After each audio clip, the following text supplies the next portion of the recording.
hope everything is working right.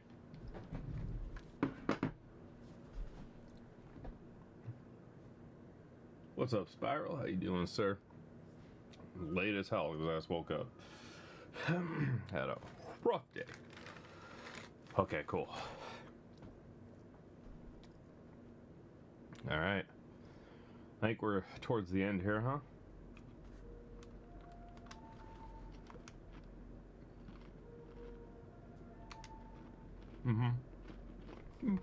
It'll be fun.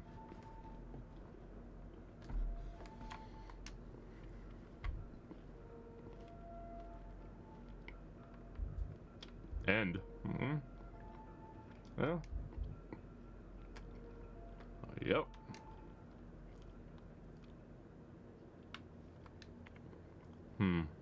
That's a lot of shit. Hold on.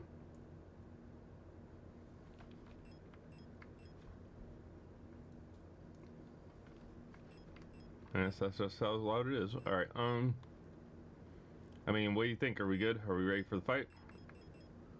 We sure I don't need any flares or anything?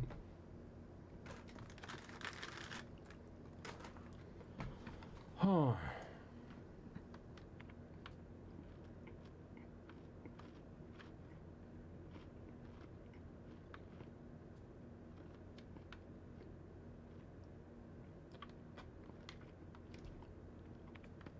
Huh? Couple slots open? Well, here's the idea then. Okay. Wow, dude, that... I got it. Alright, we'll use the repair spray. We'll put that away. We'll put away the extra shotgun rounds, I guess. Actually, no, we'll keep those. Reasons. Is this the, like, the end, right? How come I can't retrieve more? Oh, I can only carry 3 at a time? Over capacity. Okay. Yeah, we'll grab the shotgun rounds back, because those are consumable and we'll just get rid of them. Okay. So 3 auto injectors, a shotgun, submachine gun, and rounds for both.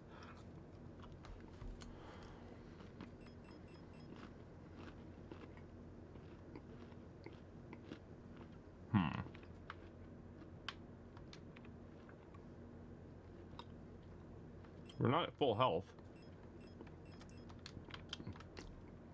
I mean, if this is the final boss and there's nothing else to do, let's just grab the repair spray.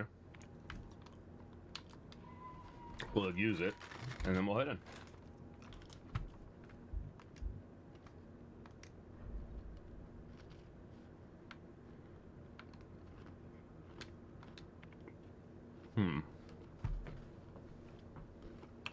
Is she still healing? How can you tell?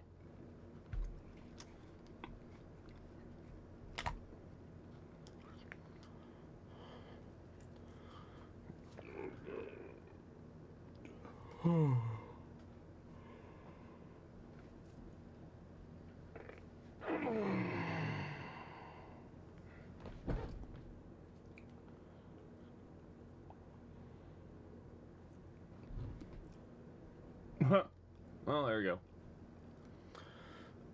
Oh god, okay.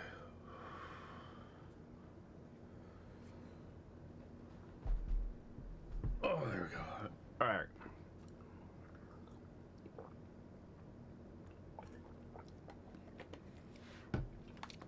Bucket. Use it. Let's go. Yep.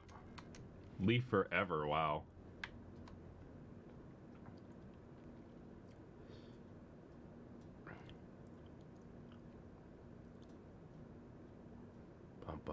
Bump, paper. Adler's note. All efforts to contain this illness have been in vain. All the Gestalt workers have succumbed to it, leaving only dark shadows on walls and floors where they died. As soon as all of us replica have lost our senses and turned to writhing masses of flesh, and soon all of us will have.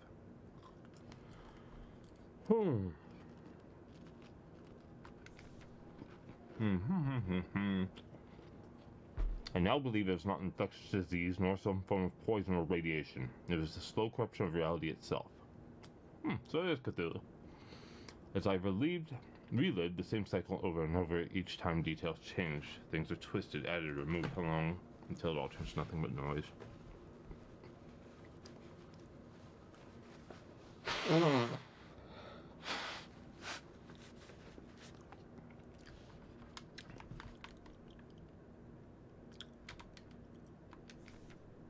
A red dream. Crash ship, strange gate, hole in the ground. I am beyond reach.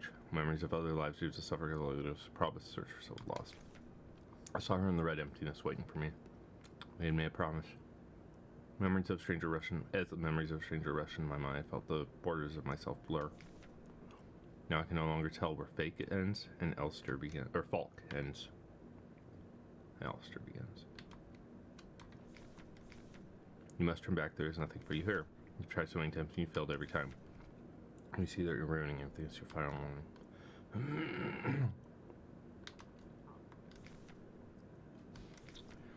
We were dancing to that song they start the broadcast with. We fell asleep watching that movie we'd seen before so many times. If only I could take us back to that time. We were happy. These memories are mine now.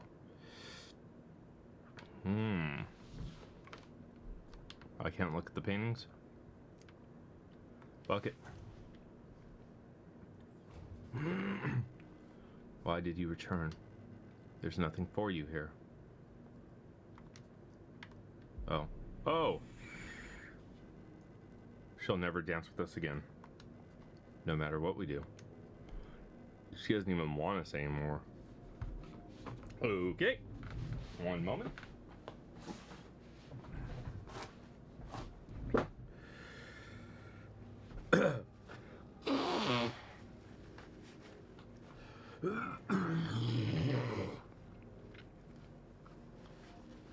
Oh, excuse me. Damn.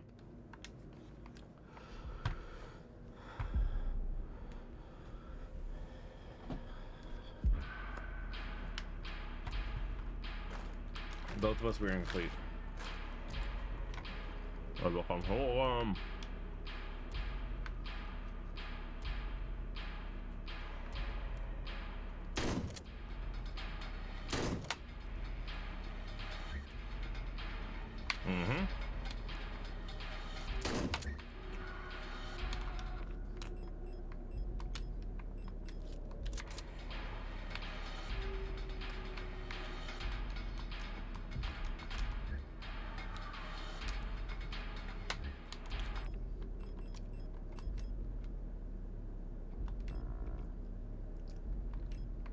Combine.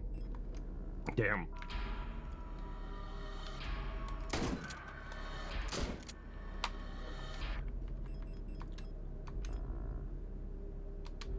All right.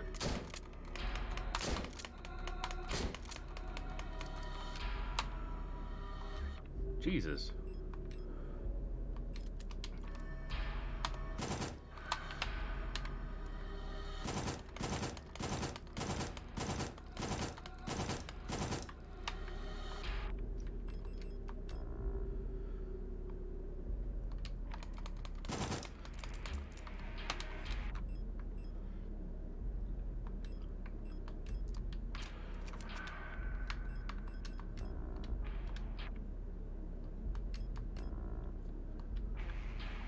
I mean, I'm pushing up against her, brother.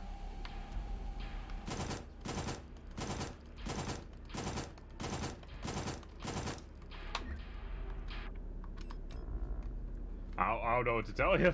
How am I doing something wrong?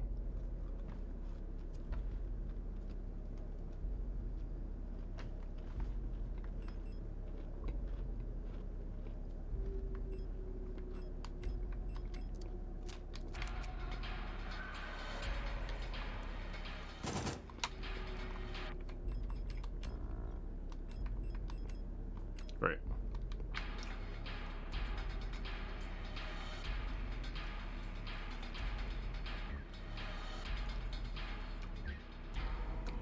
I'm waiting for her to do something.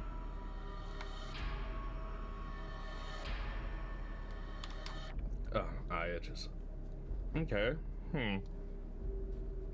Bite gives you ammo. Oh, bitch. Calm down. Oh, I'm coming.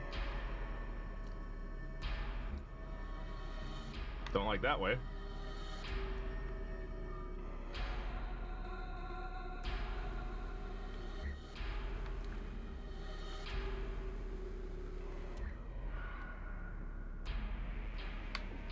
Okay, I'll take it. Cannot carry any more spears. Why not? I have an empty slot, bitch. Achtung to you too, bitch.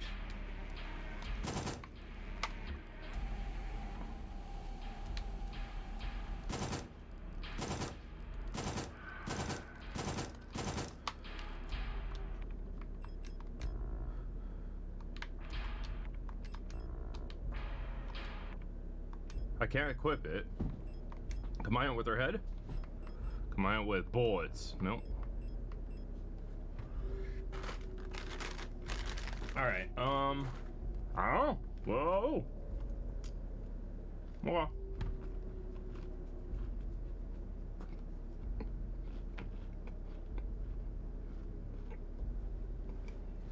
What do I do? I don't know what to do, boo-boo.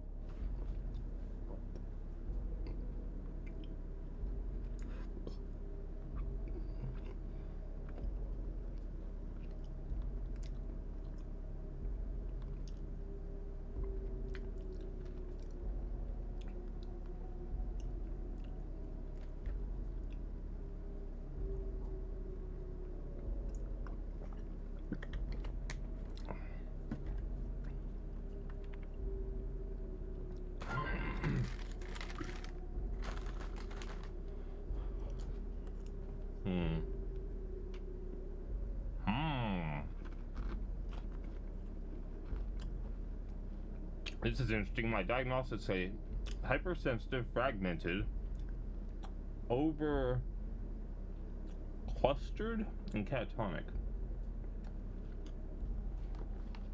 Fire what without aiming? Fire my gun without aiming up close?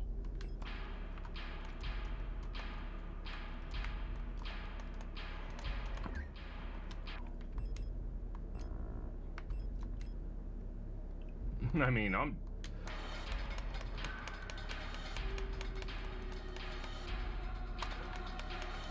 The fuck it will. This is me doing it.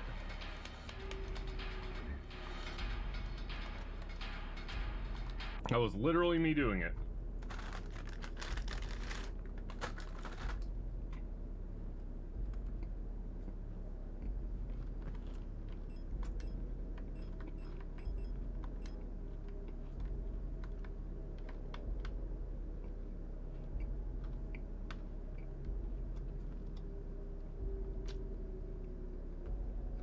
I don't know.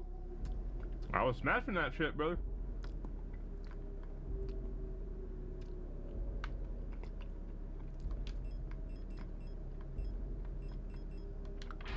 Alright, well, we'll run around. Awesome.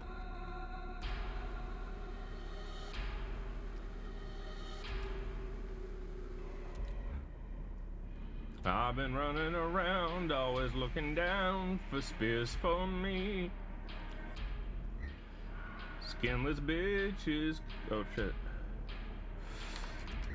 Not carry more spear. Maybe I just. Ah! Nope.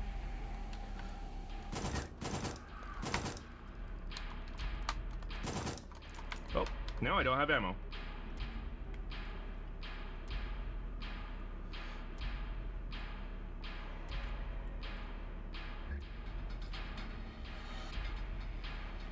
Maybe I can only.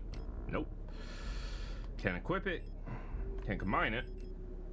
Combine spear with submachine gun. Combine spear with shotgun. Kill.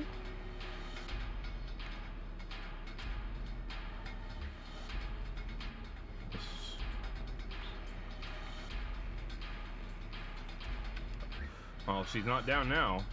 I don't know where to get no damn ammo. Ooh, this spear looks different. Great.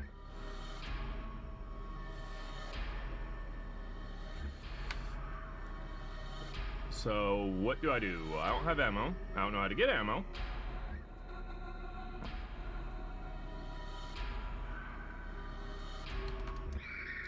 Well, there we go.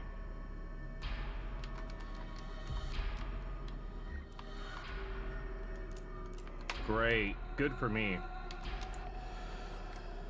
You were right, it was X, by the way. Where the hell am I?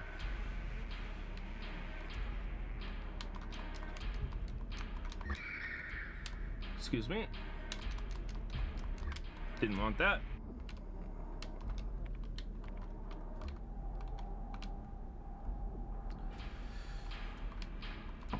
Okay, it worked.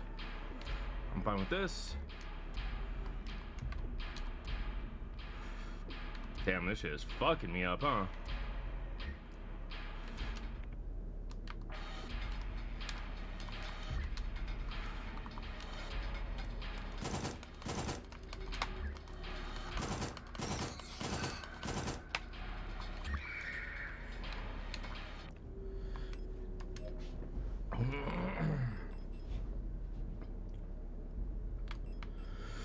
Whew.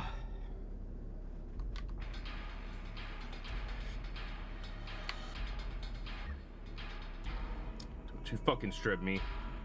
I'll strip you back, bitch. Woo! Woo! It's your boy, Dodgy McGoober.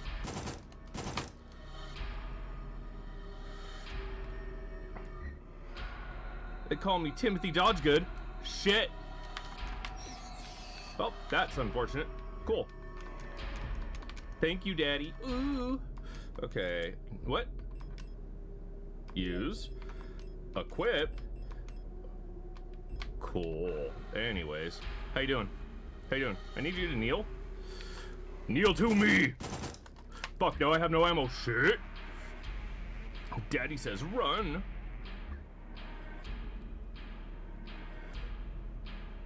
Come on, bitch, hurry up and take a shot. Damn.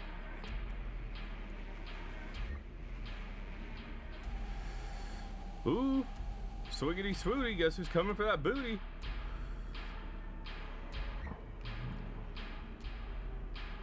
Crazy, yup. Ooh, I play Gungeon, bitch. You don't even know. Hurry up and kneel.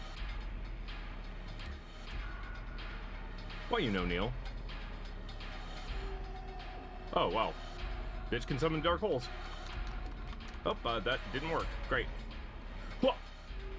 Whoa. I have a cracker.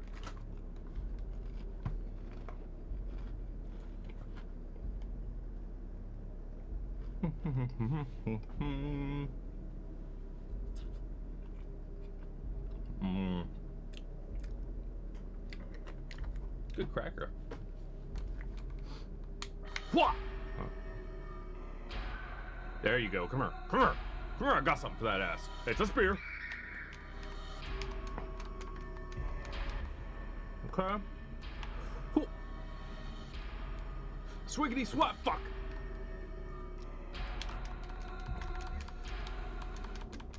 Oh, God. Ooh, that's not great. What's this? Okay, come on, man. This seems wildly unfair that you can just fuck with my screen like that, but you know, whatever.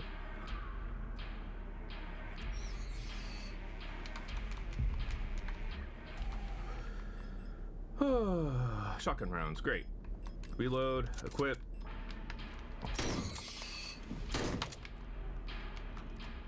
Oh, and oop, what's this? Okay, fine by me.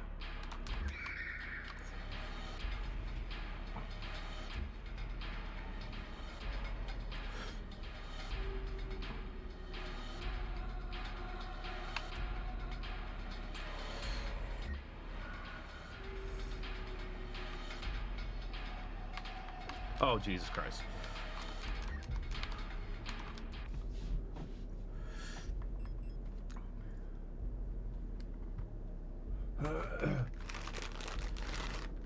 Uh-huh.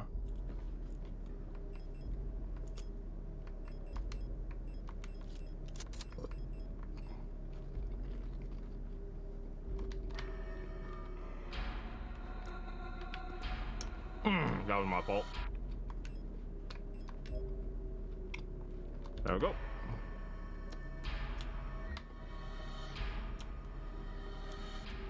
Oh, actually, it's invisible. Kind of.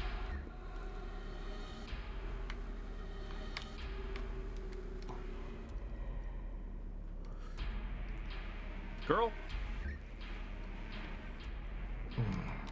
How are we doing? We're alright. No, it's alright anymore. Give a fuck to you too, shit.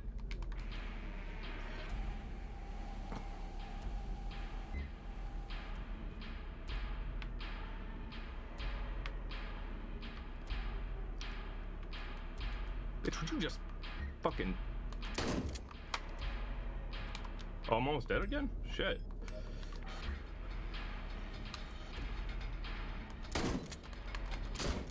Shit.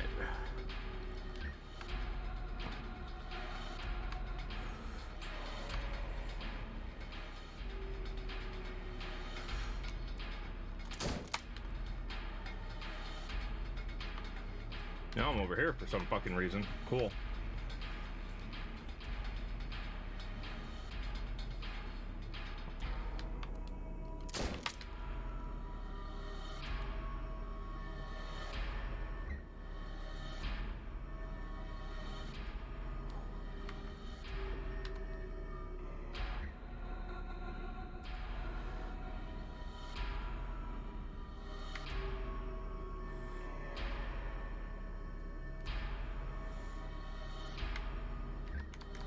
I just...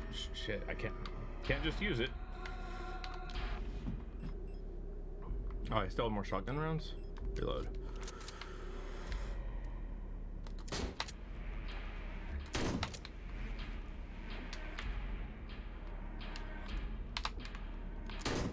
Oh, that's all I got. Thank God. Oh, I stripped the shit out of her. Did you see me strip her?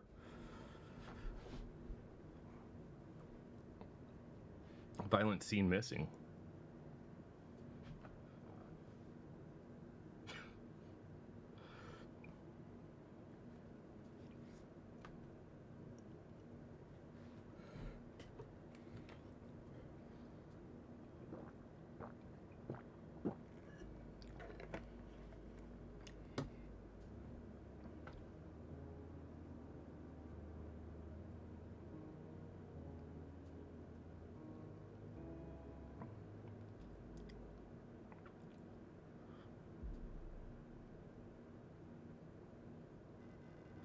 Now we are one. Oh shit.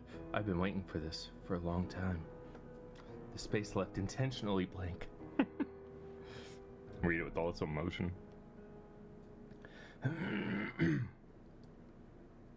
Once again, you've returned. Are you really willing to go through with this once more? You've seen what happens. This world cannot take much more. This may be our last chance. The fuck you mean R? I don't like you, push his ass. If you go back, it'll all fall apart.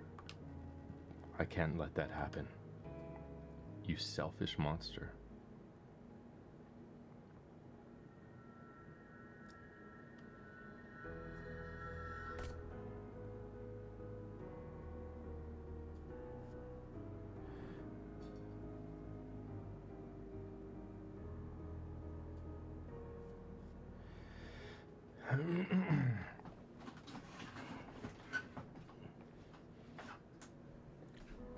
You'll destroy everything.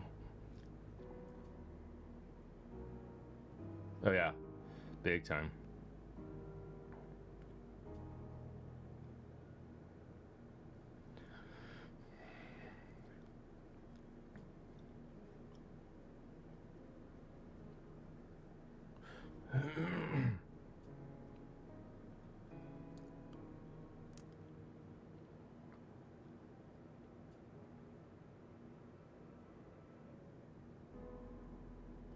Do you have a good video on this? Like somebody deep diving into the lore?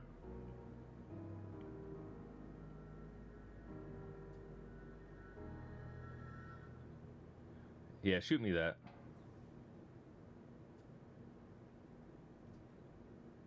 Well, what? Brother in Christ.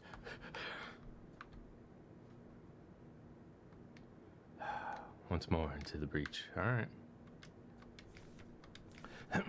Prior calculations, 1500 cycles of mission time will have passed when you receive this message.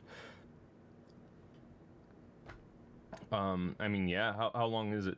As long as it's like, you know, not like 4 hours, I think we'll probably be okay.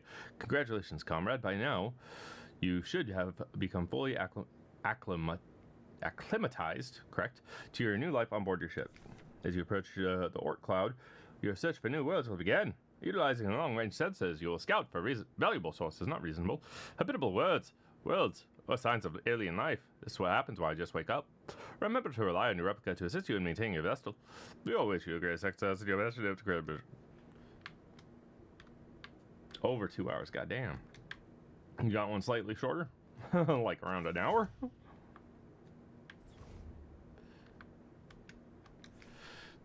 Alright, for sure. We'll watch it then.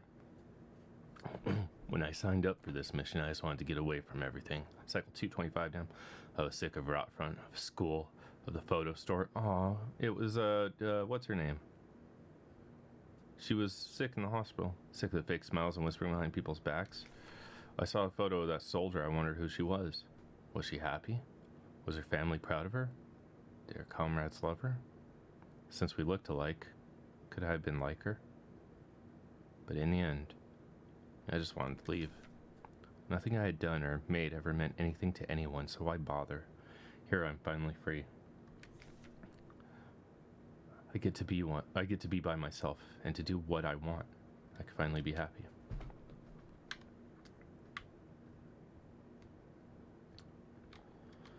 Let's try this door.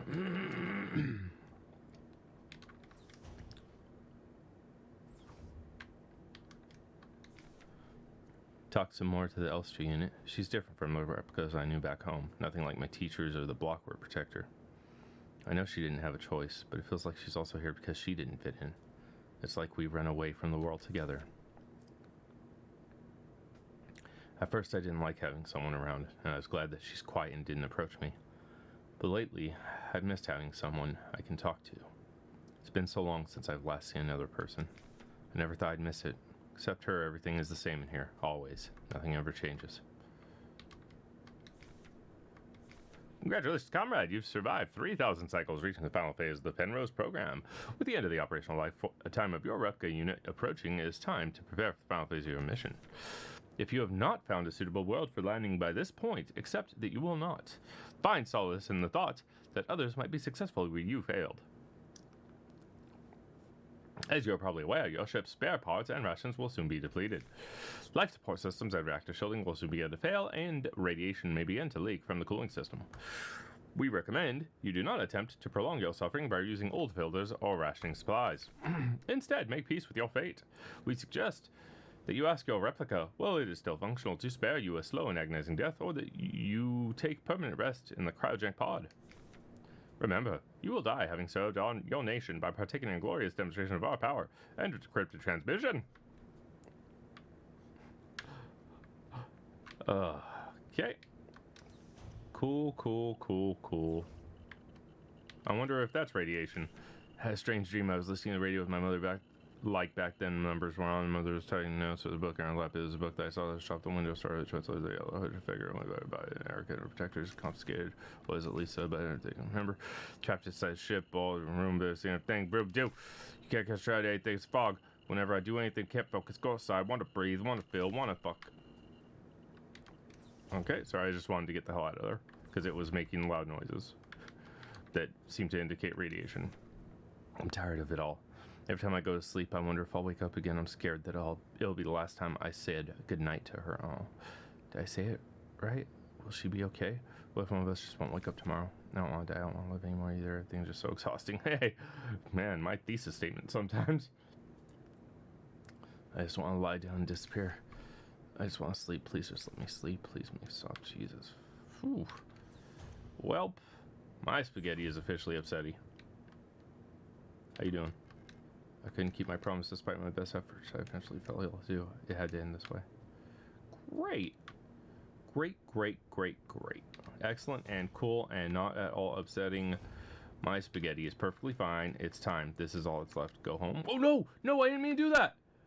Shit! I did not mean to do that. Well, good thing we have a lore video. My mouth will chuckle.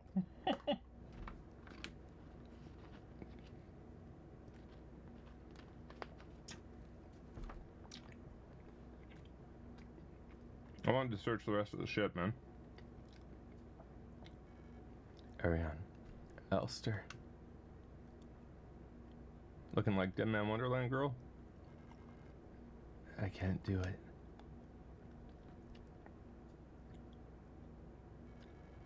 You have to do it. It's time for this to end.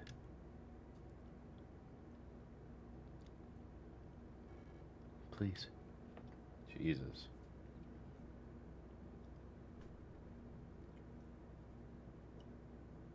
Du hast mich. Du hast mich nicht versprochen. I'm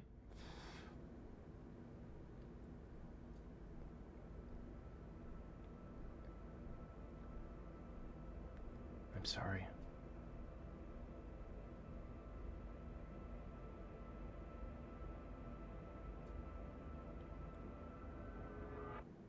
They found love in a hopeless place.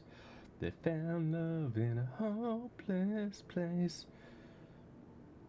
This is gonna be like The Mist, and it's like fucking Planet Found. Thank you.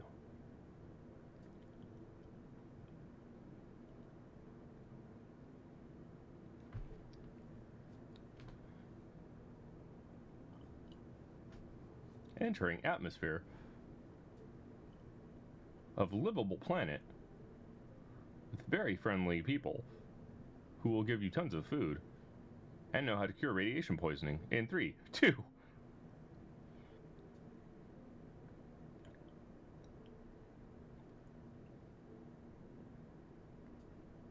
Damn. That's fucking awesome that it ends on the intro. That's sick.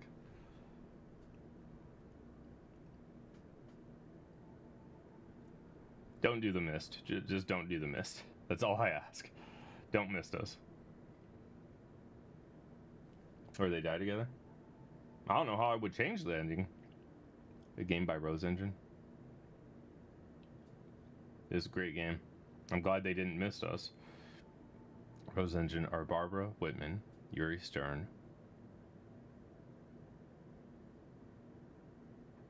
Animation by Barbara Whitman, programming by Yuri Stern. Damn, 2 people? Really? That's fucking wild. Administration, Barbara Whitman. Art direction, Yuri Stern. Jesus. These 2 people are fucking impressive.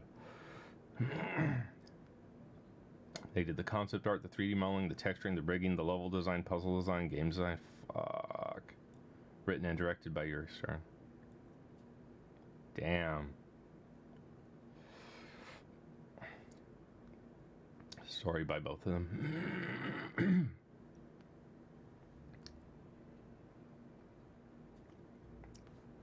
Music by 1,000 Eyes and Cicada Sirens.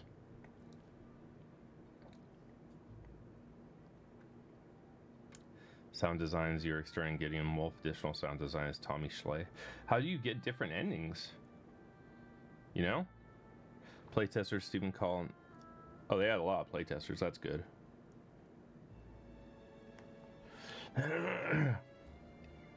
Patent pending. Behavior during gameplay. I didn't have options to behave differently. And I think I only lit like 2 or 3 of those things on fucking fire. Yeah, I barely finished off any enemies. I did heal a lot. I'll give it that. I healed constantly. How long you take? Okay. Interesting.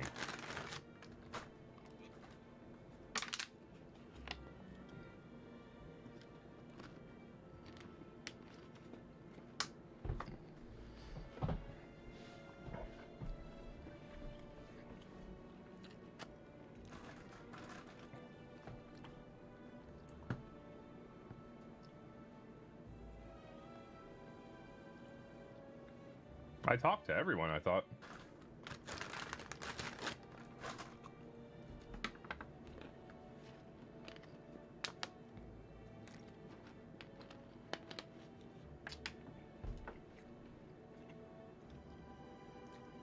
Mm-hmm. Got ya. Damn good. Damn good.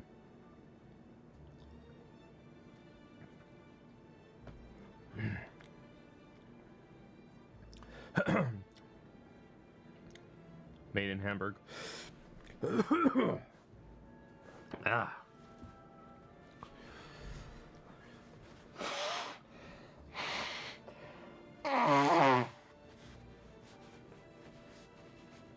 Woo.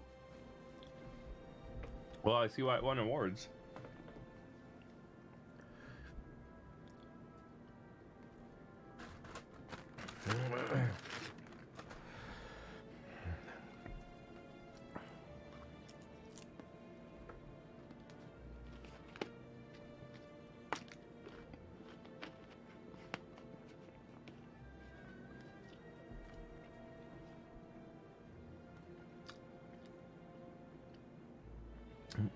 You were right when you said to think of like Silent Hill 4 and boss fight. That was a good way of explaining it without really spoiling it.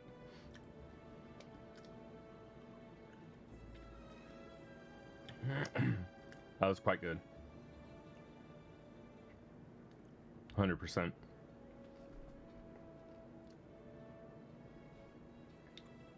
No, thank you. That was exactly what I needed to understand. Yeah, I love this game. I love this game, dude. Like I said, my only real gripes are storage space and not having a melee weapon at all times. Now, I think the game could give you a melee weapon, you know, halfway through the hospital area, and then take it away from you towards the end, like when you're in nowhere, right? And it would work out pretty well, but yeah, just small things, really. Rarely was there anything. Game time was 9 hours. Active play time was 8 hours, 8.5. Saved 94 times, loaded 11. Died 7. Average time between saves, 5 hours, 50 minutes. Damage taken, 3,237. Total healing, 2,133. Deaths cheated, 9. Enemies killed, 82. Shots fired, 374. Ending promise. A pipe or something, yeah.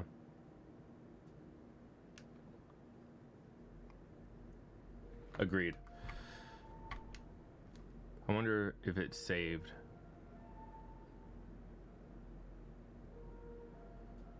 I just want to see what the saves are. Okay, so we can go back and do that boss fight again. That's cool. All right, so here now is what we're gonna do. I'm gonna hit Twitter up to get that video. We're gonna react to that. That was fucking good. That was really good. Perhaps this is hell. 242? Yeah, that's fine. Move this over here. I'm waiting for I got the second half of the Go-Go Power Rangers omnibus, essentially, like the hardcover, coming in like a half hour. The menu is sick. Okay, here's what we're gonna do. We're gonna go to the so I'm just making sure it's not here. Okay. All right. Whew. Damn. That was fucking. There's a play that was on good. the edge of obscurity that you should never read. It's authorless, translated by unknown scholars. That was so good. With most copies seized by the French government, whilst being confiscated. I'm trying to think if that's my favorite game that we played on stream or not. No, Persona 3 would edge it out. So would The Last of Us. It's pretty high, though. I'm trying to think of anything else that we played that I liked more. I don't know. That was damn good, though. It was fucking amazing. Skated and destroyed by others. A play which even the greatest literary anarchists have stripped and censored. though this play does not in any way violate any grand moral principle or upset any convictions. Its first act is, in fact, an unoriginal and rote piece of theater. An opulent kingdom, a pallid and unearthly messenger, and a grand costumed ball with an unmasking that twists the stomach. I'm sure he'll have fun with it. You, sir, should unmask. Indeed.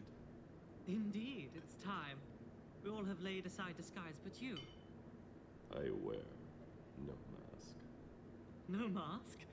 No mask? The first act ends with a bitter cry before it slides into its second. The reason for its infamy.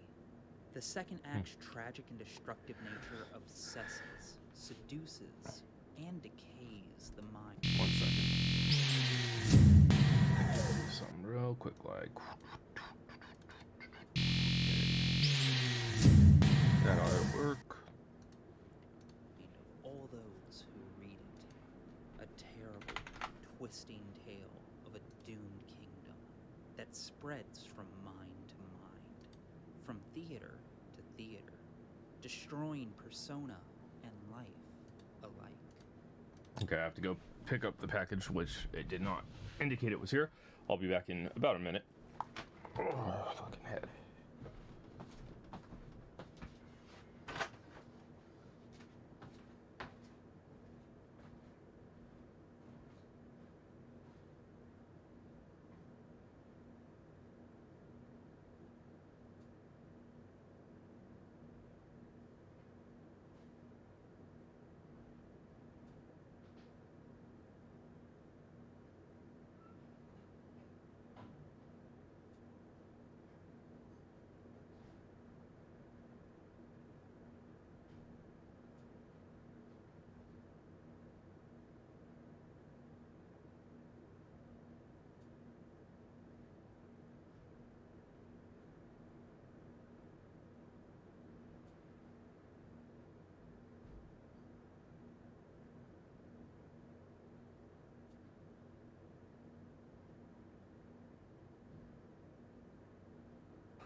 Acquired. Big book. Oh, that's part 2. Oh, now I have the whole collection. Yay. Okay. Okay. Here we go. Now we can relax and really see if we can figure this out. It's called The King In yellow. in Yellow. The only problem is, this play isn't real. It exists within another story, or set of stories, this time not Oculus, but conceived by American weird fiction writer Robert W. Chambers. His King in Yellow resembles a jumbled collection of script excerpts, short stories, and cryptic poetics. The destructive play itself appears throughout the stories, spreading irreality and madness in its wake. In the short story, The Yellow Sign, a playful discussion of the script's theme and meaning turns to indulgence between painter and muse, leading to both of their deaths. In another, a young man, upon reading the script, decides he's the last in a long line of ill-fated American kings, leading to the attempted regicide of his unknowing brother. Within its second story, The Mask, A triangle of forbidden lovers, wrought muses, and decadent artists serves as the background to a tale of a strange formula that turns the living into unblemished marble. First with a perfect Easter lily, before unintentionally turning our narrator's muse into a lifeless statue. Seemingly perfect in every way. Midas type shit. Perfect, but dead. This drives the narrator to find solace within the pages of The King in Yellow, comparing his plight to that of the doomed kingdom on the shore of Carcosa. In time, that same preserved lily returns to life, foretelling the Muse's resurrection. Okay. And it's revealed that the petrification was long-lasting, but ultimately temporary. Oh, that's Though actually the King somewhat Yellow nice. is best known for its concepts of corruptive thoughts lying within the written word, and symbols that drag one down to madness. Something that is often overlooked is the deep through line of yearning and broken romances throughout its tales. For the play, The King in Yellow incites dire obsession in its reader. And what greater obsession is there than love? Hot fucking. Hot Art fucking. is subjective. Wouldn't you agree? Nope. At first glance, it seems like an obvious statement. Argument of The time. things you like in media are probably very different from the things I like. Even if we watch the exact same show, listen to the exact same album, or played the exact same game, we most likely enjoyed different things about it. Yet, infamously, a lot of What people album don't was that? see it that way. It's a common thing to toss Yup. around phrases like objectively good or objectively bad in regards to storytelling. I've done that a As if lot, these and I do it subjective feelings usually about as a media joke. can be measured with numbers and calculations. Or And yeah, hell, it's it's common stupid. to even I come agree. up with objective interpretations of an artist's work. Objective, final answers I'm dead of the what entire they time, no meant, spacesuit. of what the real allegory was the entire time. Especially now, with the internet, when we can just go on Twitter and flat out ask them what their intended meaning was Oh behind their God. symbolism. No, Or go don't on ask TV him anything. tropes. If you hate yourself, when every game has to have a theory behind it, Okay. when every ambiguity I'm is a sorry, but we have to backtrack. My man said, real allegory was the entire time. Especially now, with the internet. okay. The whole of thinking that there's like objectively good and objectively bad. Yeah, I too, from time to time will fall into that and be like, no, this is fucking stupid. Like, why doesn't everybody say it the way I do? So I think a lot of people still do that. But yeah, okay, so a good example of me doing that to this day is what he's tweeting. He's tweeting to Channel Awesome, aka the Nostalgia Critic, and he's asking what the deeper meaning is in his review of Pink Floyd's The Wall, and this particular segment in particular is about cancel culture, which is something that Doug, aka the Nostalgia Critic, had dealt with due to the fact that pretty much everybody who has ever worked at Channel Awesome, with a very few exceptions, came out and said, hey, this place sucks ass. It's, abusive and shitty, and they basically take our views and don't give us anything, and it's just crap. Because it was like an aggregator site. So he made this stupid ass review of The Wall, and in it decided to make a metaphor for what he went through about cancel culture. When the original song was more about like abusive teachers, from when Roger Waters was young, because he went to an English school, being English, and they were legitimately incredibly abusive, and it was like post World War II era, and it just was a really bad time. You're gonna have a bad time. So I think it's hilarious that he, the creator of this show, this essay that we're watching right now. When we can just go on Twitter. Hi, Doug, big fan. I'm an art student. You can see that that's Hitler, a Hitler anagram, of course, which is related to the actual video in The Wall. They make the principals and teachers out to be Hitler, essentially, and you're kind of right, based on what happened back then. But yeah, it says on his forehead, person you don't like. And it's a big cancel culture thing. Twitter and flat out ask them what their intent. I'm writing an essay about symbolism and abstract analysis, so I'm examining your work. Great choice. Could you please explain what you meant by this? Or go on TV tropes. That had to be a joke, right? Like, because it was so transparent. This guy seems like he's somewhat above board and understands, shit. So I'm assuming that was like an ironic joke. Yeah, okay. If you hate yourself, when every game has to have a theory behind it, when every ambiguity is a mystery box that must be solved, or when every symbol has to have rigid definitions, we start to treat stories as if they're puzzles. Yes. And not art pieces. We lose the beauty that comes in our own interpretation. So, what then do we make of a game that rejects the concept of objectivity? Okay. But here's the thing, what if I'm too stupid to have an interpretation? Even the most basic What and then? fundamental facts are clearly overflowing with meaning. She, that okay. Are still Sorry. destined to be interpreted differently Apologies. by all those who engage with it. Well, let's talk about that. Is this somebody that we've seen My before? name is Ruby Seals. Cloak Century. I believe so. And we need to talk about Signalis. Absolutely. Let's go, Ruby. Sorry.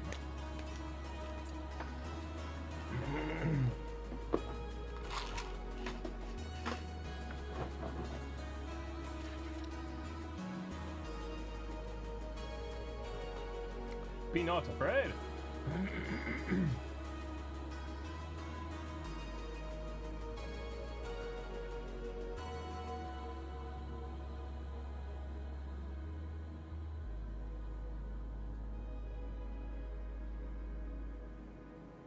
Okay. That sounds like, yeah, that sounds correct.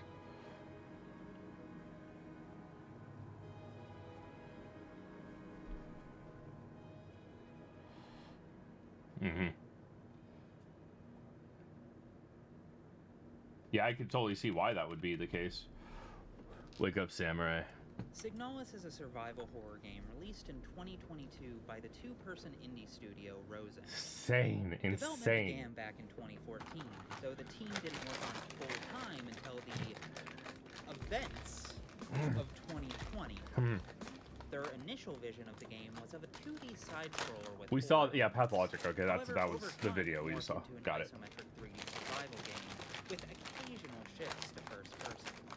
Since its release, it has reached widespread critical acclaim, And rightfully even so. earning the praise of Guillermo del Toro, who presented it at the Tribeca Games digital showcase. In the survival horror game Signalis, the true horror lies not in the shambling monsters you find lurking in a subterranean bunker or an alien planet, but in what lies beyond the limits of human comprehension.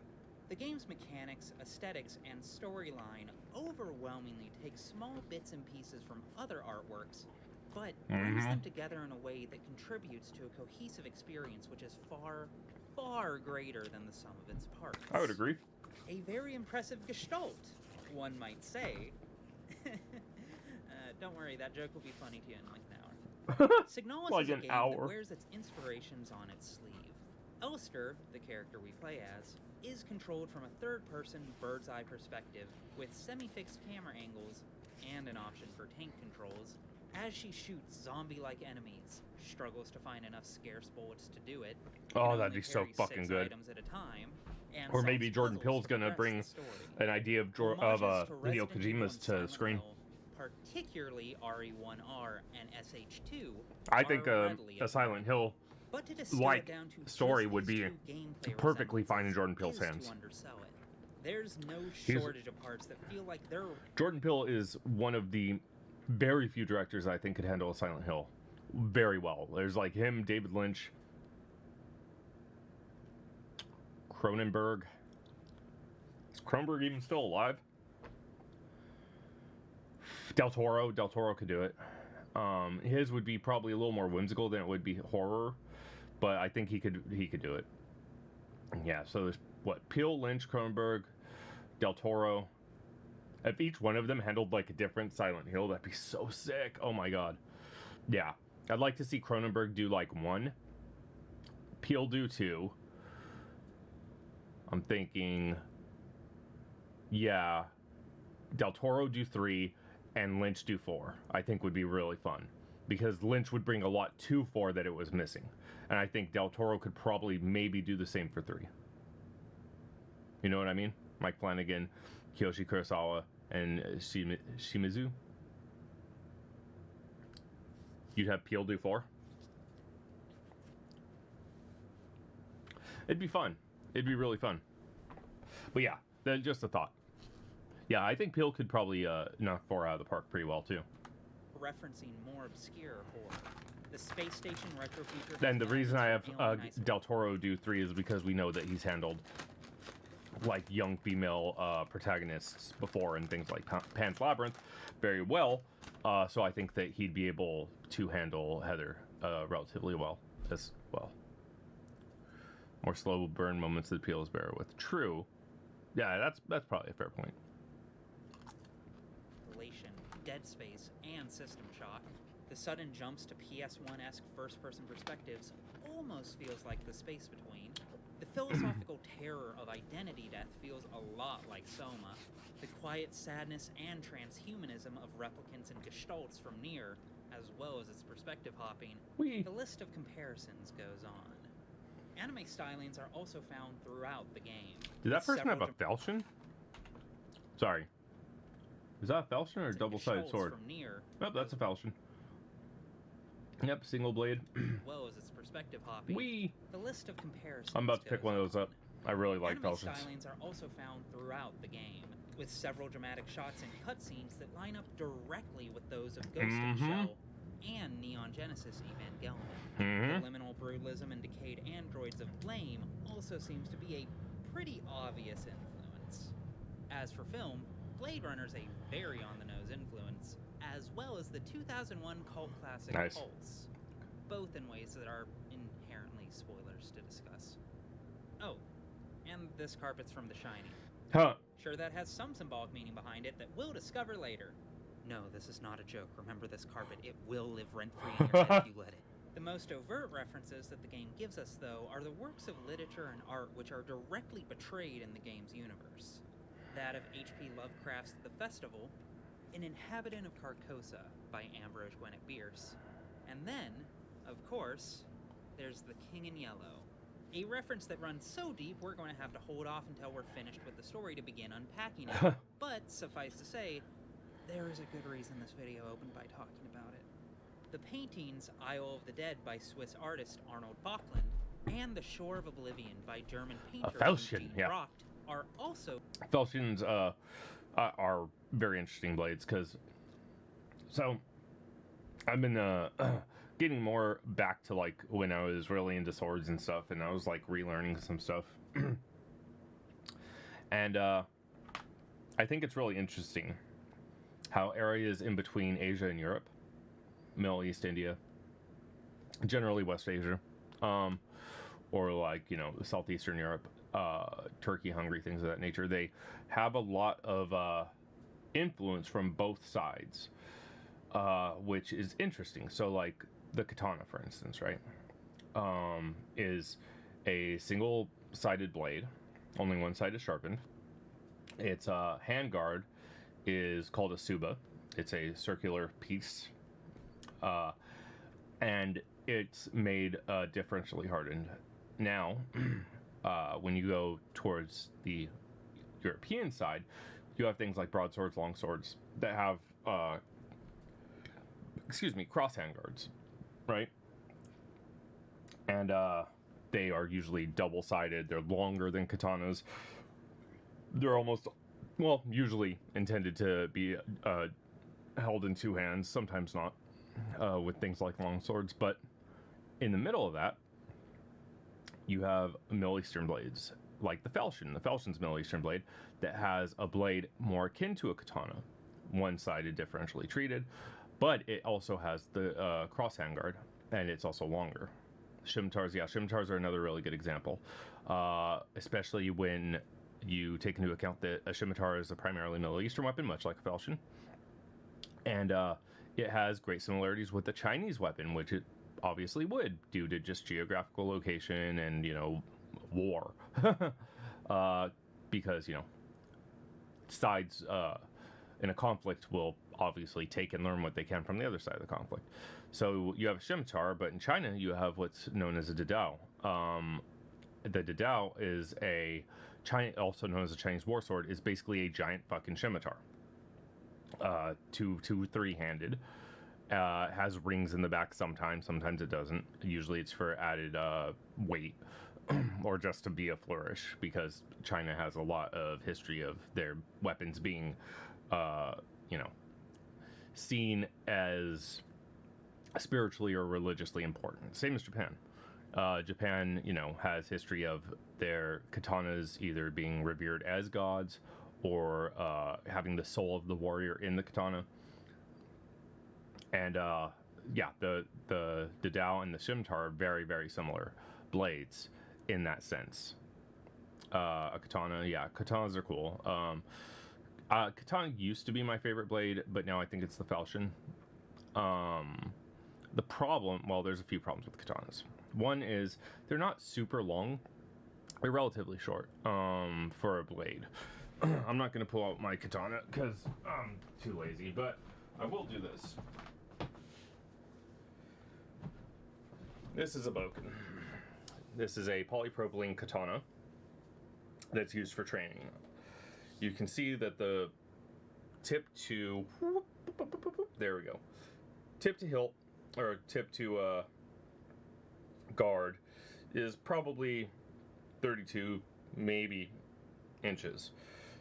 Normally, a blade would be a lot longer in a European nation. This one's actually longer too, because it's made by Cold Steel, which generally make European blades, and they're not a very good company, so don't buy from them outside of their polypropylene training weapons. But this one's a little bit longer than a normal katana would be, because it's influenced by Westerners. Now, as you can see, the tsuba is round to reflect what an actual tsuba is. Sometimes they're square, normally they're round.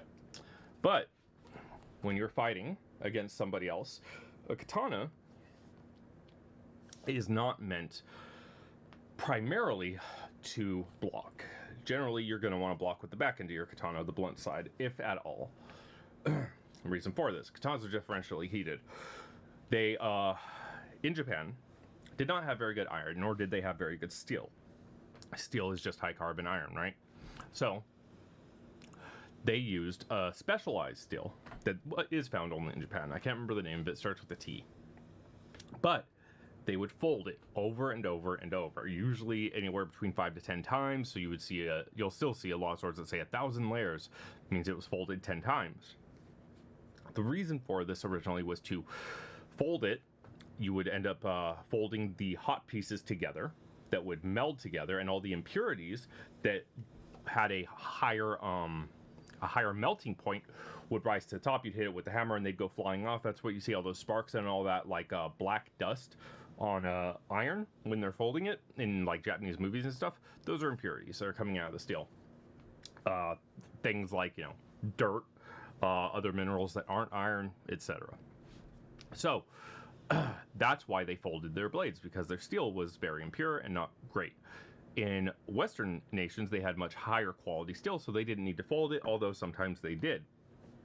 Now, the problem with katana is, first off, it is not meant for blocking primarily. As a matter of fact, it's not really meant for war. It's usually a more ceremonial item.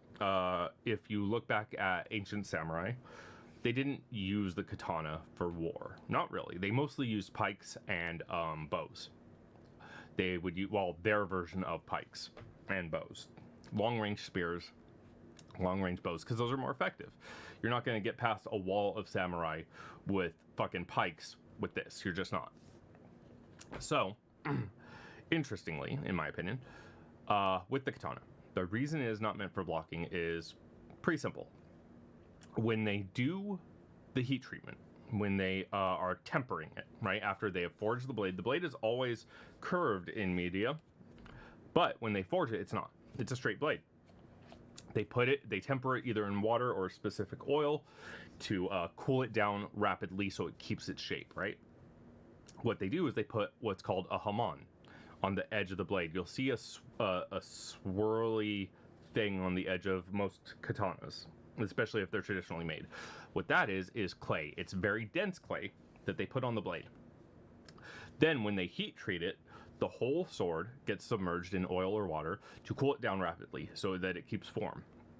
The clay makes it so that the edge has a harder time cooling. So the back is going to cool much quicker, and the edge is not going to cool as quickly, which gives it its shape. Okay, because the back is like trying to pull, right? The pull it taut, but the edge isn't allowing it because it's not cooling down as quickly because of the clay. What that means is that, first off, you get the shape of the katana. Secondly, the back is more flexible. It's more willing to take damage and not be brittle, okay? It will, however, leave like marks and stuff if you start chopping at it with like a blade or something that is of equal or greater hardness. You'll get like dents in it and stuff because that's what softer metal does. It dents, it doesn't snap and break because it's not brittle. However, the edge, which took longer to cool, becomes brittle. And it's good for several reasons. One, it retains an edge longer. Two, it's easier to sharpen because it's brittle and it won't bend when you're trying to sharpen it. It'll just shave off the parts that you want shaved off. So it keeps an edge longer. And it also is easier to sharpen. The problem is that because it is harder, the sharp edge, it is also more brittle, which is why in anime when you see people blocking and stuff, that's very unrealistic because the edges would be just torn to shit. There's tons of videos of people having their edge of their blade torn to shit, either because they didn't know what they were doing or because they were trying to stress test the blade or whatever. In European nations, not the case because they don't differentially harden, okay? So, generally speaking, the reason a katana is not an amazing weapon is because it's a lot shorter than other blades, so you're going to have a harder time getting in. Its edge is brittle, so you're not going to be able to block, unlike a European blade, which is intended to block and oftentimes is dual-edged, because one side you're probably going to be trying to attack with, but generally you're going to be blocking as well. So, the last reason, and to me the most important one, is the Suba. If you're attacking, okay, and somebody comes in, there's nothing really to stop their blade from hitting your hand outside of this little Suba, right? So what you're hoping is if you are going to block or you are going to clash swords, that the two clash like this and slide down and hit the Suba. But in a traditional Western sword, you have the cross guard. Now the cross guard is way better at blocking stuff. Also, there's basket guards where it's like a basket work that goes over the handle. You see that mostly in Scottish swords, but with stiff-ass samurai armor, correct. That is much harder. And so that's a huge problem because this does not protect your hand nor your arm very well, and a blade can get past you on pretty much all sides, whereas with a cross guard coming out, 3 to 4 inches on either side, you have a lot more protection. And you can also do like I said, the block slide thing. You can turn this way and like pull their blade and then come at them with the pommel. Another difference, Western swords have pommels, very large pieces of metal at the bottom that are meant for hitting, whereas samurai swords or katanas just have like little metal caps right here that aren't super good for that. So that's another difference. But anyways, yeah, katanas are, mythicized? Sure, mythicized. And they are, seen as legendary due to anime and shows and all this stuff, and they're great. I love katanas. My first blade ever was katana, so was my second blade, so was my third blade. But if you are planning on buying a sword, sure, get a katana. Make sure you get a real one that, well, I mean, if you just want a wall hanger, you could just have a wall hanger, but if you were to, for whatever reason, go into battle with the blade, even though that's literally would never happen nowadays, ever, under any circumstances, you probably wouldn't want a katana. You'd probably want a more westernized blade, which is why I like the falchion, because falchion is the meeting point between a katana and what would be like a broadsword or a longsword in European countries. And obviously, it would be the middle point because it geographically is also the middle point.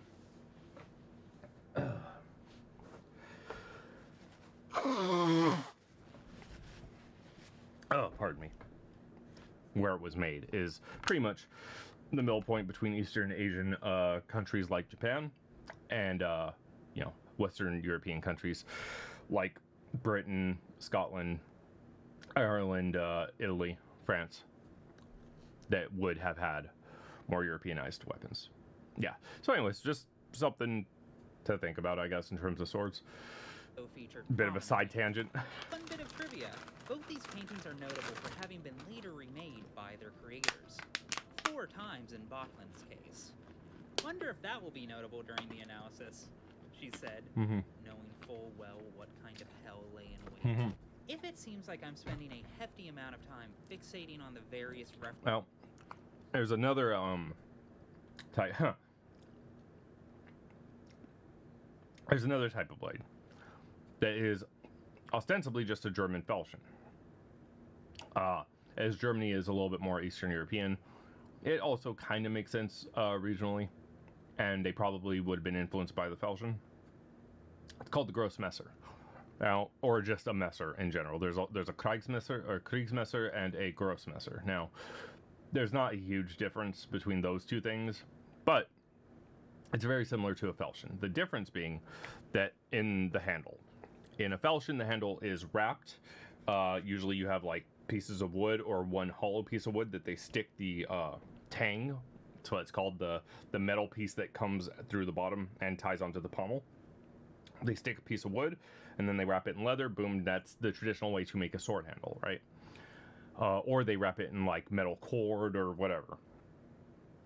In Germany, they have a falchion as well called the Messer. Now the Messer, the only real difference between a falchion and a Messer, besides where they're made, is that a Messer has a handle like a knife, meaning that there's a piece of wood on one side of it, the tang is flat, there's a piece of wood, another piece of wood, they drill a hole, they drill 2 holes, and then they just screw it in. And so basically you have 2 pieces of wood screwed onto either side of the handle. That's the difference between a Messer and a falchion. So if you're looking into falchions, you might as well look into Messers too and see how you feel about those.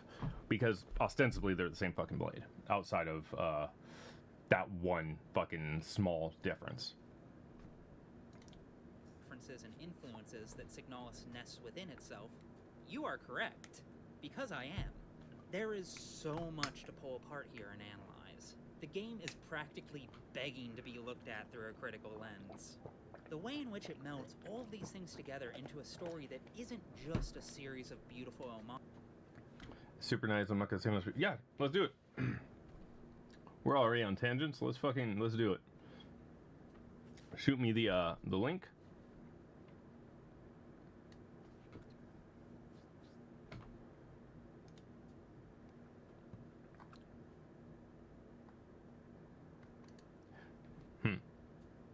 PS2. Oh wow, you actually had your PS2 hooked up. I didn't even notice that in the last picture.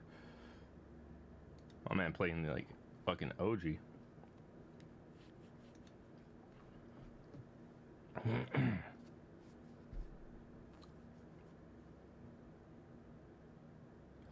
Super 90s.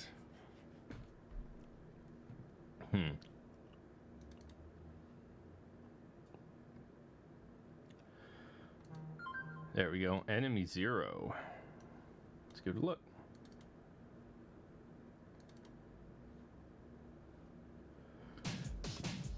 Oh my god. What the fuck? It's Twitch safe? Okay. War presents.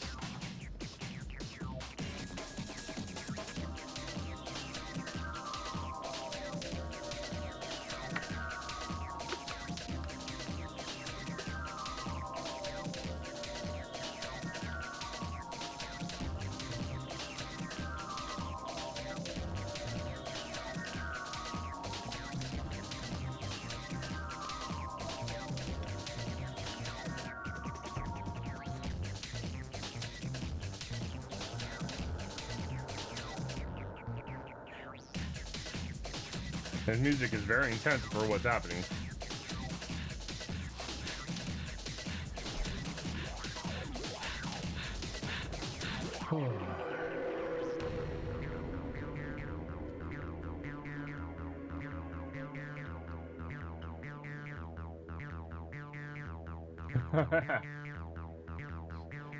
Sounds like hackers.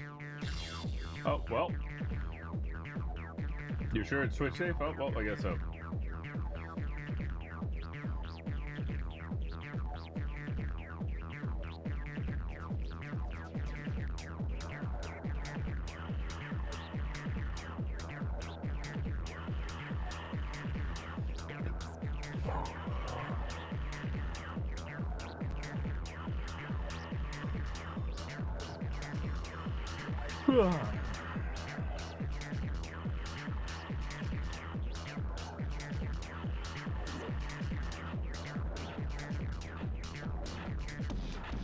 Oh, really?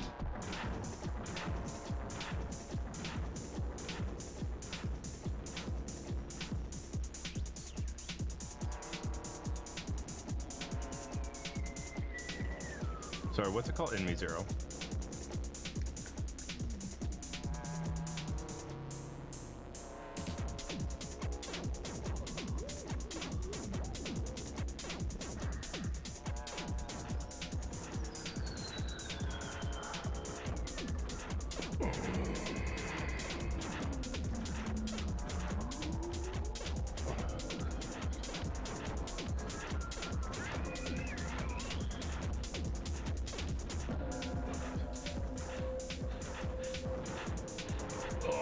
Okay.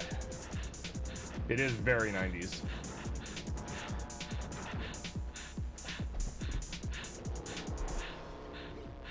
It's got sort of a weird Matrixy vibe going on. Thank you for following, Grace Harper. How you doing? I'm doing all right. It's more alien. Yeah, it does have a little bit of an alien thing. Of course, reacting to some of the, I guess, horror games.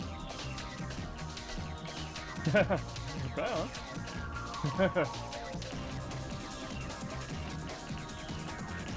Huh. This is such a weird intro. Because, like, it just seems like they took cutscenes out of context to make it, as opposed to making a, yeah, it's very intense, that's true. I'm from, California, the United States. What about you? Oh, where are you, tuning in from?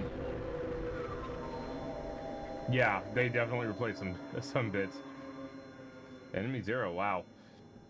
UK? Oh, right on. Right on. What area of the UK? And that looks very intense. Do you actually have a Sega Saturn, Spiral? You want to let's play it? London. Oh, wow. Very nice. How's it in London right now? Yeah, of course. There's always ways to emulate. That's a good point. All right, we'll get back to the Signalis summary and analysis. Homages, but a beautiful work of art in its own right, is astounding. And if all that wasn't enough to convince you to join me on this ride, it's gay. It's super extremely fucking gay. It is gay. This is very true. Is this the gayest game released in 2022? It provides gay thoughts. Strong contender, if nothing Is else. it? The gayest game released in 20? Maybe. How long have I been streaming? I don't know. A few years. Off and on. Sometimes I take very long breaks, but generally, yeah, a few years. Unless you mean today. Today we've only been going for an hour and a half. Strap into your cosmonaut suits and ensure that your personas are fully stabilized, because we're about to delve the depths of Signalis. Starting with what it's like to actually live in this world. It is an interesting world.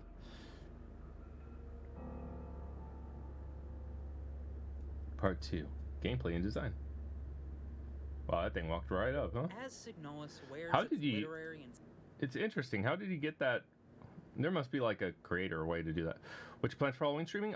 Basically this. We're just doing horror stuff. We just finished Signalis.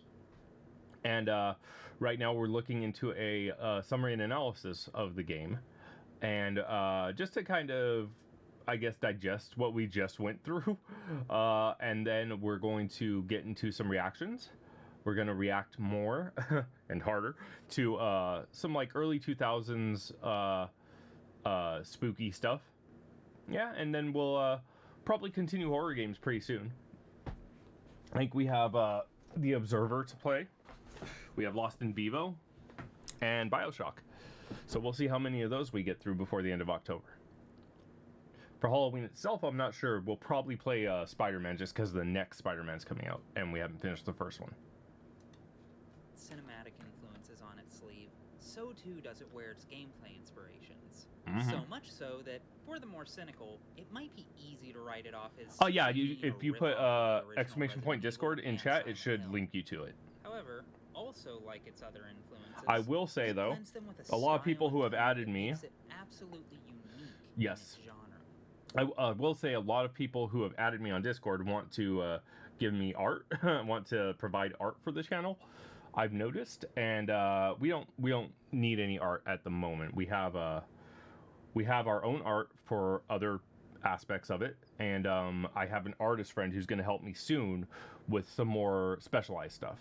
So we're not in the business of buying art at the moment.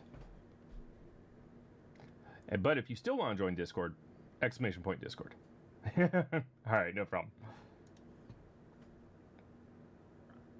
On paper, the core gameplay loop of Signalis is the same as Resident Evil, RE2 and 3 in particular. Mm-hmm. Enter area, map it out via exploration as you collect key items alongside world-building lore documents which explain what the hell happened here.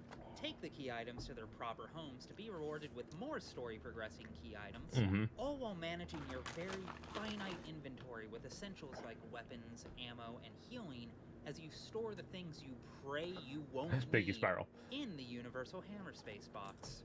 Rinse and repeat until you've collected all the important key items, whereupon the game will grant you access to the next big area, while permanently locking the door behind you. Often while flinging a boss fight at you. Combat itself handles like a less rigid Resident Evil, with the actual gunplay being one of the few areas I want chicken so fucking bad you don't even know. in line with the remakes over the PlayStation classics. The player is free to move while aiming, though they will be slow to a crawl, as they line up their shots. This is especially vital as how much damage each shot does is generally dependent on how long you aim it, represented by an ever-shrinking targeting box. Do they? From there, I don't think I even have a Raising Cane's out here. Yeah, if I want chicken, I just go to Popeyes. Almost exclusively. Or I'll go like to Albertsons and get like a fucking rotisserie chicken or something, but yeah. I don't think we have a Raising Cane's out. If we do have a Raising Cane's out here, I don't even know where the fuck it is. I've never been to one. To you to make sure each bullet is used to its utmost potential, all while you have enemies breathing down your neck as they inch closer with each moment that you keep them in your crosshairs. In practice, this means that the ability to backpedal away from It's got enemies decent to chicken ensure fingers. safety and maximize targeting time is often vital for survival. I'm gonna Google and see if there's Raising previously Cane's. mentioned, though, there is a custom setting for old-school-esque tank controls for purists who just have to have that traditional experience. If you are one of them, please know I respect you almost as much as I fear you. The most blatant thing Signalis snags from Resident Evil, though, is the legendary Crimson Yeah, Head they mechanic of the remake. They only got that shit Once out you here. gun down an enemy, it still has a chance to get back up at any time to make your life miserable once again, unless you use a precious and scarce resource to burn the body to dispose of it for good. It does maybe they differ do. in that, unlike the Crimson Heads, the enemies aren't any stronger once they get back up than they were to begin with. They do have one. Also, They have a unlike couple. the Crimson Heads, though, it is actually very common for enemies to get back up, to the point where it's not a matter of if an enemy will get back up, but when. I love Which you prefer Popeyes, yo. is down to personal I love their taste. spicy chicken However, sandwiches, I think man. it's worth noting I'll that fuck with given those every day, Signalis' all day, lack every of day. Traditional ammo-less melee option. Any Yeah, I didn't know kills that you we had get a Raising Cane's out will here. come with a resource cost. As a result, watching a room full of enemies you just gunned down spring back to life while knowing that you do not have the bullets to consistently keep them down does a Oh, great deal brother. to making the player feel eternally outnumbered. I'm wondering if I'm going to go to Because Popeyes you are. right after this. And there's nothing you can truly do about it. I might try This Raising brings us Canes. to It's not super Signalis' far. second gaming inspiration, Silent Hill. Yeah, no shit. SH2 in particular. From dealing finishing blows by stomping on enemies, to checking locked door after locked door, to pathways that To be lead fair, that was places in Silent Hill 1. rationally shouldn't, to ominous save Yeah. rooms that fill your screen with blood red whenever you use them, to whatever the hell this thing is. The Some DNA Elfen of Lied shit. Silent Hill runs deep. While there's no shortage of Oh, yeah, Silent I Hill might- to be we found might in go the today. game's mechanics, it's primarily felt in its enemy and level I'll tell you design, right now. especially I am definitely going to get some chicken in a minute. As soon as we're done with this video and maybe like one more react, ya boy's getting some chicken. You brought it up. You did this to me. The difference is, I don't know if I'm going to Popeyes or Raising Cane's right now. I think Popeyes is a little closer.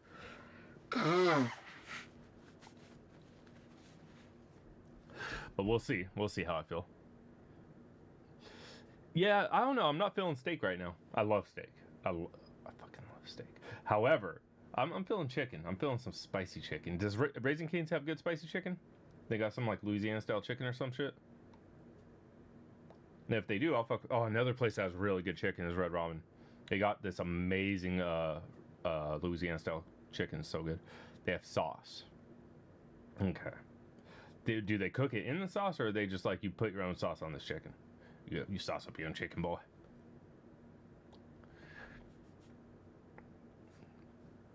Because right now your boy's feeling it. It comes with it. Okay. Okay. We'll see what I do. We'll see Surely what's the up. level design. We will How far is it? come back to that later. Suffice to say, though, that while the moment-to-moment gameplay is very Resident Evil, the vibes are Silent Hill all the way. Yep. Which influence is more pervasive between RE and SH, you ask? Doesn't matter. That's like asking if the cheese or the chips are more important when making nachos. The balance between the ingredients is arguably more important than the ingredients themselves.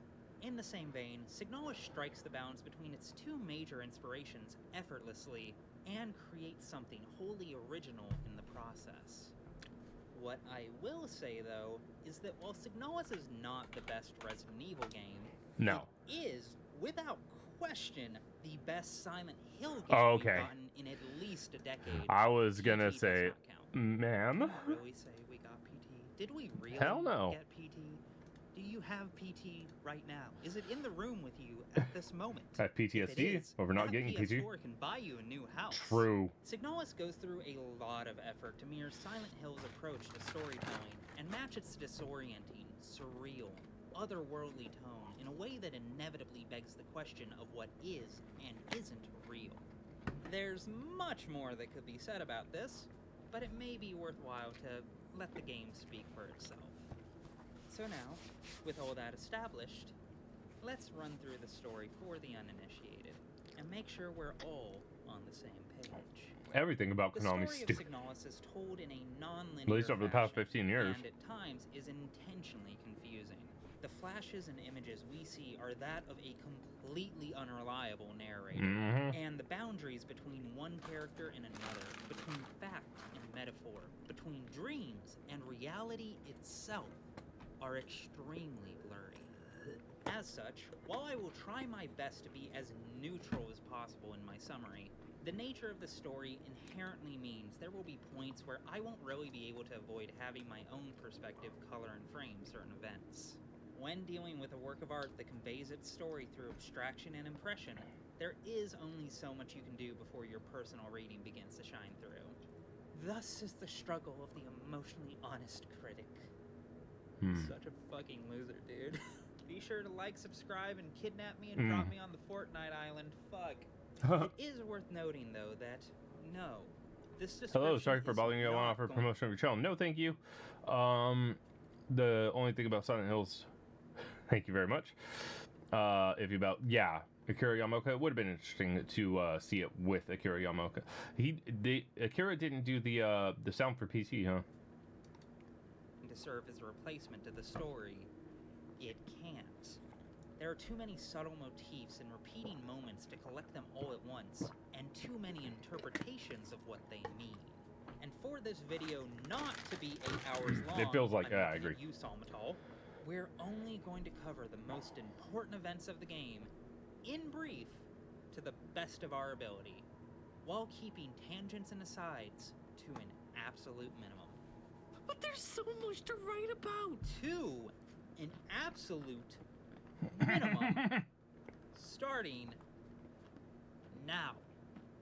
I am sure we'll be able to pull this off just fine without going into obsessive, hyper-specific detail. Do not look at the time code. Our great nation will know. Look at the time code. Oh, also, content warning for a lot of really intense things. Lots of blood and gore, vivid depictions of terminal illness, body horror, authoritarian cruelty, and claustrophobia, just to name a few. Full list Bad on German. screen right now. This is never edgy for edgy's sake, but is a story which is undeniably a lot.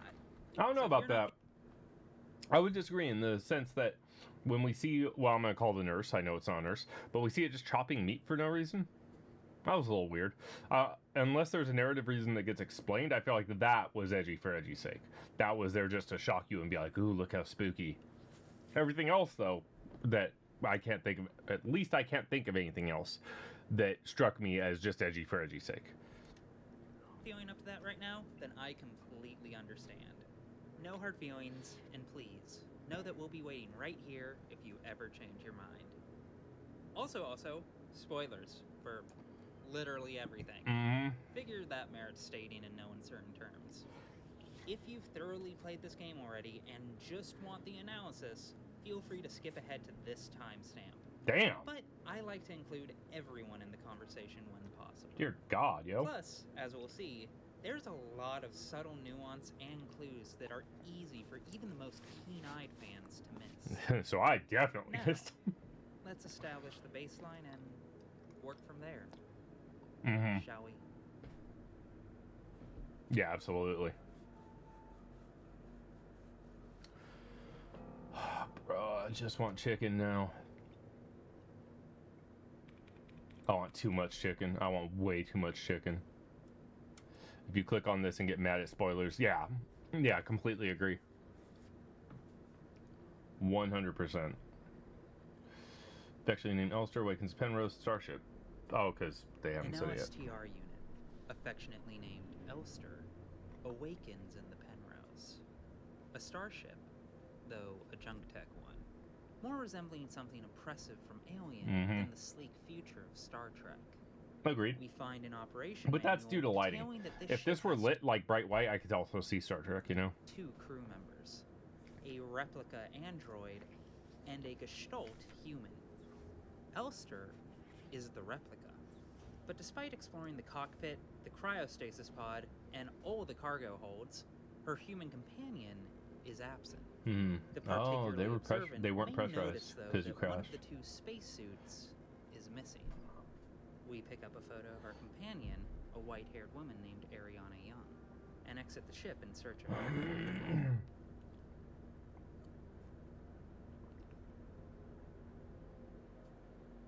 We have crash-landed on an icy planet. At the very and least, it a foggy seems planet. that the only shelter to be found is clambering up a hill to a gate-like series of standing stones. We ascend and pass the threshold. I On the also other like how it goes side is a super dark widescreen red pit, whenever it leading takes over. down and down. Really good way to show At you what's the up. bottom of the stairs, a narrow hole. We crawl through. Get in that butthole. There you go. The red walls of the passageway have a palpably biological feel to them. On the other side, we find a room. Ooey An gooey. impossible room that shouldn't be here. Far away on some distant planet, yet filled with the retro-futuristic Cold War tech of the setting. Yep. The room itself seems cozy and strangely familiar to our protagonist. Filled with dusty old radio receivers, a series of tomes, an old bedroll made of leather with a chained safe atop it, an old CRT I remember that. computer monitor with corresponding keyboard, and the flag of the revolutionary nation, the totalitarian, communist-coded regime our characters live under. When we turn It around, is communist the coded. hole that we just But crawled like in a through real is fucked way. closed up behind us. As if a dream or a nightmare, there seems to only be one way forward. Keeps on calling me, calling Ahead me. of us is a book. The King in Yellow. And as we pick it It up, doesn't go in our inventory, does it? Something I just realized. Doo-doo.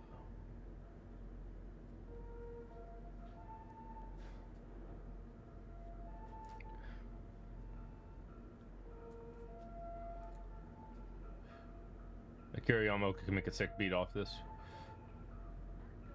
Achtung.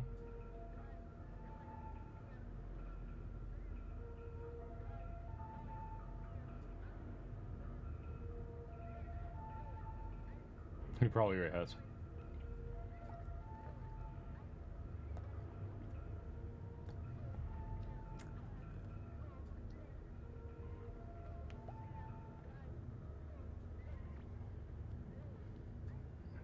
And then it gets weird. There it is. Secretly your data Earth must.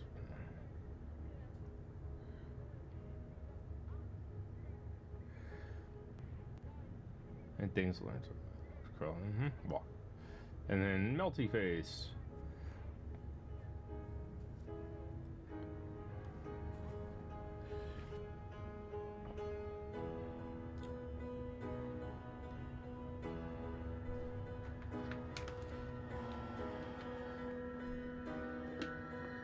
pause. A blue screen of death. The screen most computers show when they hit a terminal processing error.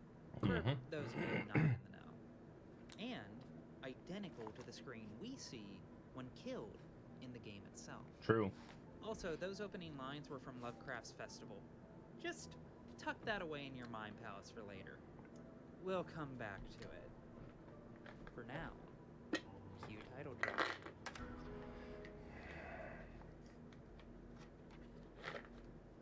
The game now reopens with its first major playable chapter, entitled Synchronicity, or Synchronicity.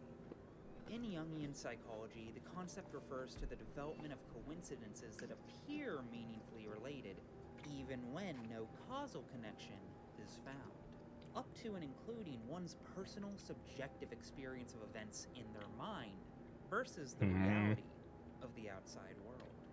Makes sense. Elster stares into a bathroom mirror in a shot evocative of James Sunderland in Silent Hill 2. The only item we have on us is a photo that looks almost identical to the one we found in the ship, but with one distinctive difference. The hair. The person in this photo is a brown-haired girl named Alina So. As we explore our surroundings, we realize we've ended up somewhere completely new. The Serpensky School and Mining Facility, on a distant planet called Lang.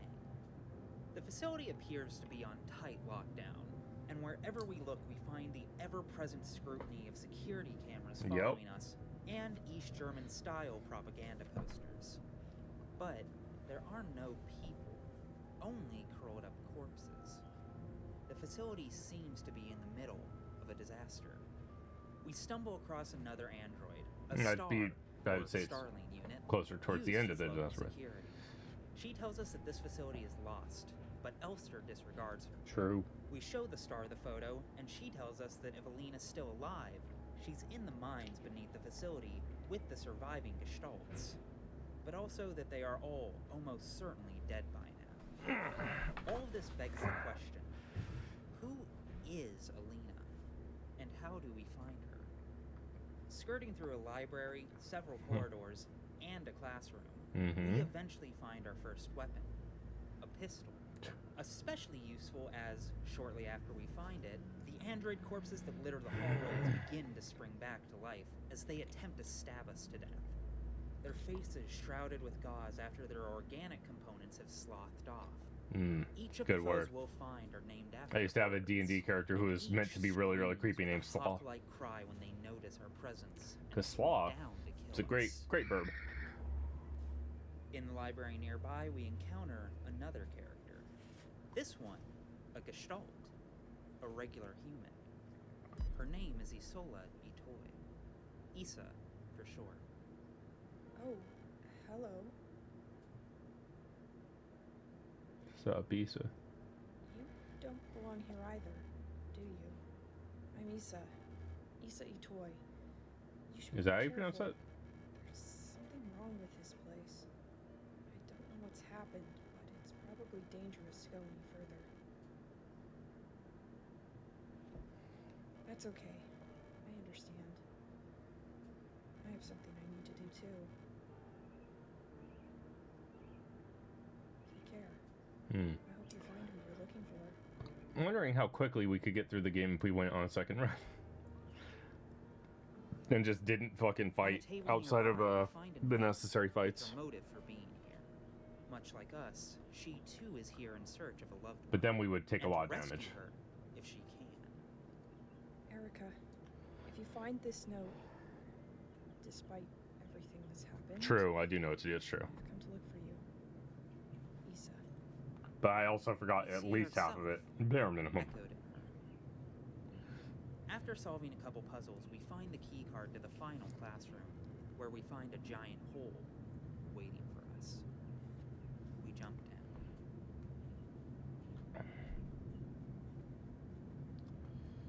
Oh, it didn't go We into drop the... down to the Oh, yeah, I next guess I levels did. of the Sierpinski facility. These ones far more resembling a mining plant Mhm. than a classroom.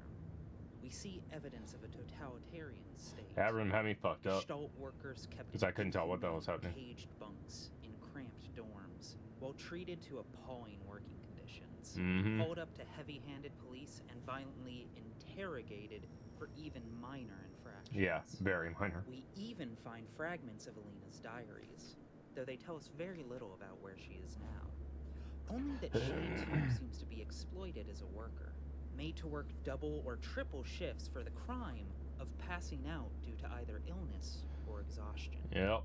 Inside a lockbox of Alina's, we find a strange hexagonal stone plate with meat inside it. As soon as we touch it, we are carried away into another world. Mm-hmm.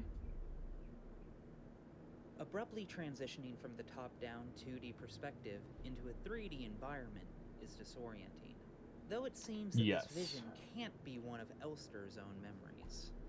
We make our way across a small bridge into a nearby shack as a blizzard rages. Inside, we find a few things of note. Letters on the table, addressed to Iris and Ariana Young. Books, radio receivers, and a computer which all look identical to the ones we found in the mysterious room at the start of all of this. Mm-hmm. A carpet pattern that I'm sure we'll never see again, and, next to an unbloomed flower, a radio frequency receiver. And, curiously, we can suddenly use it as part of our replica module. Yes, we can.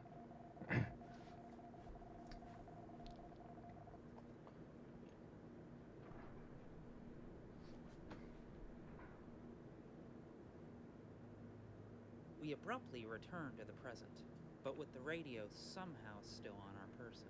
Mm-hmm. With it, we can acquire a key card which grants us access to the elevator that will carry us down to the mines. However, no matter what floor we select, the elevator stops on floor 3. Yes, it does. Our card is invalid, as the display tells us to contact the administrator. Interesting. The door opens, leading us into the hospital. One thing this game does incredibly well is it makes you feel very smart.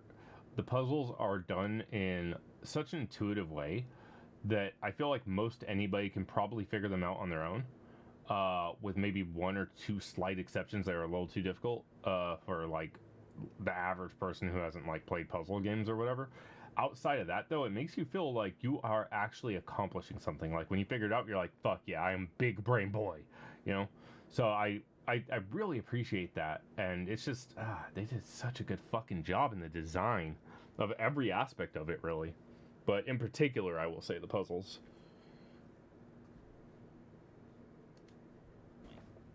There's still no one alive, though. Only corpses and zombie-like replicas. Mm-hmm. Androids. As we begin to explore, we find another of Alina's diaries. I can only hope to be so good. Yeah, for sure. Something's Same. wrong.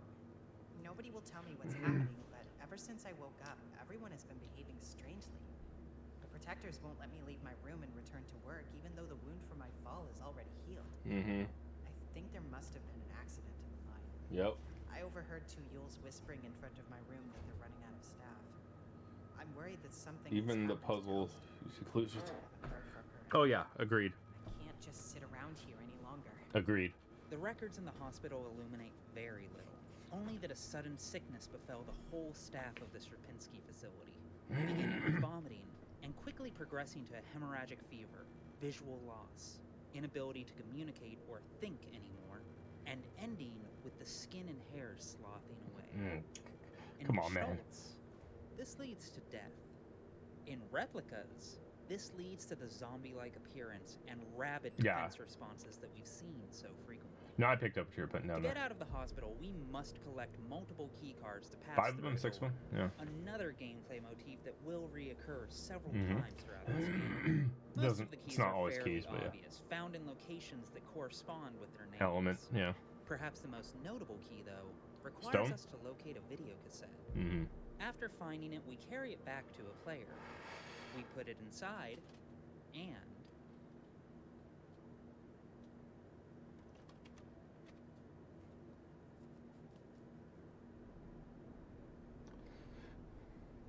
we again suddenly shift to first person. Another memory of a time long past. This time with a white-haired girl on a train. That's where we got the gold key card? She I didn't even remember that. vanishes, and it I mean, I remember ends this segment, but I we remember find getting the gold key card.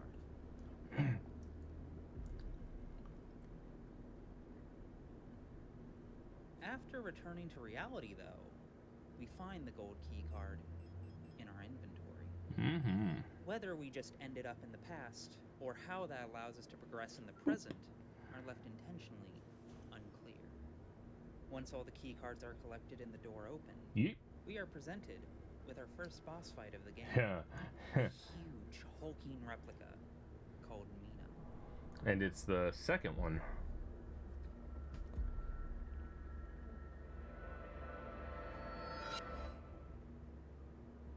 Or, I'm sorry, it's the second one. There are 2 of them, is what I should say. There's this one, and then there's another one that you find later on. Like, but it acts more of as a mini-boss, I guess. I think there might be 3 of them. There's definitely 2.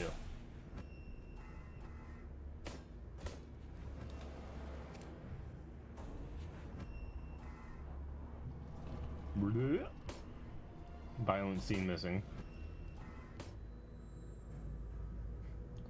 Oh, that boss fight was a lot easier for them than it was for me.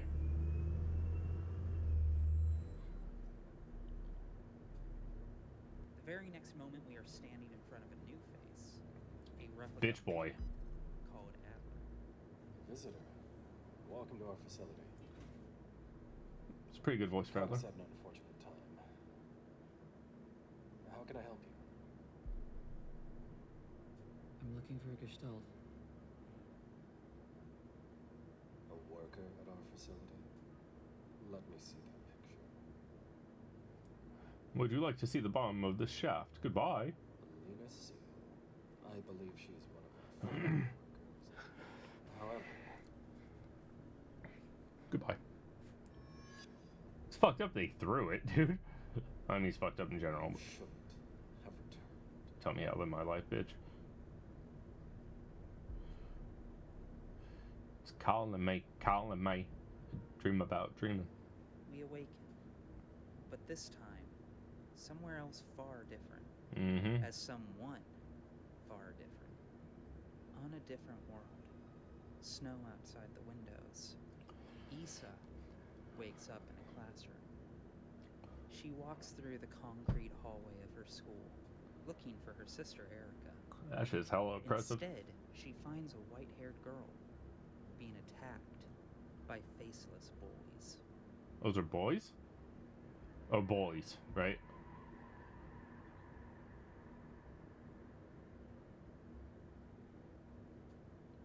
You know, no matter who we play as, we always seem to be looking for someone, but never quite finding the right person. Yeah. Wonder if that means anything. Haha. Probably nothing. Yeah, Carrying on. it's fine. Elster picks And herself away. up off the floor of the elevator shaft and, oh, god damn! Adler's sure been busy killing off a whole lot of me. Mm-hmm. Yeah, that's at least a couple dozen dead Elster units. Why do I feel like the story's about to get way more complicated? I don't know. The deeper levels of the facility seem no Oh my less God, carpet. trash than the upper floors. Though this area has a new enemy type.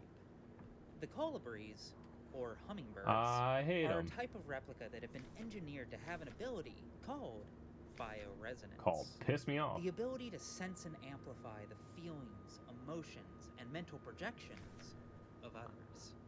As they become infected and turned into the broken creatures we see in game, they transmit their song of death and decay via our radio directly into our heads. I'm sure this plot point will never come up again. Nah, it's fine. You see, by saying that, I'm flagging that actually the opposite's going to happen, and that this will be really important. Yep, that would appear that way.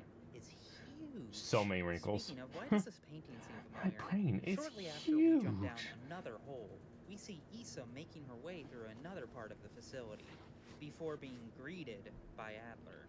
Fuck you, Again, Adler. we're cycling the same calm mannerisms with her as with us. It's implied it doesn't go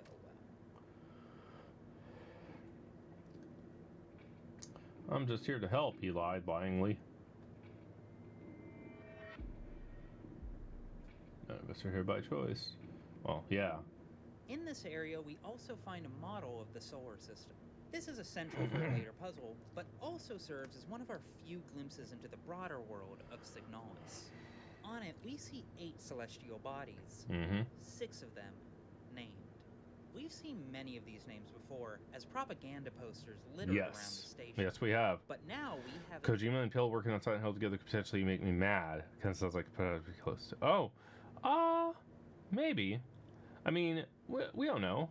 I mean, is there anything to indicate that that is the case? That Peel's like, oh, I have this really good idea, and it happens to be the same. You know what I mean? Like, is there anything to indicate that? a proper frame of reference. Closest to the sun is Bouillon, home to the Imperial Palace. Oh, okay. floating above the I'm picking up to put it down. clouds. Next is Veneta, an ocean world ravaged by war. Elster notes that When I close my eyes, If that does I happen. can hear the sound of the sea. after is Katej, the imperially occupied Red Desert. Then, orbiting around a much larger mass, is Rotfront, an ice moon still in the process I think it'll be fine. of climaforming. As we approach the edge, we find another orbiting body, Heimat, the seat of the nation's government. And lastly, most distant from its home star, is Lang, the small planet we're on, right now. You don't gotta memorize these, but trust me when I say that having this as a frame of reference will be very, very useful. As we continue to explore the facility, we find more documentation about the replicas. Their personas appear to have been copied via bioresonance from Gestalt templates and pasted into their mechanical bodies en masse, making them effectively mass-produced robotic clones. Yet it is noted that they are still all individuals in their own unique ways. No two are truly identical. True. Perhaps most importantly, though, when treated in specific ways that correspond to their original personalities, their old Gestalt memories resurface, and they don't function as intended. When put under extreme enough duress, their personas may degrade. We find the door that Issa was trying to enter earlier. Inside is the unconscious leader of the facility, a tall Falk. and beautiful female replica named Falk. Nearby documents show that her form was modeled on the great revolutionary leader of this state. She has been built with vast bioresonant capabilities as well, letting her force her will on others and shape reality itself via semi-psychic means. She's also 2.5 meters tall, so, like, do with that knowledge what you will. But she cannot wake up. She lies, sleeping and sick. Yeah, she's like, what, 7.5, Whatever 8 feet? illness has brought this facility to its knees. Is this who Adler was protecting? Her diary lies beside her bed. I don't know how much longer I can go on.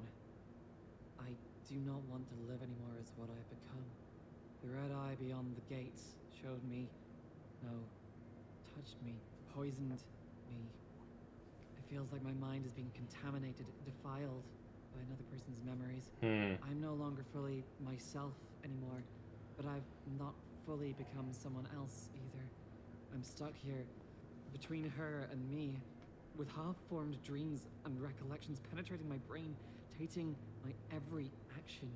Who is she? Who is that white-haired girl? Ooh. Why do I long to see her again? Why would she curse me like this? Interesting. Of note, another diary entry shows that Adler too has had his memories altered. He recalls us in Elster coming to the facility multiple times over. Yeah. Yet there is Couple no dozen, at record least. of an Elster ever having visited this place. I wonder why. As we fight our way Should we through check the halls, elevator we again? I think the search for record's there. key card to the administrator's elevator, which will carry us to the mines below. In time, we find that key card is hidden inside of a safe, and the key to that safe is hidden inside another copy of The King in Yellow. Yes, it was. Alongside the final key card, though, we also find Adler's full diary. Adler's diary, 8421D. Something is wrong. I can feel it. It's pretty good Adler voice. I like Is it. this really madness? When I read the pages I of my diary, don't know. In my mind, he was a recall little bit more events that never pompous, happened. but A yesterday that never was. a little more prissy. Feels as real as the one I actually experienced.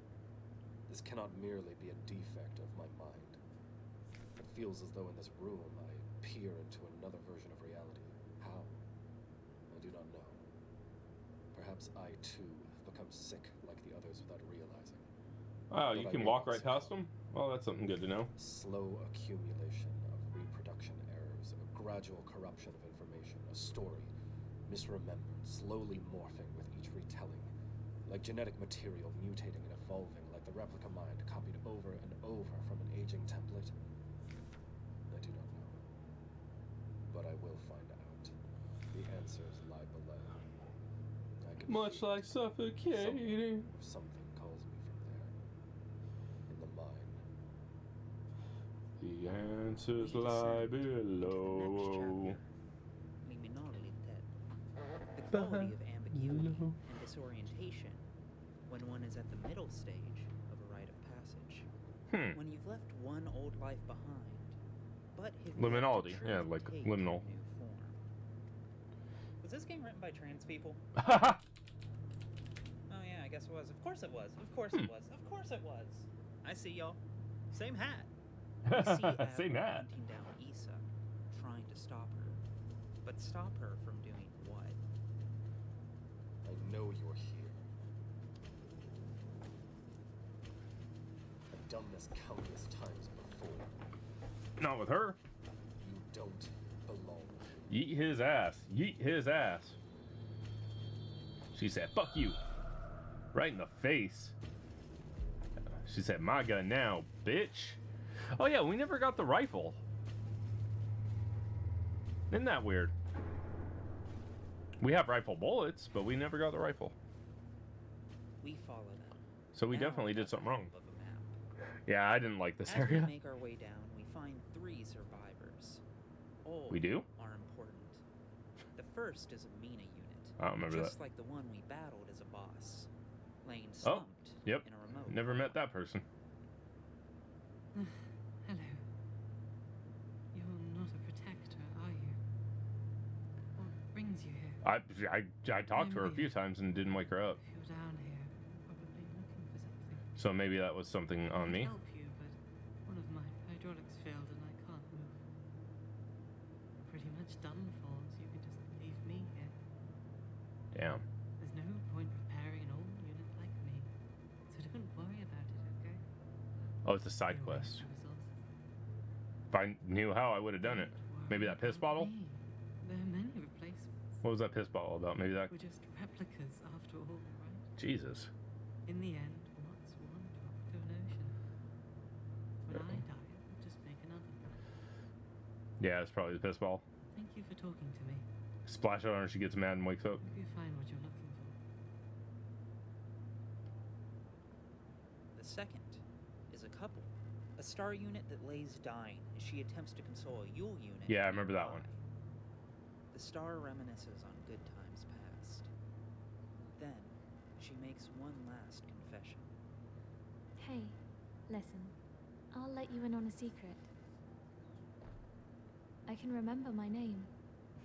Because, From my old life. yeah, they were human at one point, right? Isn't that funny? We finally arrive where we last saw Issa, and where Adler fell. There is no choice but to follow. We jump in a flash. We see the depressed face of Lena So, watching.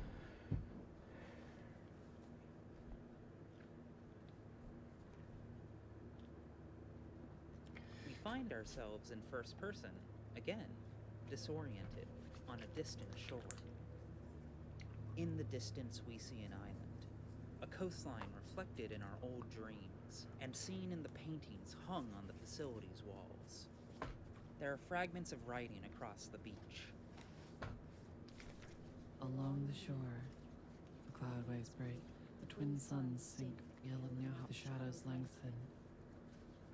Each are lines from The King in Yellow. Vision near tonight, where black stars rise, and strange moons circle through the skies, but stranger still. Each discuss the distant land of Carcosa. Song of Sylviam unsung. That's pretty cool. As tears unshed shall dry and die. It calls me in a sea of flesh. We will become one, but I can never go back to being me. Mm. In the real-world novel, The King in Yellow, these fragments of Carcosa are what the book's characters read prior to their fall from sanity and descent into broken madness. The true horror of The King in Yellow is not just the idea of losing your grip on reality after reading madness-inducing text. It's that such knowledge is dangerous. It's that it spreads. Right. All Pontypool This or summary shall resume shortly. huh. But first, has this ever Snow happened crash. to you? Oh fuck, I need to move right now! Me, this is me. I'm talking about me. Hi, this is an ad for my Patreon. So, I'm being forced to move Why? very suddenly and very far and very unfairly in a way that's very expensive. In all the years I've had this channel, I've tried really hard to avoid leaning on any kind of sob story when it comes to things like this. And even right now, in my heart of hearts, I absolutely hate having to bring it up at all. Mm-hmm. However, I get that. circumstances being what they are, I'm going to be really honest and say that if you're able to, we could really use the support now more than ever over on Patreon. Just a couple dollars a month sincerely makes all the difference. And in exchange, you'll get updates on plans for the channel, previews of big projects like this one, your name in the credits, and even little doodles by our resident artist, Clark. And if one-time donations are more your thing, we also have a Ko-fi and PayPal as well. Any and all support would be more appreciated than words could possibly describe. And since I'm going to have to start packing the moment the curtain drops on this, Wow. I think we'll leave it at that. Thank you for your consideration. Liking, subscribing, and commenting also help a great deal as well. Fuck landlords. Back to the summit. Agreed. The vision ends. We reawaken somewhere completely, unrecognizably different. It looks like the hospital's How long morgue, ago is this? but somehow 7 wrong. months. The metal is rusted and decayed. The walls eventually give way to so much rotting, pulsating meat. And oh god damn it, we're literally just stealing from Silent Hill now, aren't we? Huh. Look, I have to draw a line somewhere, and that line is at this place looking True. and feeling like the place that it straight up stole its name wrong. Uh-huh. And I've been very forgiving about this game's homages for reasons we will, again, get into later. But this one in particular gets under my skin. Really? And not in the sexy way. Sorry, getting distracted. Back to the summary. Ahem. Much like Silent Hill, something is going extremely wrong here. Is Elster the only one who sees the world like this? Meat monstrosities and all. Our foes look different, even True. more deformed, even more monstrous. With and shields. They writhe on the floor in pain in ways that feel even less human. We see a nuclear waste warning before finding a hole made of meat. The No butthole. prizes for guessing what we do next. Jump in the butthole. At the bottom, we find Issa again, and she isn't alone. That's right. Old Cage Head's there with her. Pyramid Head's cousin.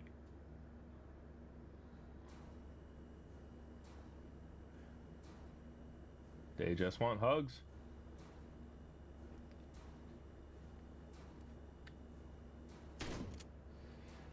Mayhaps. Hell?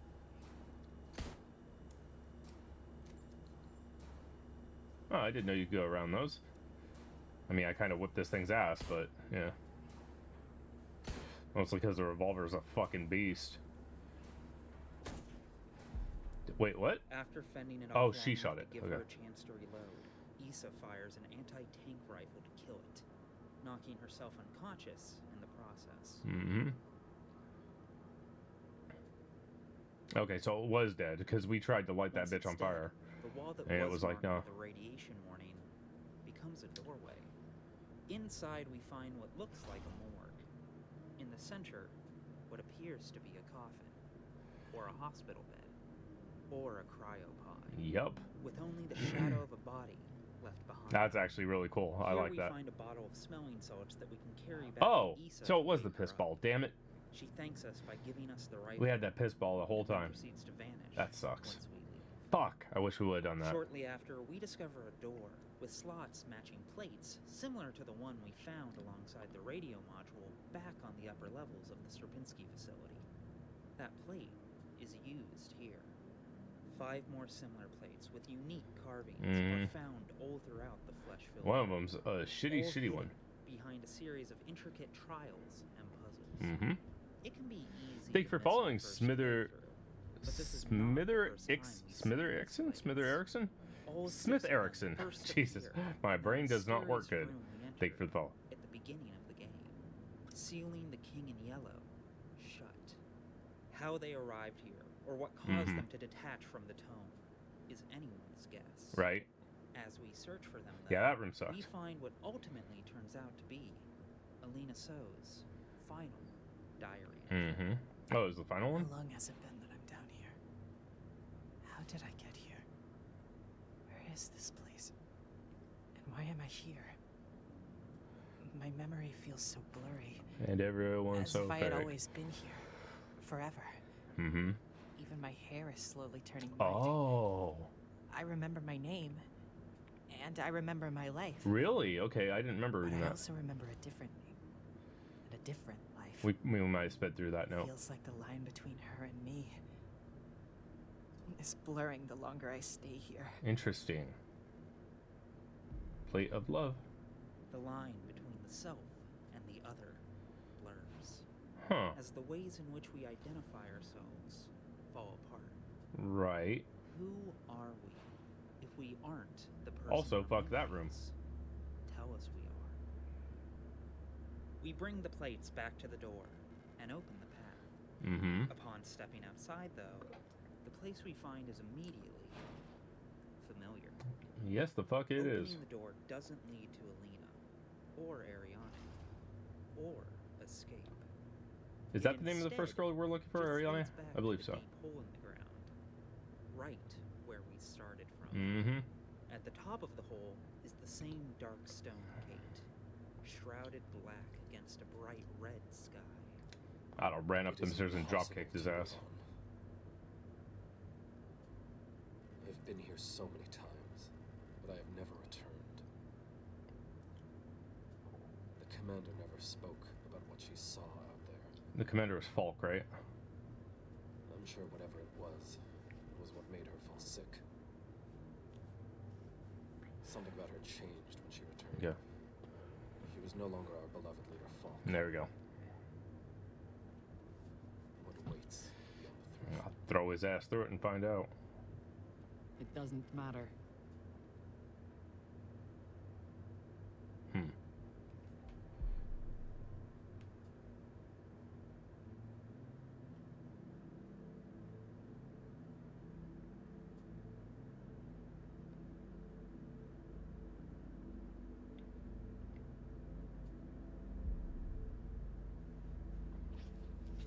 Beyond the gate. Emptiness. Which game is longer, the Observer or Lost in Vivo? I'm not sure if we're going to do both of them, but I definitely want to do one of them. I just want to know which one's shorter, I guess.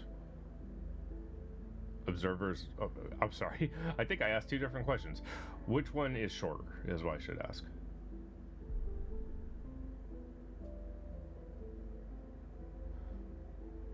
Lost in Vivo is shorter, okay. Come closer.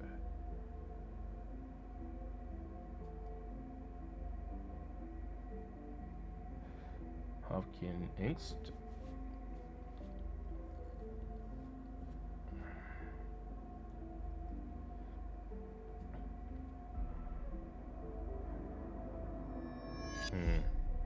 You could probably do all three if you keep schedule after Spider-Man. Let's see. Well, Spider-Man's going to be towards the end of the month. We're going to, I think, probably do Spider-Man like literally on Halloween. So we might be able to get all of them in. Tomorrow, I think, is going to just be reacts, though. You know what I mean? Just to kind of take a break in between games. So tomorrow, I think we're going to do reacts all day, maybe watch a movie, and then the weekend we'll come back and hit the games. Probably game Saturday, another react Sunday, and then game all next week.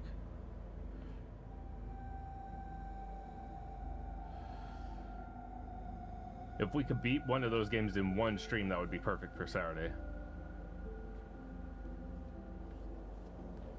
I'm assuming Lost in Vivo is like the only option for that, though. Because I assume it's shorter than BioShock as well, right? Yeah. Okay, then we might do Lost in Vivo on Saturday.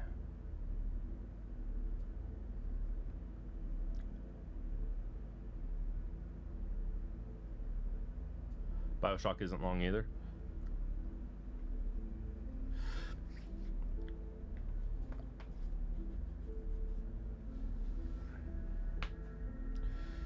Ghost in Shell time, baby.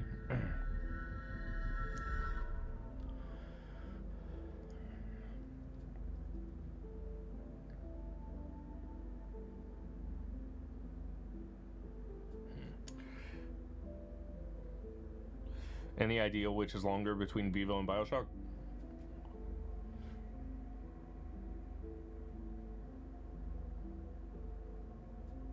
BioShock's longer? Okay.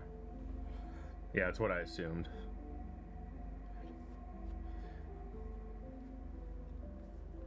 Yeah, it'd be nice to finish Lost in Vivo this weekend, then do the other two next week. But we'll see how it goes. Anyways, thanks for watching. Hope you enjoyed. Sure, you can see why I love this game so much, and of course that's not the end of the game. Don't be fooled by the fake out. We've still got one last major leg of our journey to work through here. Also, apologies for letting the whole scene play out in full, but as we'll see, this might be the single most important moment for truly unearthing what's actually happening in the story. Before we begin that, though, I want to take a quick moment and just point out a couple of the most important images that flash by, which can be easy to miss on a casual playthrough when you're not combing through everything frame by frame in Premiere Pro. You know, things like this. And this. All the Elsters, all also the this. Arians. Definitely this. Especially this. And this. Perhaps most subtly, this. And most of all, this. We will be unpacking all of these in a bit once we have a bit more context to be able to appreciate what we're actually looking at here. Breaking but in the suffice to say background. that I think these images are absolutely essential to Very, understanding what is Evangelion-y. actually going on in Very, this very game Eva. and what it means. So yeah, just go ahead and tuck that away in your mind pals for later as well. You act like Right I have a next to mind the game palace. over screen I have a at thought the shed. start of the game. For now though, we will begin our journey anew, where we can finally get some clear answers.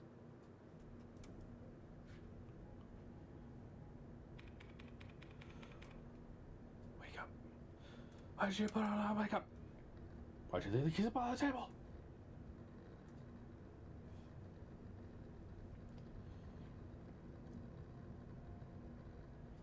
As the game reopens, we see Elster once more awaken in the Penrose. Mm-hmm. But this time it seems brighter, more functional.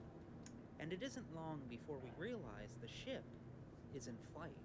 Yep. We are living through the past. Yes, we are. We move through the cabins, repairing small systems, and doing everything the Elster unit replica was originally intended for. As we go about our errands, we find the notes of Scout Officer Ariana Eon. Technical service records, Scout Officer Young Ariane. Officer's note. I've adjusted the ship's internal clock to run slightly slower. Pretty good voice. I like that. On my calculations, Some good ass each voice cycle actors. should be exactly 6.13% longer, simulating what I believe is the length of a day on Veneta. I wonder if Elster will notice the difference. Yeah. Very, very good choices. Her accent. I'm sure that she's Venetic. She pronounces ship just like Issa and Eri used to. It's very cute. Hearing her speak makes me dream of the ocean. I wonder if I'll ever get to visit something like it.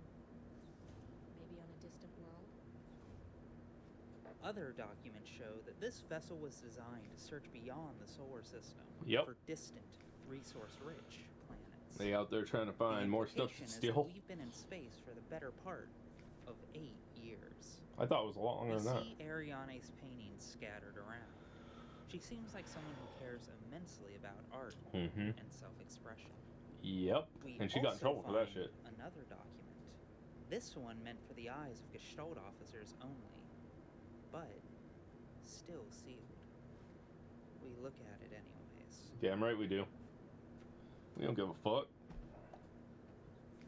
Previous experience with this replica model has given us insight into irregularities in their behavior that stem from the original neural pattern used for this unit.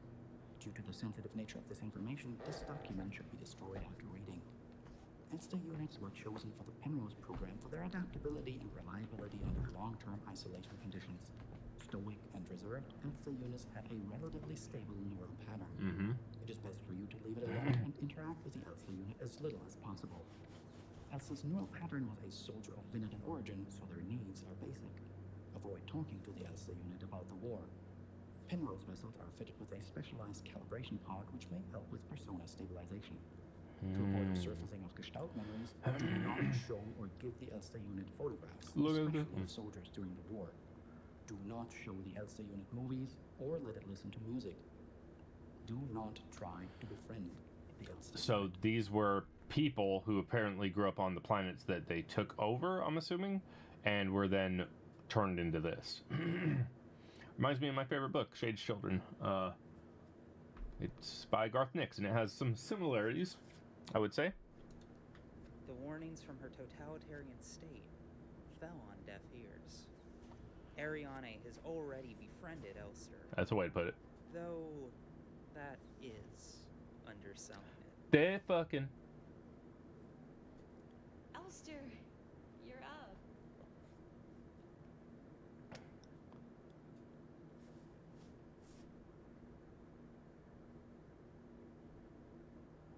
I missed you. I missed you too. It's More like they're robots. They 10,000 based off people. Some residual and residual people. Oh, I'm okay. getting updated mission parameters. I thought there was bio shit involved in them too. What I thought is they took the people who were either dying or dead and reused their parts with mechanical stuff. So they're like biomechanical. You know what I mean? some bio shit, yeah. So that's what I thought, is they like basically took people that died during the war or were dying, or just people that like were from the planet and experimented on them. A mix of clone and robots, yeah. So yeah, in that case, then it's, yeah, that's kind of sort of what's going on with Shade's Children as well. In some parts, but there's a lot more to it. I thought it'd be nice to celebrate. Wait. Yeah, very Ava as well, if you think about it. Because that's what the Ava units are. They're biomechanical mixes of robots that we made and angels that had fallen to Earth during the first impact. That's literally what they are. They're they're the spawn, I guess, of Adam. The big fucking white thing that's on the cross. Yeah, so yeah, very Evangelion.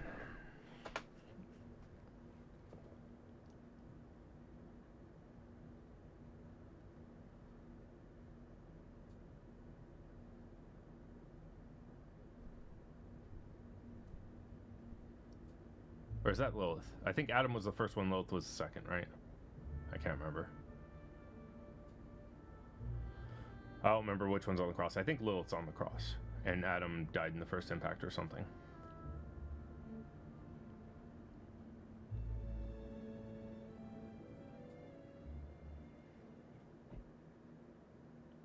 If the Space Soviets told me not to fall in love with my gay crewmate, I'd ignore him too. Mm-hmm. Just as we begin to get used to the safety and comfort of Ariane, though, we return to the present.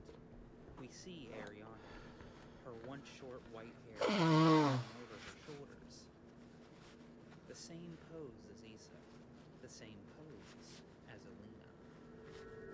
Then... Look at this photograph. Every time I do, I shutting down.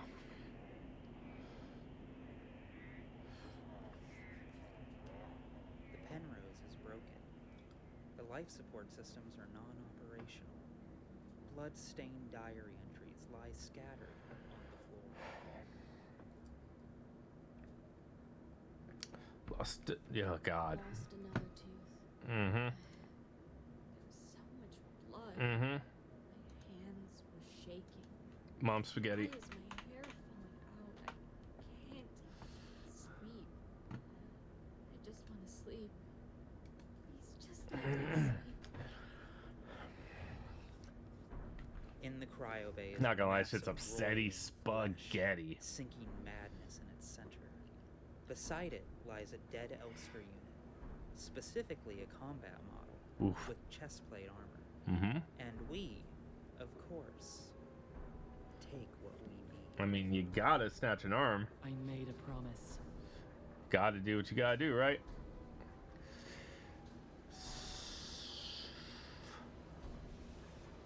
I'll do anything. Yep. Yes, you will.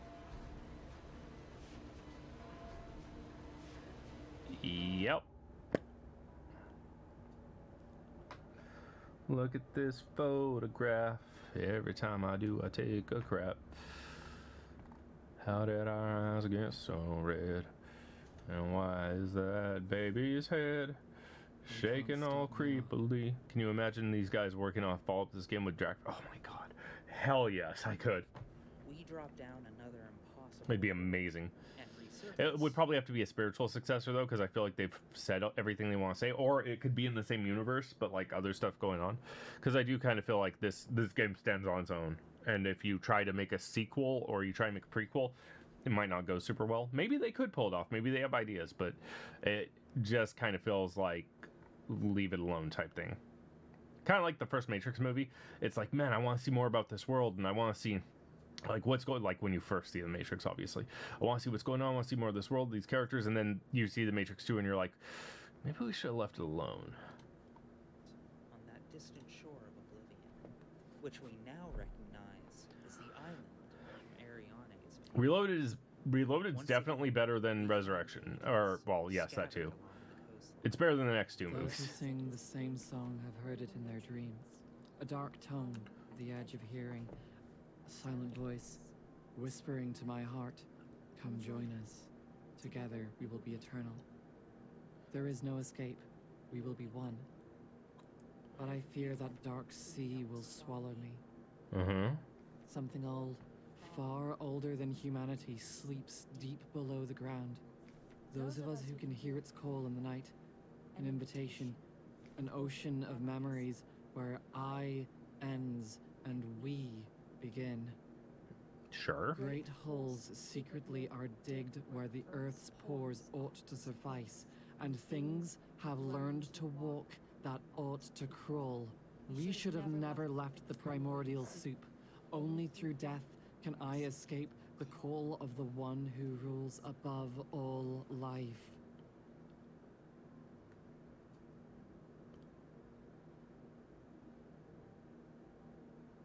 Huh. Kill me.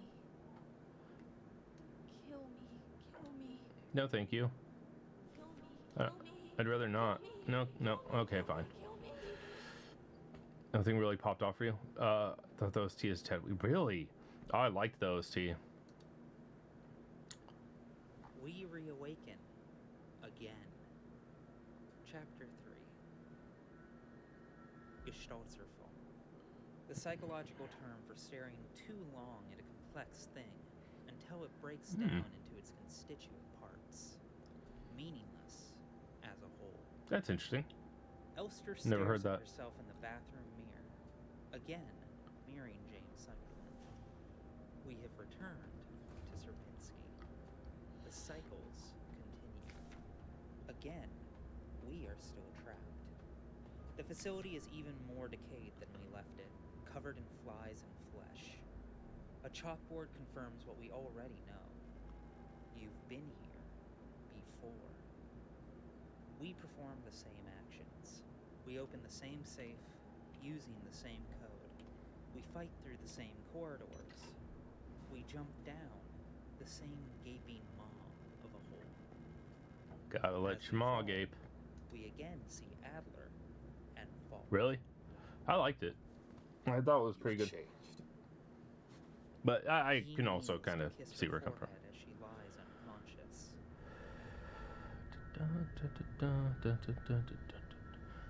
As he rises to stand, flesh grows over him. It's like everything was taken apart and back together by someone who doesn't understand how it works. Sure. I have become whole again. Great. Happy for you. No mask. Or face, for that matter.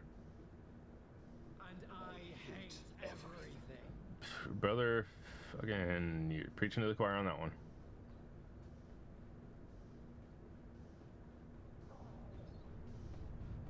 And now,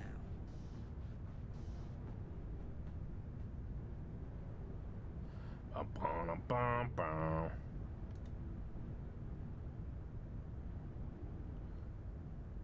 It's not bad, just unmemorable. Elster stands, Fair enough.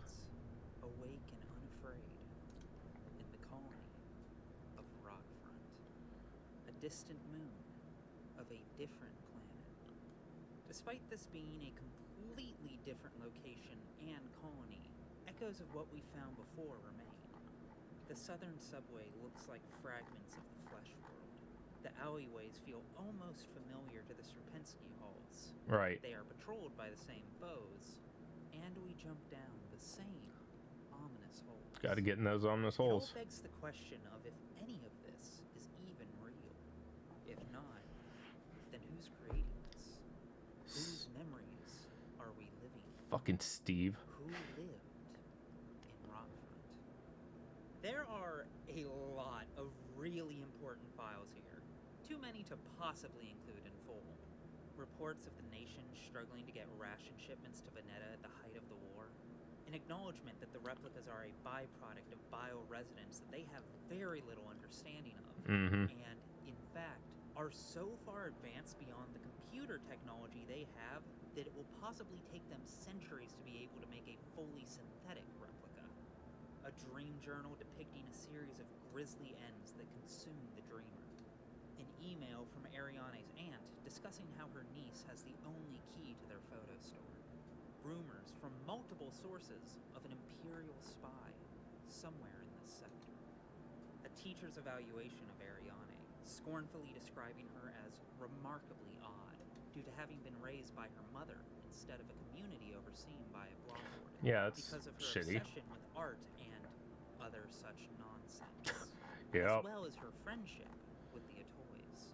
The teacher closes out by remarking that they can only hope military service will beat those frivolous ideas out of her in a way that this school has failed to do Super cool. so far. But even among all these files, there is one that stands out as exceptionally important. There exists a strange folklorish idea in many sectors of Rotfront related to pareidolia, a tendency to see meaningful images of random patterns, like seeing a face in an ink blot or letters in a smudge of dirt. Mm-hmm. It is well known that the so-called red eye is simply an anticyclonic storm produced by a high-pressure region in the atmosphere of Rotfront's planet. Yet for some of the early settlers of Rotfront, this natural phenomenon became symbolic of their struggle and way of life. That red spot in the sky became a perfect metaphor for the ever-present surveillance by the Protectors and the tight grip of the central government on Heimat. Even today, the idea of an unblinking, watchful eye observing their every move still resonates strongly with the people here. As we explore, we collect tarot cards, though their purpose isn't immediately self-evident. After a card is collected, a mass of flesh erupts out of the space we found it in. In our search for them, though, we also find a database of old medical records, which just so happens to include Ariane, the Atoy twins, as well as some uncannily familiar faces. This also serves to confirm that both Issa and Ariane I didn't see the called faces. Rotfront their homeworld. I didn't know there were Notably, faces. Ariane was born on the planet of the Sierpinski station, Mm-hmm. Lang. As we hunt for the final keys to complete the last puzzle of Rotfront, we enter the Atoy's old bookstore, the place where the twins grew up. And inside, we find Issa. Isami! I couldn't find her. I've looked everywhere, but she's not here anymore. I can't go on. I'm sorry.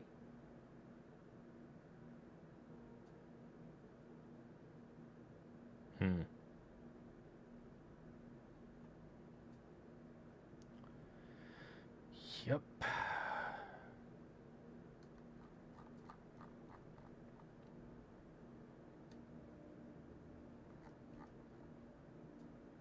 Jesus.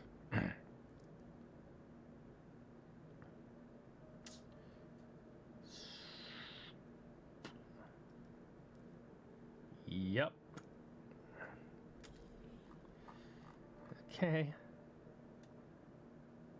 Her flesh falls apart. Yep, that's a way to put it. Becomes nothing but a shadow Mm-hmm.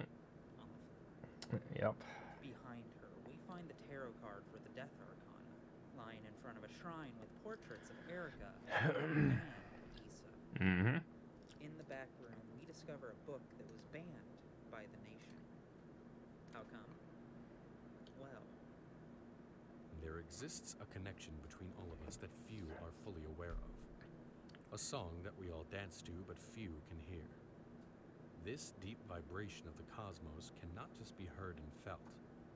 We all resonate in harmony with it, shaping it, deforming it around us. Those select few who can consciously perceive it often fear it. Too oppressive is the sound of the stars, too invasive the noise of the unaware around them, polluting the song with their fickle emotions. But every once in a while, some are born that can not only hear and play this music of the worlds, but who can conduct it. Gifted individuals capable of manipulating the essence of the world around them. Many believe that the Grand Empress is such a being. Her immense will bent the empire of Yusan and lifted us to the stars. It was her power that imbued life into the first of the machine servants that now carry the weight of the empire on their carbon steel backs. Right. shortly thereafter, we find the photo store. Young photos. There's not much side, only some film development solution and a single photo. A picture of two soldiers standing beside each other. The person on the right is familiar to us. Issa and Alina, or Alina So. Ariane? The woman we have spent so long looking for.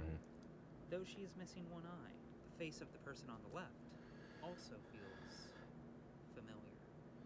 Because of a lot of things we'll get into later, which you may already be piecing together yourself, there's strong evidence suggesting that this is the human Gestalt whose neural patterns were the template for Elster's. Really? We never find out her name I didn't know for that. certain. But of the names listed on the photograph, there's only one that distinctly stands out. Lilith Itoy. And finally, as one vitally important cherry on top, we discover a message from the Imperial spy discussing why they ran away.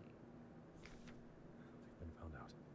I'm sure the white-haired girl working at the photo store in Sector C is bioresonant.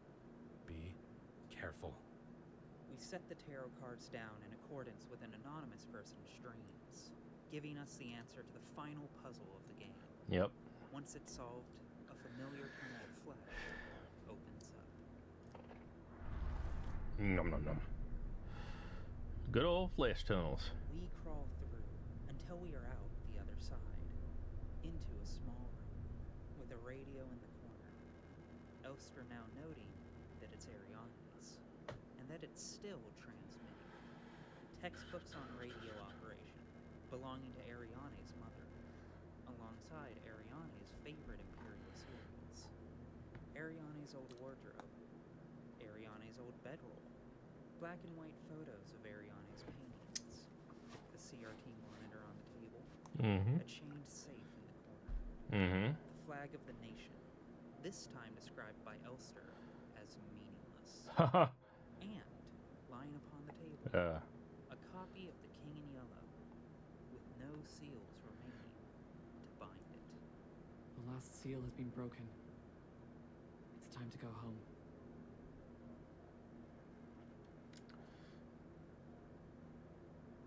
Interesting.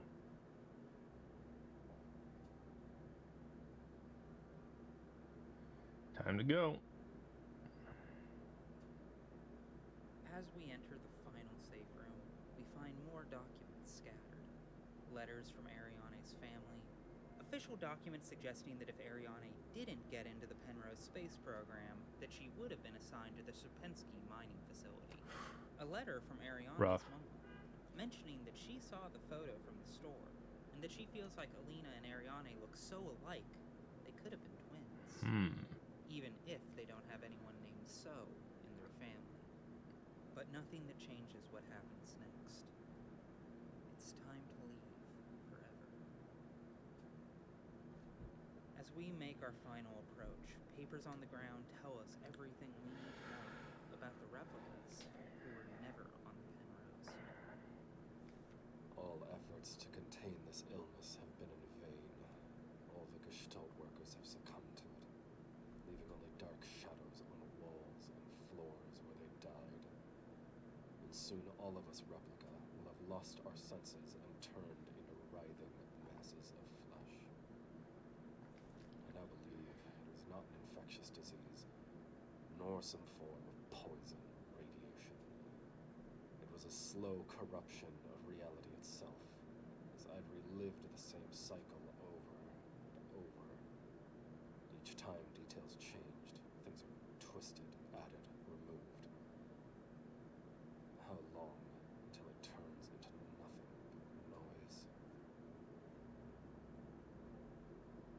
The crashed ship. A strange gate. A hole in the ground. An island beyond reach. Memories from other lives. Dreams of suffering and loneliness. A promise. A search for someone lost. I saw her in the red emptiness, waiting for me. We had made a promise.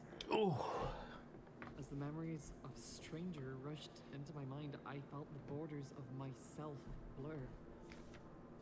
Now I can no longer tell where Falk ends and Elster begins. Okay. Still confusing, if I'm being honest. You must turn back. There's nothing for you here. That's... You've tried so many times, and you failed so many times. Don't you see that you're ruining everything? This is your final warning.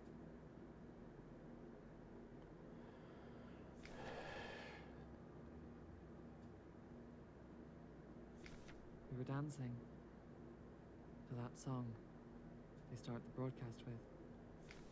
We fell asleep watching that movie we'd seen before so many times. If only I could take us back to that time. If we could when we were turn back happy. time to the good These days. memories are mine now. Well, okay. Why did he return? There's nothing for you here. She'll never dance with us again, no matter what we do. She doesn't even want us anymore. Well, that's depressing. Both of us, we are incomplete. Let us become whole again. As the fight begins, Falk uses her I think I would retain bioresonance more of this if it was powers voice to acted at the time. telepathically summon assistants and manifest spears that she then hurls at us with telekinesis.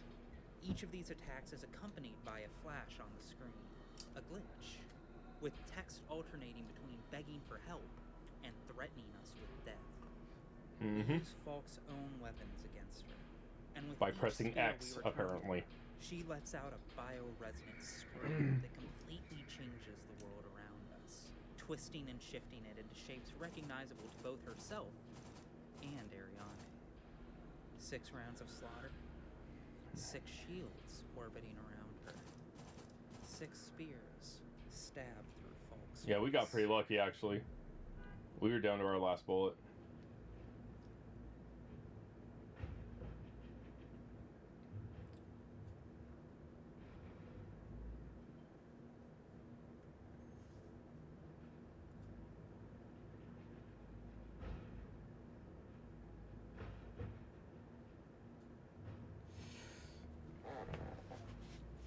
Yeah, then there was no way to get ammo, so we would have just been, I guess, running around the whole time until she decided to fucking kneel, if ever.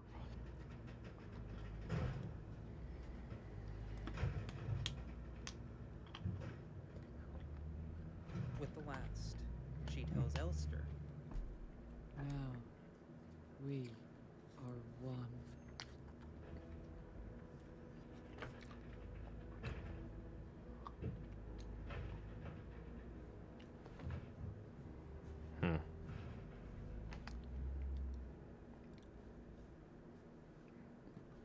Once again, you've returned. Fuck you, Adler. Are you really willing to go through with this once more? I will backhand the other side of your face off. You've seen what happens. This world cannot take much more. This may be our last chance. Elster climbs to the precipice. Adler cannot stop her. If you go back, it'll all fall apart. I can't let that happen. Can and will.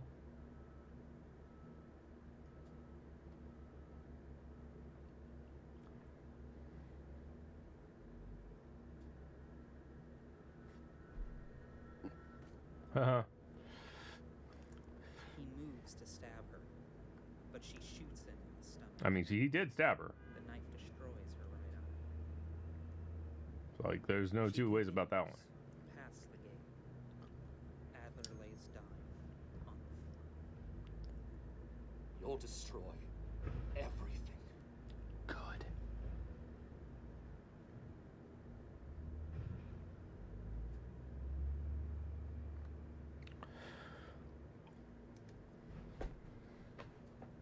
Alright, Back to the 512, baby. Let's go.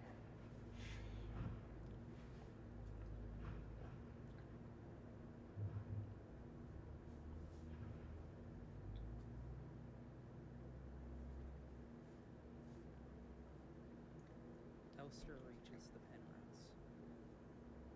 The airlock seal has already been pulled open by the previous Elster. Mm-hmm. It's loose. She opens it.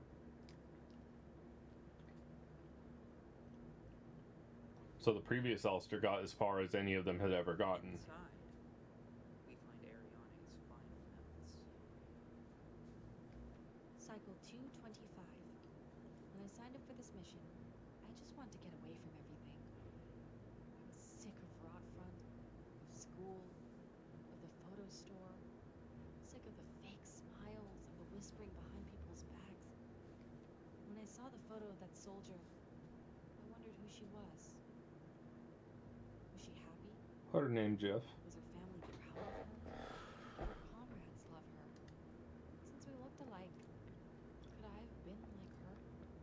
Hell yeah. In the end, I just wanted to leave.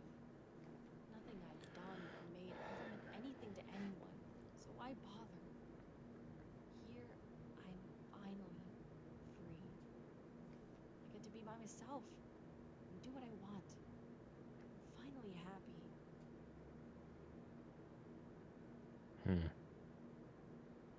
We also find Ariane's last orders. Phase 3, transmission. Congratulations, comrade. You've survived 3,000 cycles, reaching the final phase of the Penrose program. With the end of the operational lifetime of your replica unit approaching, it is time to prepare for the final phase of your mission. With the end of the operational lifetime of your replica unit approaching, it is time to prepare for the final phase of your mission. If you have not found a suitable world for landing at this point, accept that you will not. Find solace in the thought that others might be successful where you failed. Fuck that. As you are probably aware, the ship's spare parts and rations will soon be depleted. Life support systems and reactor shielding will soon begin to fail, and radiation may begin to leak from the cooling system. We recommend that you don't attempt to prolong your suffering by reusing old filters or rationing supplies. Instead, keep peace with your fate. I recommend catching the back of my hand. Ask your replica, while it is still functional, to spare you a slow and agonizing death, or that you take permanent rest in a cryogenic pod. Remember, you will die having served your nation by partaking in a glorious demonstration of our power. Very Wheatley.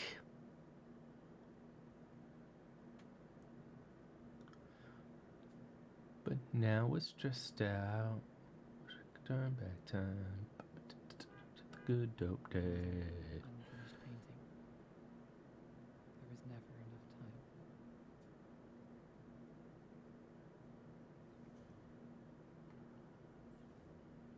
We reach the ship's reactor, leaking radioactive coolant, far beyond what any human could survive.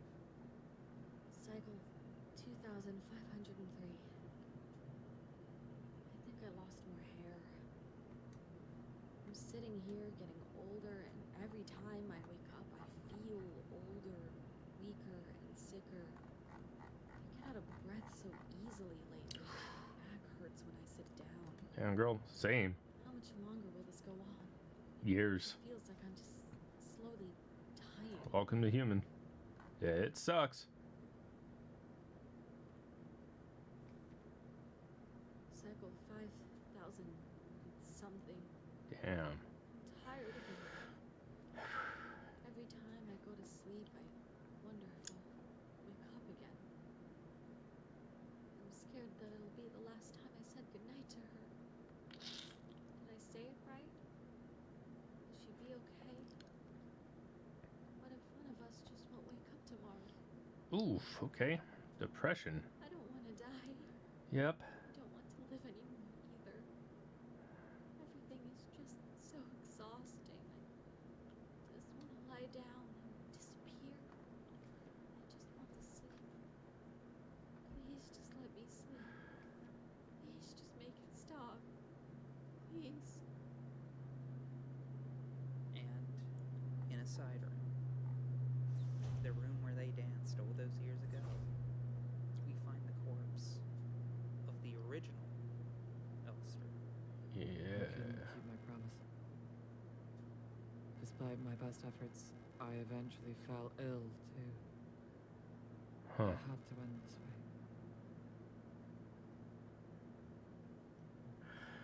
Cool. Cool. Neat and cool and not at all upsetting. Do. Yep, I don't disagree with you there, Spiral. There's definite feeling of SH2 on that one. Ahead lies the On all of it in general, but yeah. The moment Elster walks through the door, one of three endings plays out. Oh, there's only 3 endings? We approach the cryopod, the hospital bed, the coffin. The image that we've seen echoed so many times, Mm-hmm. in so many places. Yes, Our we have. actions also echo what we've seen before. Elster leans down to kiss Ariane in her sickbay, the same way Adler kissed Falk. I've come back for you.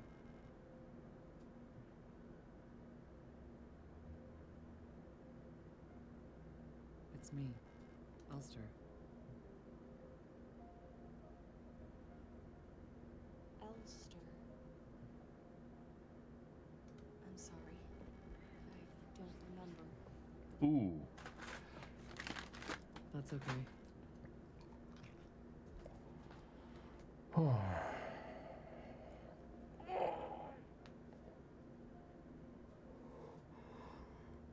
Elster, unable to fulfill her promise to Ariane, falls by her side.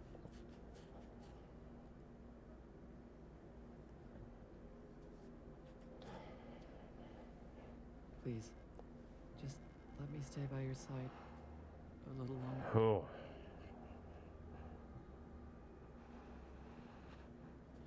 Oh, okay. Ariane places her hand on Elster's head. Her body shuts down, dying in the exact same position as the Elster unit we stripped Wow. the chess piece from. But what if she did remember? Mm-hmm. The ending I got. A different Elster manages to complete the cycle and make it to Ariane's cryopod once more. She kisses Ariane's forehead. This Ariane remembers. Is there a happy ending in this bitch? Elster. Nah, fucking FCL or FLC fluid or whatever the hell it's called. I can't do it. I can't do it. Got a chance to change your stars, would ya? You have to do it. It's time for this to end.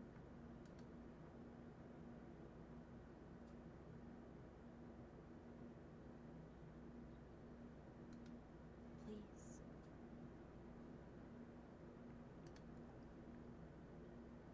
Not really great. Oh, that fucking sucks. Du hast es versprochen.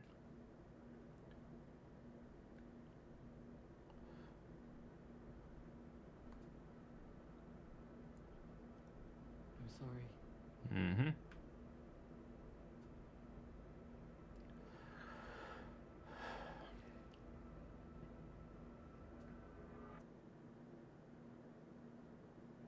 Jesus. Welp, this is, I guess, technically happier than the last one. At least she remembers you.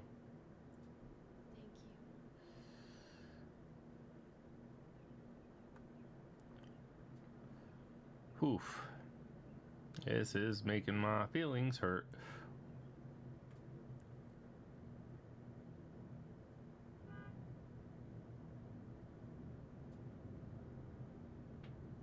Heartbroken, Elster steps away from the cryopod. Her mind at its end, she falls to the floor, in the same position as before. Life fades from her eyes. Oh, yeah. Yeah, it would have been like a Padme situation. She died of a broken heart.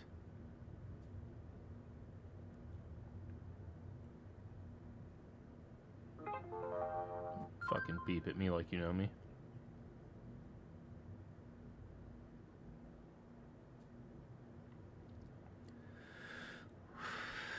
A different Elster. Okay. Still, under a different sky, reaches another ending. Elster walks This looks more out into the hopeful. desert, Because, you know, outside it's the not Penrose. blood red. Like the end of fucking Ava. But it's too much. Oh, no, this sounds worse.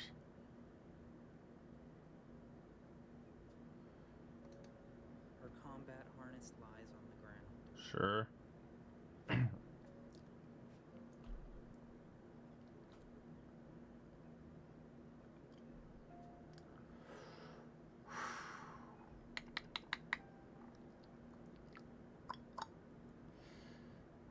Andy? She curls up and Oh. finally dies. She's got fucking zoned the To Ender's right, feet. from the side of the Penrose, a gentle, glowing white light can be seen.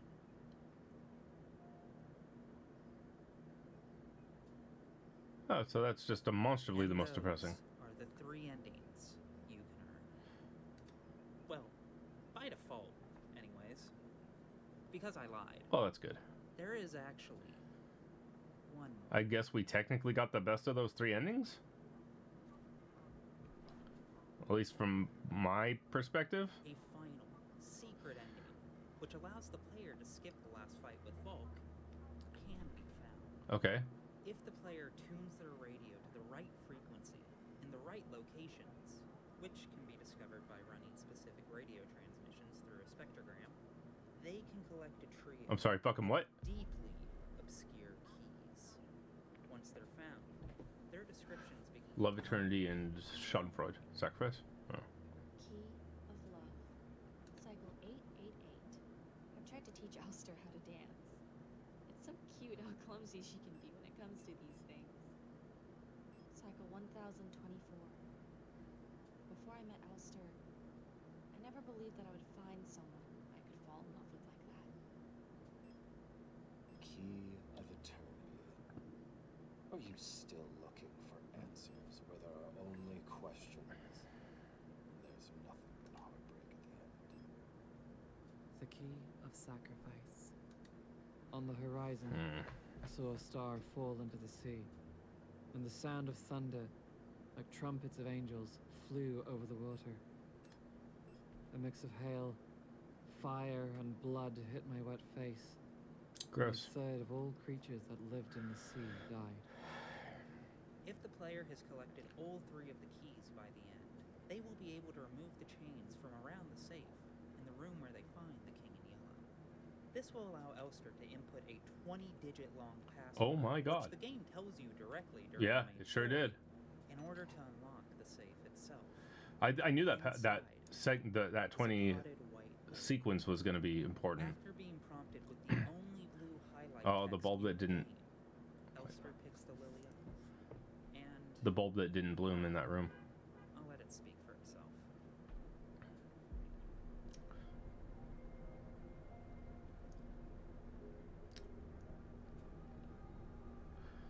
Why she looked terrified of that lily?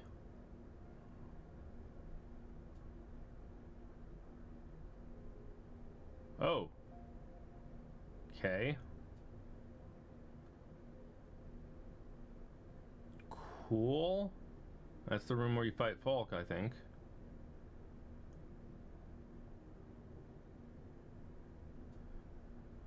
A cock ring. What? Voldemort does German something.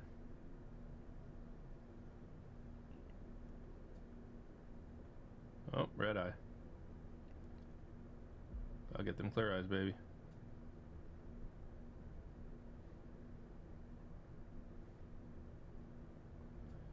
Aw, they dance. Look at them dance.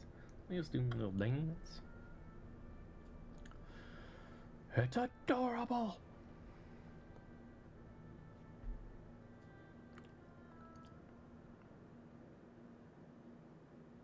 So, what the hell does anyone mean? Well, saying that. First, we're I going to got need this. Nice. Very good. Very good. My name is Silmatil.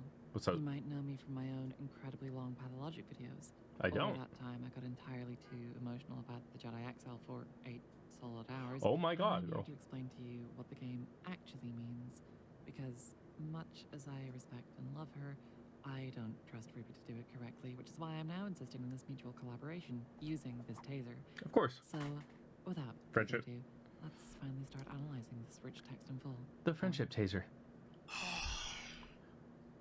I miss my wife, Tails. I miss her a lot. I'll be back. The story that we've seen is a Alright. very complex and nuanced tale. Like Alina, Ariane, Ruby, Codex said back at the start, we try to present it with neutrality, but our own biases and interpretation will shine through. My interpretation of the game and its events is purely my own and purely subjective. And, as I've learned, my take is somewhat controversial. I personally don't believe in any alien presence in the game, or that the madness that we see is influenced by the outer gods, or anything like that. Okay. I put everything down to human nature, bioresonance, and inevitable tragedy. Sure. What? A quick primer. Bioresonance Yeah, she's got an amazing in the game voice. is portrayed as an ability that Fucking certain absolutely people amazing. have, and this was carried over to certain replicants. A form of hyper-empathy. It allows a person that experiences it to understand the thoughts and mind of another, even to the point of quite literal mind reading. The Calibra units with their strange radio signals act as bioresonant conduits, Fuck taking them. a person's feelings as if they were a radio signal and echoing and amplifying them. Bioresonance, or this ability to read and interpret someone's entire brain as if it were a radio wave, is the technology that allowed human minds to be copied and pasted onto android bodies. It's simple when you know how. Just decode it like tuning a radio, and Control-C, Control-V what you find. The most powerful bioresonant replicant in the game is the Falk unit at the end. The one who could pick up on another's thoughts and memories so strongly that she became heavily affected by them until they became her. Inadvertently copying and pasting someone else's persona over herself. I don't think that the entire universe is literally falling apart by the actions of Ulster and Ariane. I interpret it as much more personal and figurative, but your mileage may vary. Okay. I don't believe that there is a best ending either. I believe that all of the endings are vital to tell the story, but the internet begs me for pithy analyses and short, easily digestible sound bites. Sure. So, with reluctance, here is my hot take. The relative bad to good scale of the endings is: memory is the quote-unquote worst. Sure. Promise is next. Really? And leave is the quote-unquote best ending. Why? Let me explain my thoughts. Okay. All of the events that we witness in the game are just echoes of the trauma of Elster and Ariane. Another revolution of the cycle, turning indefinitely, quite literally taking us back to the beginning, over and over. The Ulster unit that we play as is a copy of a copy of a copy. The decaying identity of Lilith E2, her personality pasted repeatedly onto so many androids that who Lilith is or was no longer entirely matters.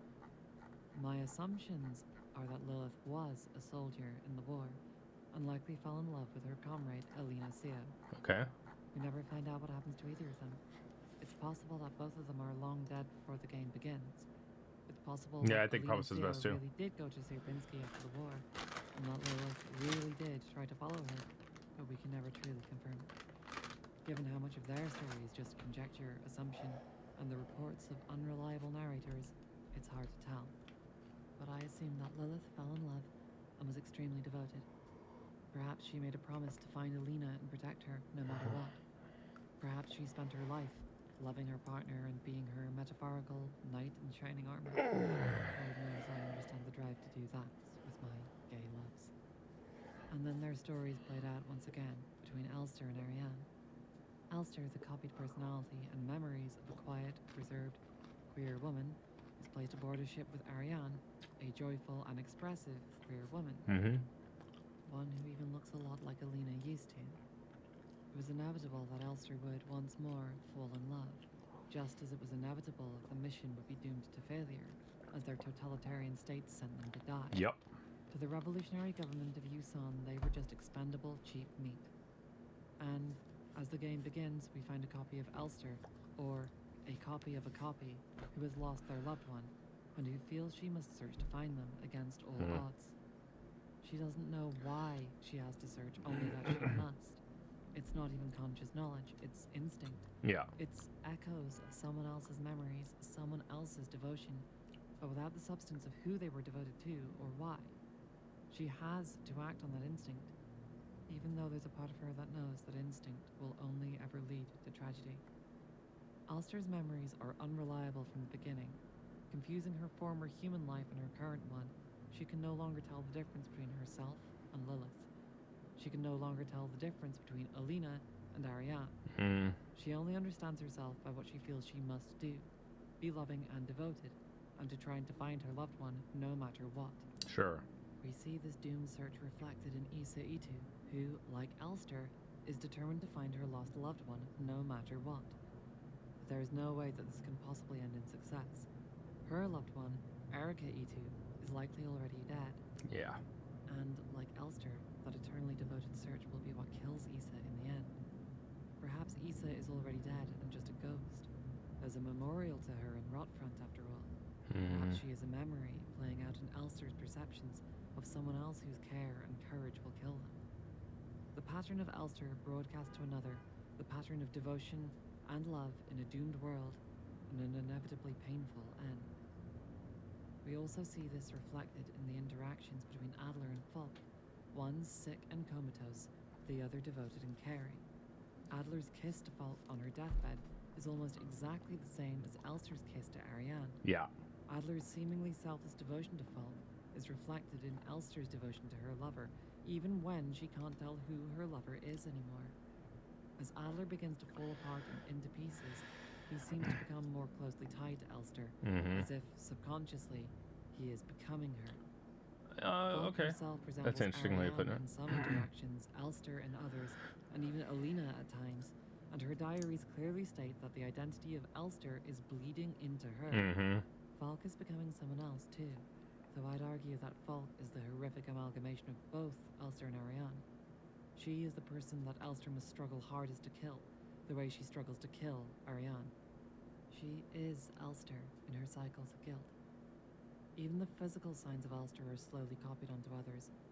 Elster is a copied remnant of Lilith, a woman who lost her right eye in the war.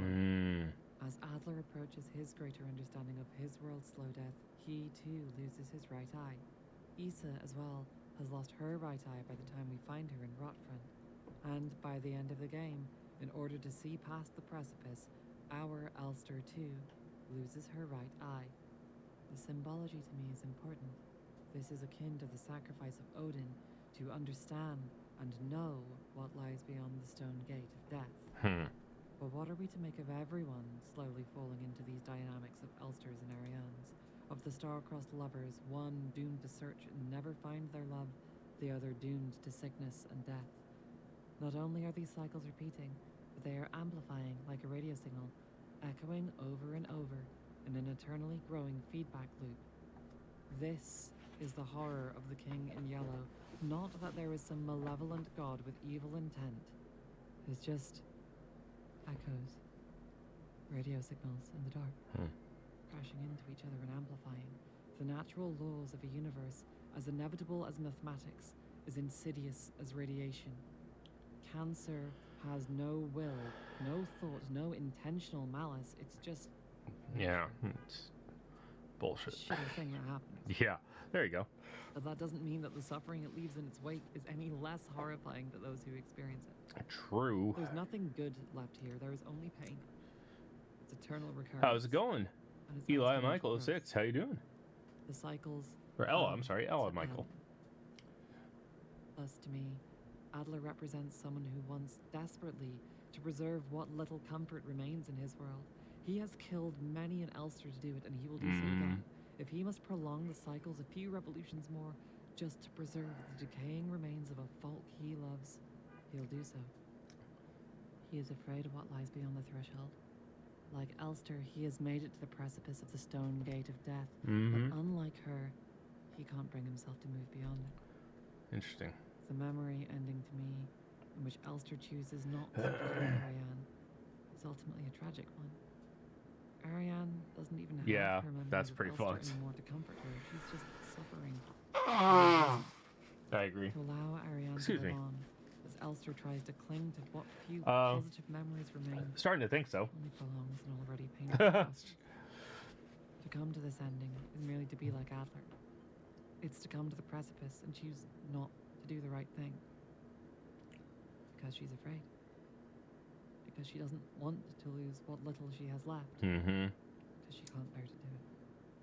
It's a selfish choice. Doing in my amazing. Just mind, done making some animation for my friend. even as it is an And now just chilling. Right understandable on. Right on. and it breaks my heart. As Elster powers down, we see her corpse fall beside Ariane. She is now merely one more android in the cycle. Yep. Her plate armor to be scavenged for parts when the next Elster arrives to complete the deed and finally end. the You're getting cycle Raising of death. Cane's, hell yeah. The promise ending is reflective of one in which Elster finally fulfills her promise. And she did. Ariane remembers her.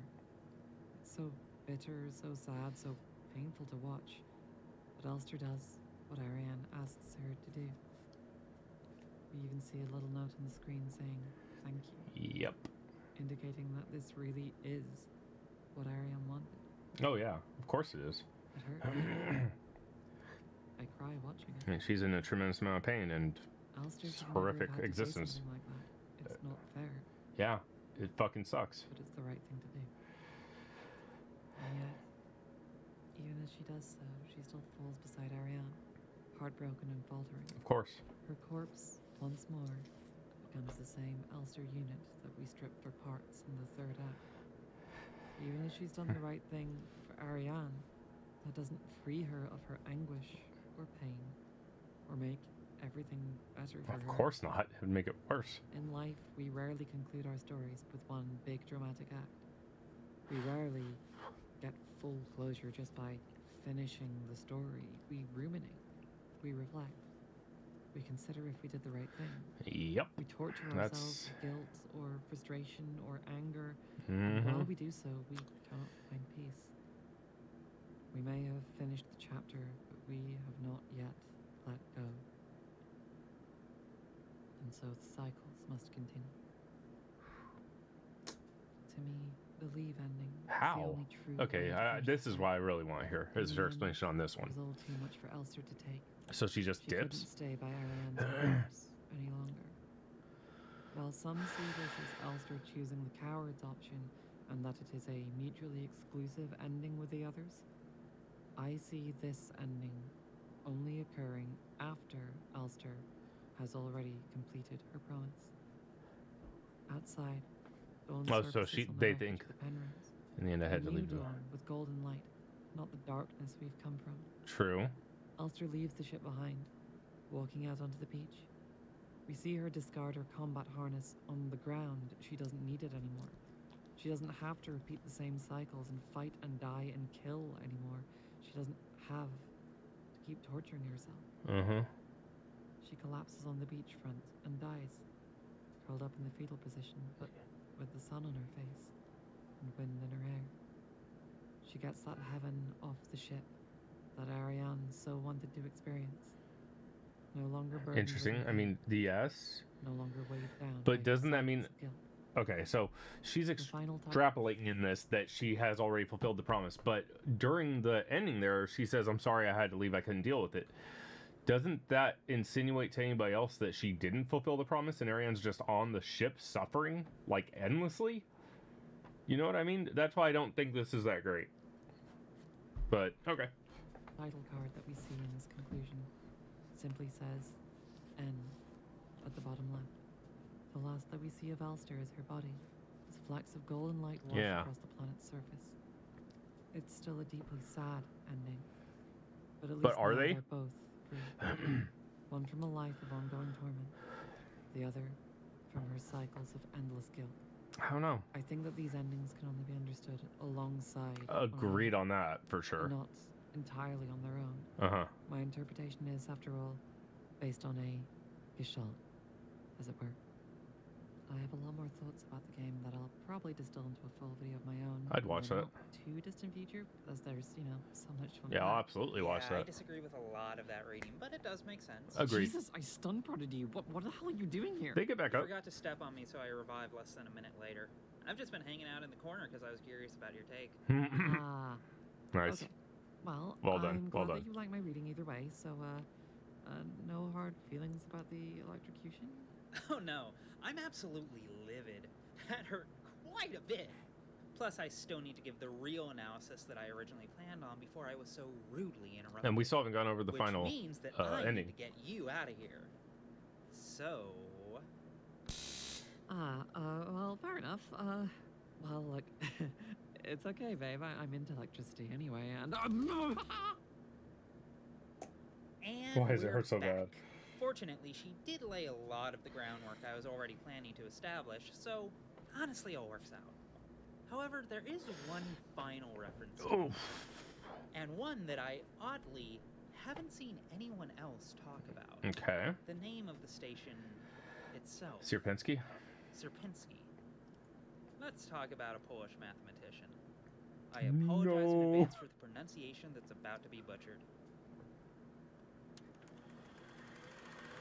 Władysław Sierpinski was a Polish mathematician born in Warsaw in 1883 during the Russian Empire's occupation of Poland. During this time, the Russians had set about forcing their language and culture upon the Poles in a deliberate effort to keep illiteracy high and school enrollment low. An effort that worked.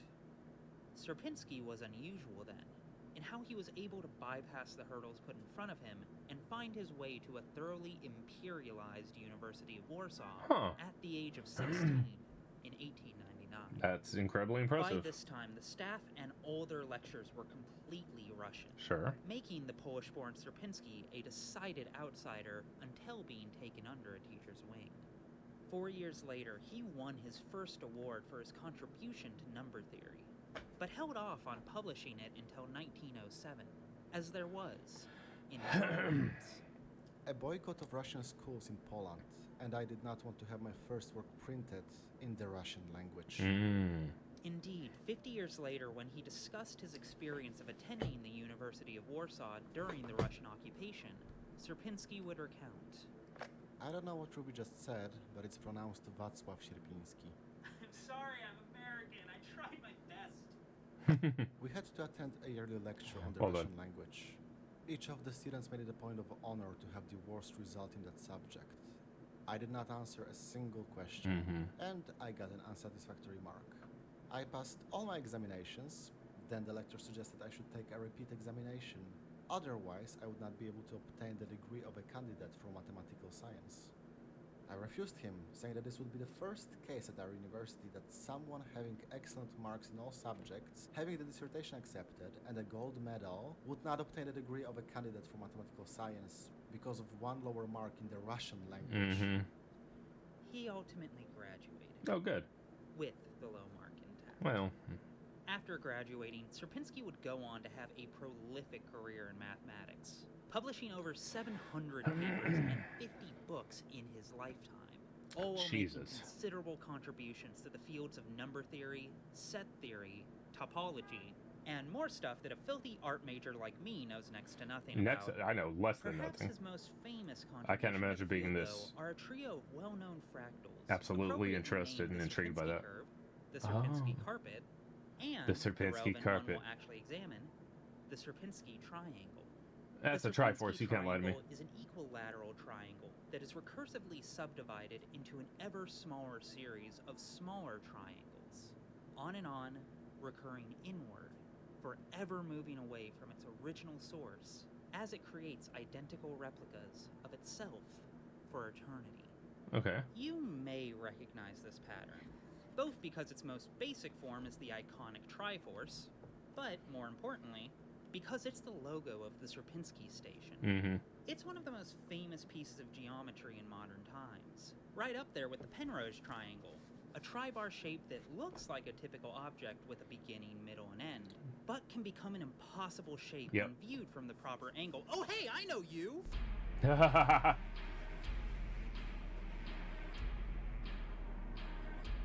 Pretty good, pretty good. Alright. The correct Let's analysis. begin untangling the story the right way.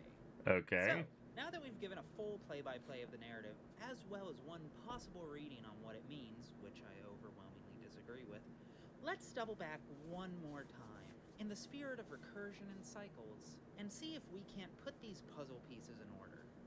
With that said, here's what I'm seeing. Okay. Space imperialism, aka the Empire of Usan, carries humanity to the stars, but eventually breaks off into a revolutionary war between them and the Space Soviets, aka the Usan Nation, which itself quickly descends into totalitarian control of its citizens under the pretense of fighting for their freedom.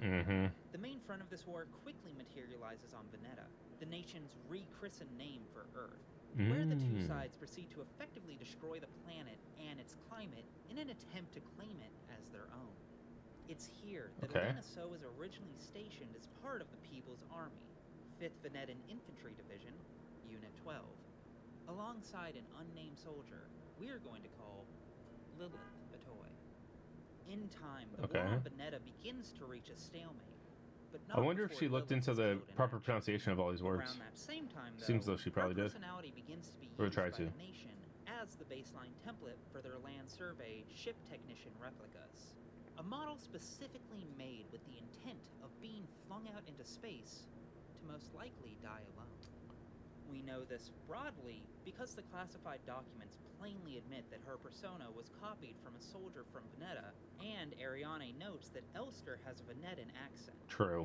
Additionally, we know it's Lilith in particular because of the flashbacks to the Venetan War and the fake-out ending, which includes her remembering the full picture of Lilith and Alina before we ever see it, as Why well is the moon as the broken? broken moon, Thank which you. is out of frame in the photo, but also includes a shot of Lilith wounded in the trenches.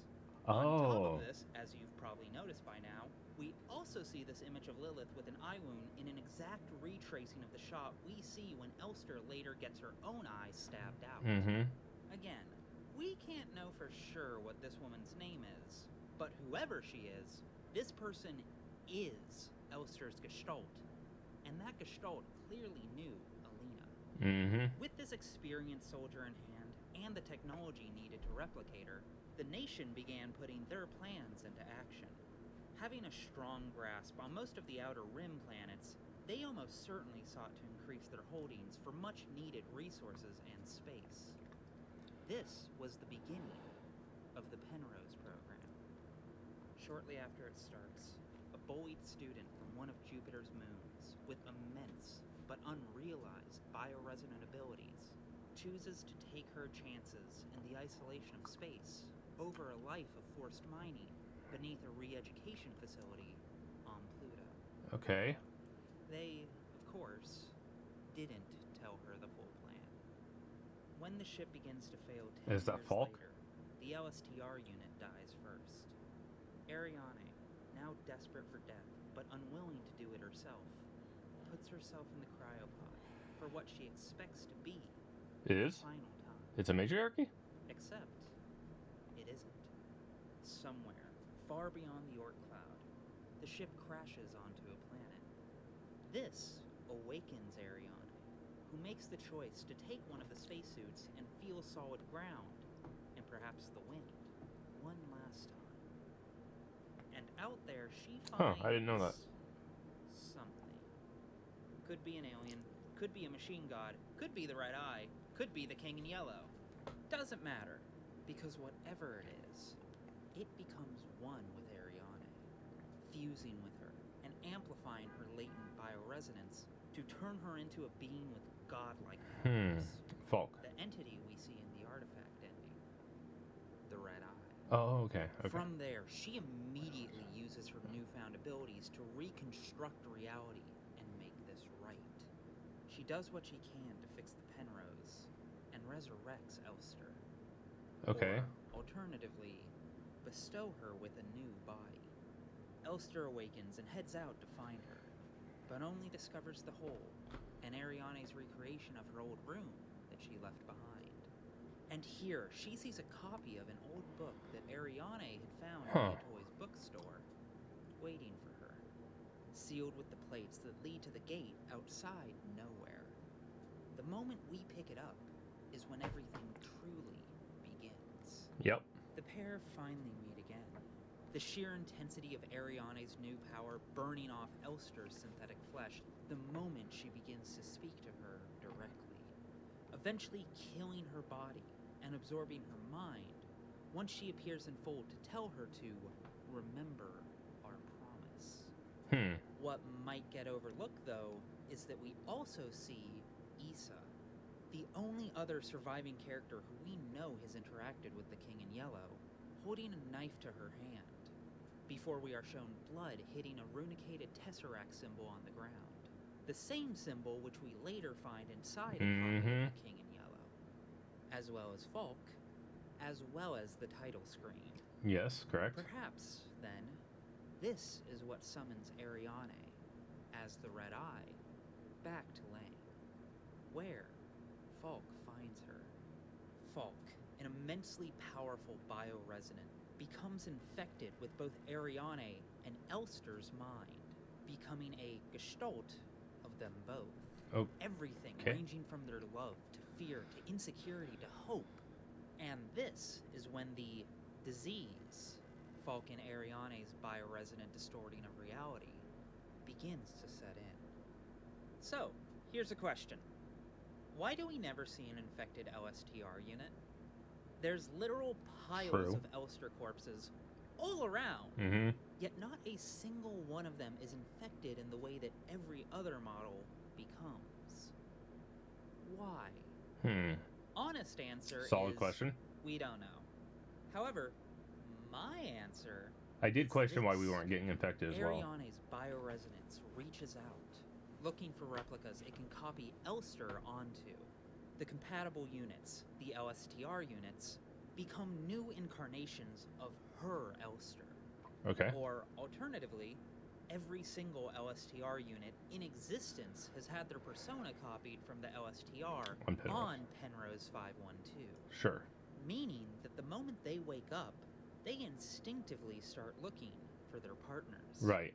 From there, she tries to find Alina. Or was it Ariane? Or was it Alina? For Elster, with the memories of Ariane fresh in her mind, alongside her life as Lilith lingering just under the surface, it probably doesn't matter much. Or, more accurately, it matters just as much either way. Which brings us to the next I like that. question That's a good reading of it. follows. What of the Gestalts? Mm-hmm. Well, same thing. Those compatible by nature of their similar builds are having their consciousness replaced as well. Namely, Alina So, who we see gradually transform into a reincarnation of Ariane over the course of her diary entries, culminating in the lowest depths of Sierpinski. This, right here, is why I think all of the various references in this game aren't just there because, oh hey, cool reference, but are done deliberately to inspire a specific emotional response. A distant sense of familiarity when seeing something unfamiliar for the first time.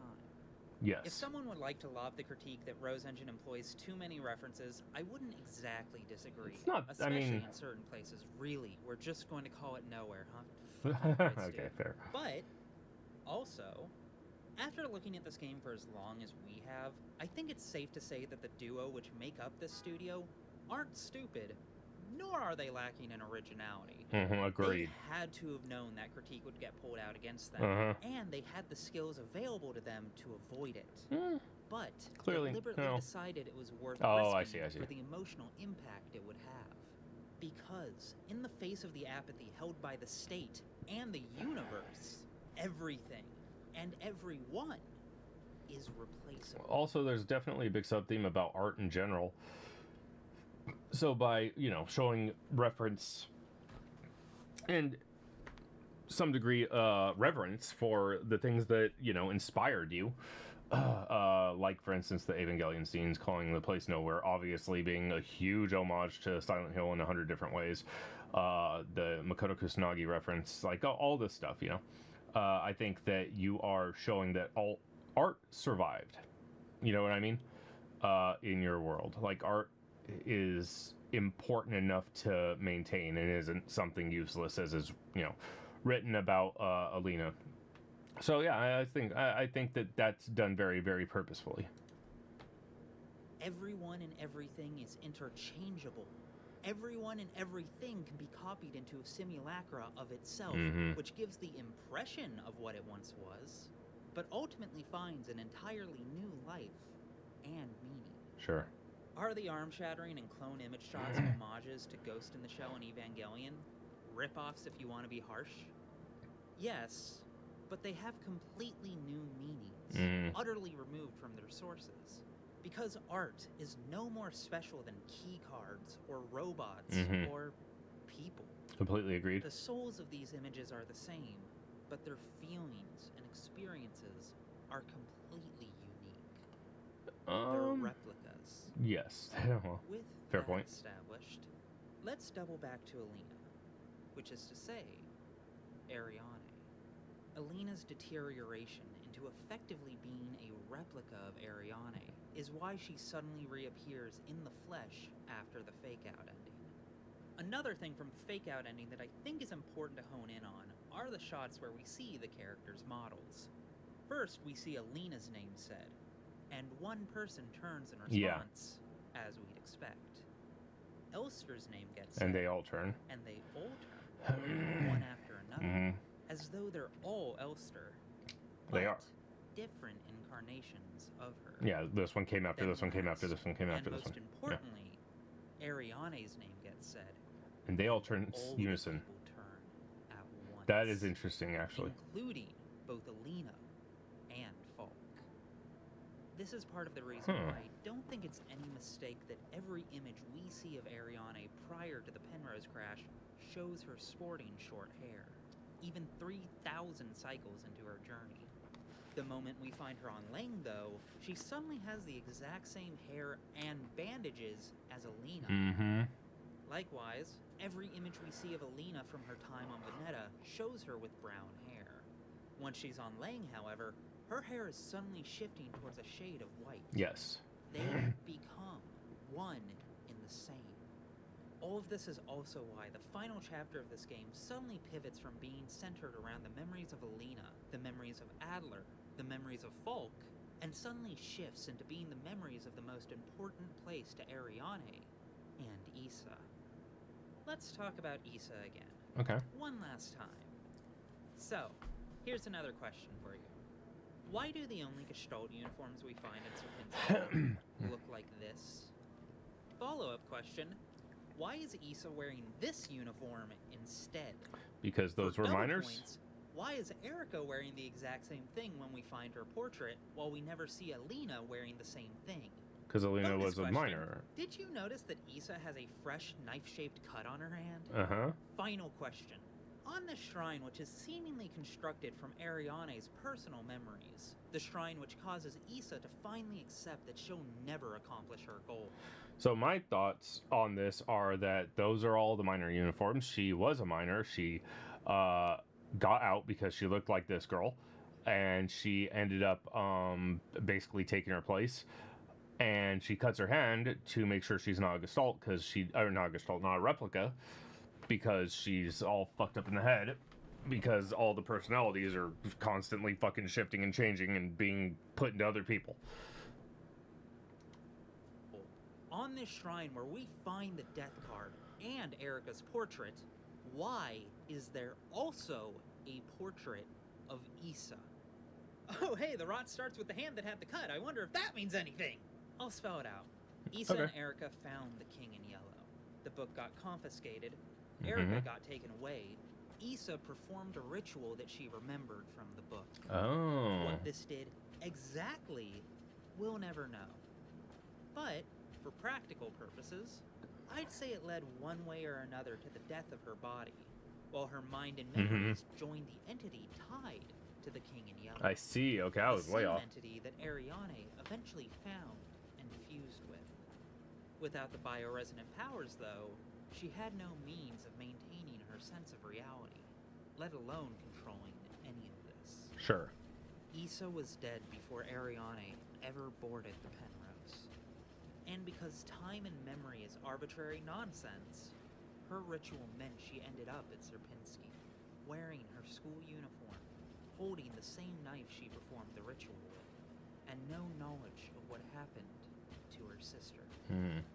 Her childhood schoolmate Ariane knows, though. The Red Eye knows. Now seems like the perfect time. In case you haven't noticed, the Red Eye follows us absolutely everywhere. Yep, no, it certainly From the did. cameras that trace us through every room they're in, to watching us through TVs, to literally fucking saving the game. When Elster finds the room in the prologue, she is perfectly fine until the moment the monitor shifts to red, and that is when reality begins to burn her away. We are always in its view. Is the Red Eye also the storm on the surface of Jupiter that the denizens of Rotfront came to view as a symbol for state surveillance? Yes, of course. You know who would have internalized that symbolism? Yeah, I agree with you, Spiral. A girl who grew up on Big Rotfront time. and felt the state's scornful eyes on her at all times. A girl who, herself, I like this fucking has beat. red eyes. True. Ariane is the Red Eye. Did you notice that Ariane's mom is named Iris? All right. Why is the shining carpet everywhere? Is it just asset reuse, or is it there because it has a red eye too? Does this have anything to do with the fact that none of the replicas have feet? I am Peens. I'm sorry, fucking what? I don't... What? I don't understand that. Anyways, the carpet also is reminiscent of one of the patterns that was shown earlier from the Sierpinski mathematician. So fucking normal. The flesh plates we collect in Nowhere, which also seal the King in Yellow shut, also correspond to each of the 6 celestial bodies that humanity has occupied, which in turn connect to the tarot cards. It also does not escape my notice there are 6 major levels of the Sierpinski facility. That probably means something. I don't know. If you're responsible for my medication, please return my calls. Falk, we already kind of went over. She's basically a fusion of Elster and Ariane, and all the trauma and misery that would entail. We know this because she says explicitly in her diary that she's become Elster, but also these shots of Falk and Ariane are so identical that I literally used it for the thumbnail. They are the same goddamn person. Plus her musical theme is literally just Ariane's theme, reversed. Well, there you go. That is pretty self-explanatory.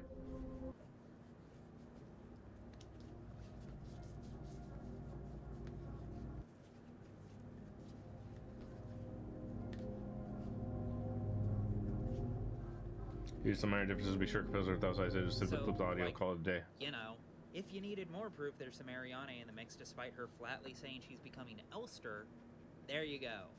Anything else I could say would just be repeating Haley's analysis. This is actually one of the areas where I mostly agree with her. And Adler is just kind of caught in the middle of all of this. Fuck him. We know that he, too, was likely a native of Rotfront named Nikolai Wynn, who possibly suffered from the same social difficulty and love of artistry that Ariane struggled with. Regardless of whether or not his gestalt was Nikolai, however, we do know that his gestalt gave Ariane a test for bioresonance. A test that we know ultimately failed to detect Ariane's abilities. Now that's interesting. I didn't know that. Perhaps that succeeded, which marked her as the kind of threat they'd be best off catapulting into deep space. Oh. It is implied that Ariane's latent abilities are potentially strong enough that they put her on par with the Empress of The the stars, Empire. yeah. A person whose bioresonance is so powerful that it allowed her to create replicas in the first place. Plus, it's not like Adler is exactly opposed to killing women who shouldn't be here. Yeah, he loves that shit. It's his favorite shit. That's my headcanon anyways. As an Adler unit, he's most certainly not a soldier or a fighter in the way that everyone else is. In every fight he has, he gets his shit wrecked. They aren't fighters. They're subordinate middle managers, literally designed from the ground up to serve Falk units. Yep. All of this to say that I can't help but see that might be another reason I hate him. Dark foil to Elster more than anything. Yeah, of course. I mean, first off, that's how he's presented throughout the entirety of the narrative. But Silent Hill 1 feeling plot, agreed.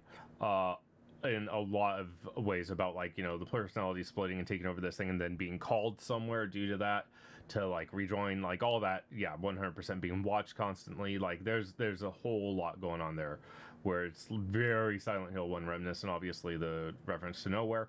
That having been said, Adler, I fucking hate him. And I think the reason for that is because exactly what she just said, that he's basically a middle manager, and that is 100% the vibe he gives off. He gives off the, like, American Psycho mill manager type, like, fucking, you know, I guess, dark, oppressive cog in a bigger machine. Less have latent powers. Yeah, agreed. Anything else. Elster's drive to do what she can for Ariane is literally self-destructive, but it is ultimately something she wants of her own volition. And mill manager to the fascist regime, exactly. Always given everything. Somebody who fucking just sucks that boot, doesn't even lick the boot. They fucking full on deep throat the boot. And those are the fucking worst. Those are fucking class traitors, essentially, and that's pretty much what he is. Because he was built for that specific purpose. He is weak to bioresonance for this exact reason. Through this I do get that he cares about Falk too, though. Sucking the boot intensifies exactly. Thank you, Sophie. You're great. In this way, I see Adler as effectively being a stand-in for the nation itself. Yup. As a stand-in for the entity that is ultimately responsible for every single death we see exactly. in this game. 100%. Which, at last, brings us to the endings. For a game that otherwise revels Damn, that's a long time. As all hell, most of these endings are pretty much what they say on the tin. You either abandon your promise and leave, or you stay and find Alina as Ariane, who in turn has either forgotten you, probably because she's still mostly Alina, or she remembers and you fulfill your promise. As for which one is the best ending, oh, this guy, like we're talking about sucking boots now. because it's at least something approaching a moment of calm in this nightmare storm. Talking about fascism mostly. I think they deserve that. Be they Ariane and Elster or Alina and Lilith. Agreed. That said, with all love and respect to Salmatal, I do feel that calling the leave ending anything other than heart-crushingly is the kind of thing you should only admit to your therapist. Agreed. Dying in the middle of the desert after failing to fulfill my final promise to my lover. Right? I'm glad this is happening. That's so fucked. Subjectivity and art, Ruby. Fuck you. Ultimately, though, it's literally cause reality class. Which ending you get matters much. Out of context, it is funny. You're agreed. You're right. The couple and all of the normal endings are more or less equivalent. Yeah. Which is to say, they all leave the cycle to continue repeating on and on, forever, with no end in sight. Hell, to even call these endings feels like a misnomer. Like I'm lying to you by describing them as They're such. restarts. It's like calling the mouth and tail of an exactly. The ending. Nice. Very good. Technically true, but the self-boring continues unceasingly. If there is any hope to be found at all, though, it is almost certainly in the artifact ending, which is very difficult to make sense of. Because the rest of this was so normal and easy. Easy to simply project what you want to be true onto the abstract canvas it provides. Well, I will. That said, there are objective clues about what's happening here. The floor is the same as the fleshy ground of Nowhere, and the room where we normally would have fought Falk. It's like literally there are that what room. Seem to be 6 Elsters. Define normal. Good point. Colors very different Good from point. anything else we see in game. We also see the 6 pillars earlier in this. And one of them looks like the Elster's queen. ritual. Hold up. Let's go back. See that one right there on the what? You can't even see it because of my camera. Hold up. Where is the thing that I am? Okay. There we go. Hua! Right underneath the chat there, you'll see a lady, and that looks a lot to me like the queen that we see on the all the propaganda. Boop. Okay. Definitely for this being personal story over cosmic horror. I think a little bit touch of A, touch of B. 6 Elsters, though some of them have armor colors very different from anything else we see in game. We also see the 6 pillars earlier in those flashbacks from Elster's Gestalt memories. Yes. Which itself bears a striking resemblance to the shot of Ava? the mushroom cloud. Oh, that meaning too. it's possibly a monument to its victims. That was going to be the... But either way, oh, good point. I thought it was going to be a reference to Ava at the end when they're all standing and clapping for Shinji, but yeah. It does that prove tracks that you. these pillars predate the Penrose. And the symbol in the center of the 6 pillars resembles the game's logo. Runicated Tesseract and all that. Sure, which yeah. we know to be a symbol related to the King in Yellow and Falk. I guess. Additionally, That's a little bit of a stretch, maybe. I was born in the early mid-90s. When I grew up to the men, everyone was either getting high, fucking, or not studying shit. Yeah. To be fair, that was probably true in the 90s as well. Or that was mostly true in the 90s as well. I was born in the late 80s. So, yeah, that was just sort of a thing. It was probably a thing since, like, the 60s or 70s, you know? Foreshadows the dancing. Eternity foreshadows that it will still not exactly be happy, and is arguably the Red Eye talking to us directly. And Sacrifice conjures the image of mushroom clouds and state-endorsed crimes against humanity. Yep. The lily and its pod appear over the course of the game, often in locations that have been of great solace to Ariana. True. The one in the safe, though, is an obvious reference to the mask in The King in Yellow. The story where a girl who seemed doomed to remain frozen for eternity had her recovery foreshadowed by a lily. Hope you remember that from 2 hours ago. Yep, sure do. Oh, I'm sorry. 2.5. This video became so much more than I wanted. This is very much a long video. That is so reliant on references to get across what it's trying to say. I think it's safe to say this infers there's at least a little bit of happiness and relief to be found here, especially considering the text that accompanies it. A friend who's well-versed in German tells me that the 2 quotes that flash up on screen translate as, "And in those days, people will look for the 2 and not find them." And the mystery of this god is complete, as she announced it to her servants, the prophets. The fuck? Which certainly makes this seem like a definitive ending that breaks the cycle. It does. And then there's the Red Eye that looms over the Penrose, which I've already given my thoughts on. One thing I will note, though, is the shot order. We see the Red Eye, then we see a final call to remember our promise. Then which would be the killing? The dancing. Yeah, true. You know, we never actually find out what the promise was. Everyone likes to assume it was killing Ariane. Yeah, that's what I assumed. Yeah, lots of evidence for that. Very easy to infer. Sure. But it also could have been to dance one more time. Could have been. Whatever the Red Eye is, it clearly knows about the promise, and clearly has the power to manifest it. But this is what it chose to give us. Just saying. Something to think about. There's a lot of potential reads on this, as we've already seen. Sure. If someone wanted to make the case that this is just a form of acceptance for the pair before they die proper, or a final denial of reality before falling into the delusion for eternity, or any other reading, I can't say I disagree. Yeah, I mean, it's too open-ended to fully be like, no. If we accept that Ariane is the Red Eye, and which, the physical that Ariane tracks. we find is a converted Alina, then, well, why wouldn't the Red Eye give them the ending it always wanted? Right, to be together. No matter how bittersweet and impossibly distant she will forever remain, they will never dance again. That doesn't mean the dancing can't continue. And therein lies the heart of Signalis. We might be doomed by the narrative, both literal and political. The loves which blossom out of coping with bleak destiny may not be enough to safeguard ourselves from the cruelty enacted on us by those with the power to do so. It is, in fact, that's a very good way to put it. Possible we might just flatly lose. So we try again. So we try again. And again. That's what we do. And again. And again. For as long as we're able to. In doing so, there's a chance we'll arrive to the same conclusion, or worse, precisely repeat the cycle all over. But there's always just as much reason to believe that we can discover something obscured, something completely unforeseeable, something. You haven't seen the game, but another theory that I have, the promise to see the person one more time and make that limited time you have with that said person cherished, right? What am I talking about? I watch way too much Cold Case. No, I think that kind of ties into what she's talking about the promise being to dance, you know. I think that's sort of like the implication of them dancing is to see them one last time, you know what I mean? And make that limited time with that person. Kind of like, I guess, the ending of AI is an interesting way to put it.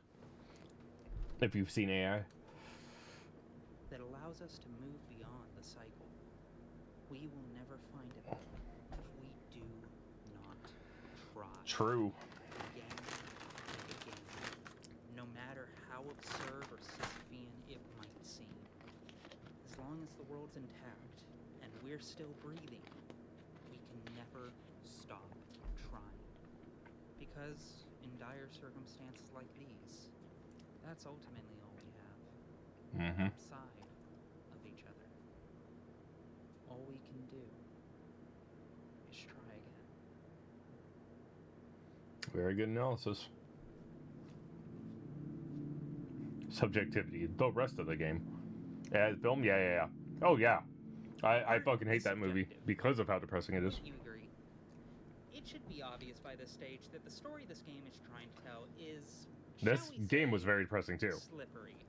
As evidenced by the fact that Salmato and I had radically different interpretations of it, and if you played this game before getting here, there's a solid chance you just spent the last hour repeatedly muttering to yourself, yeah, I don't know about that. And that's good! Partially. Games aside, I do not think my read on this is in fact the correct one. Just the one that feels true to me. That's fair. And I hope that you find one that feels true to you as well.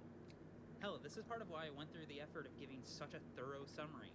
Not also another film called Her. Yeah. Needed to lay out the foundations of our own reading, though it was also depressing. Because we wanted to do our best to give and you the means to have your Ex Machina is another one. There's a lot of depressing ass sci-fi movies. Discovered after the fact. And for those of you who have managed to find a reading of your own, then please, by all means, leave it down in the comments below, as we would absolutely love to hear your thoughts on what's happening here. Because I would argue that everyone being able to come up with their own unique reading of Signalis it's a great game. Indeed part of the point. This is a story told in such a way that it starts to become a bit of a Rorschach test. A dream we're expected to half remember as we fill in gaps with personal assumptions. Yeah, I think that is the intent. Pareidolia. By nature of just how much info this game overwhelms its players So with, especially not all of them, but yes, many of them, most of them. Say, I don't know, over 2.5 fucking hours as they try and make sense of it. Yeah. It's inevitable we'll end up working to separate signal from noise. Even my reading, comprehensive as it is, leaves a lot of seemingly important elements on the floor.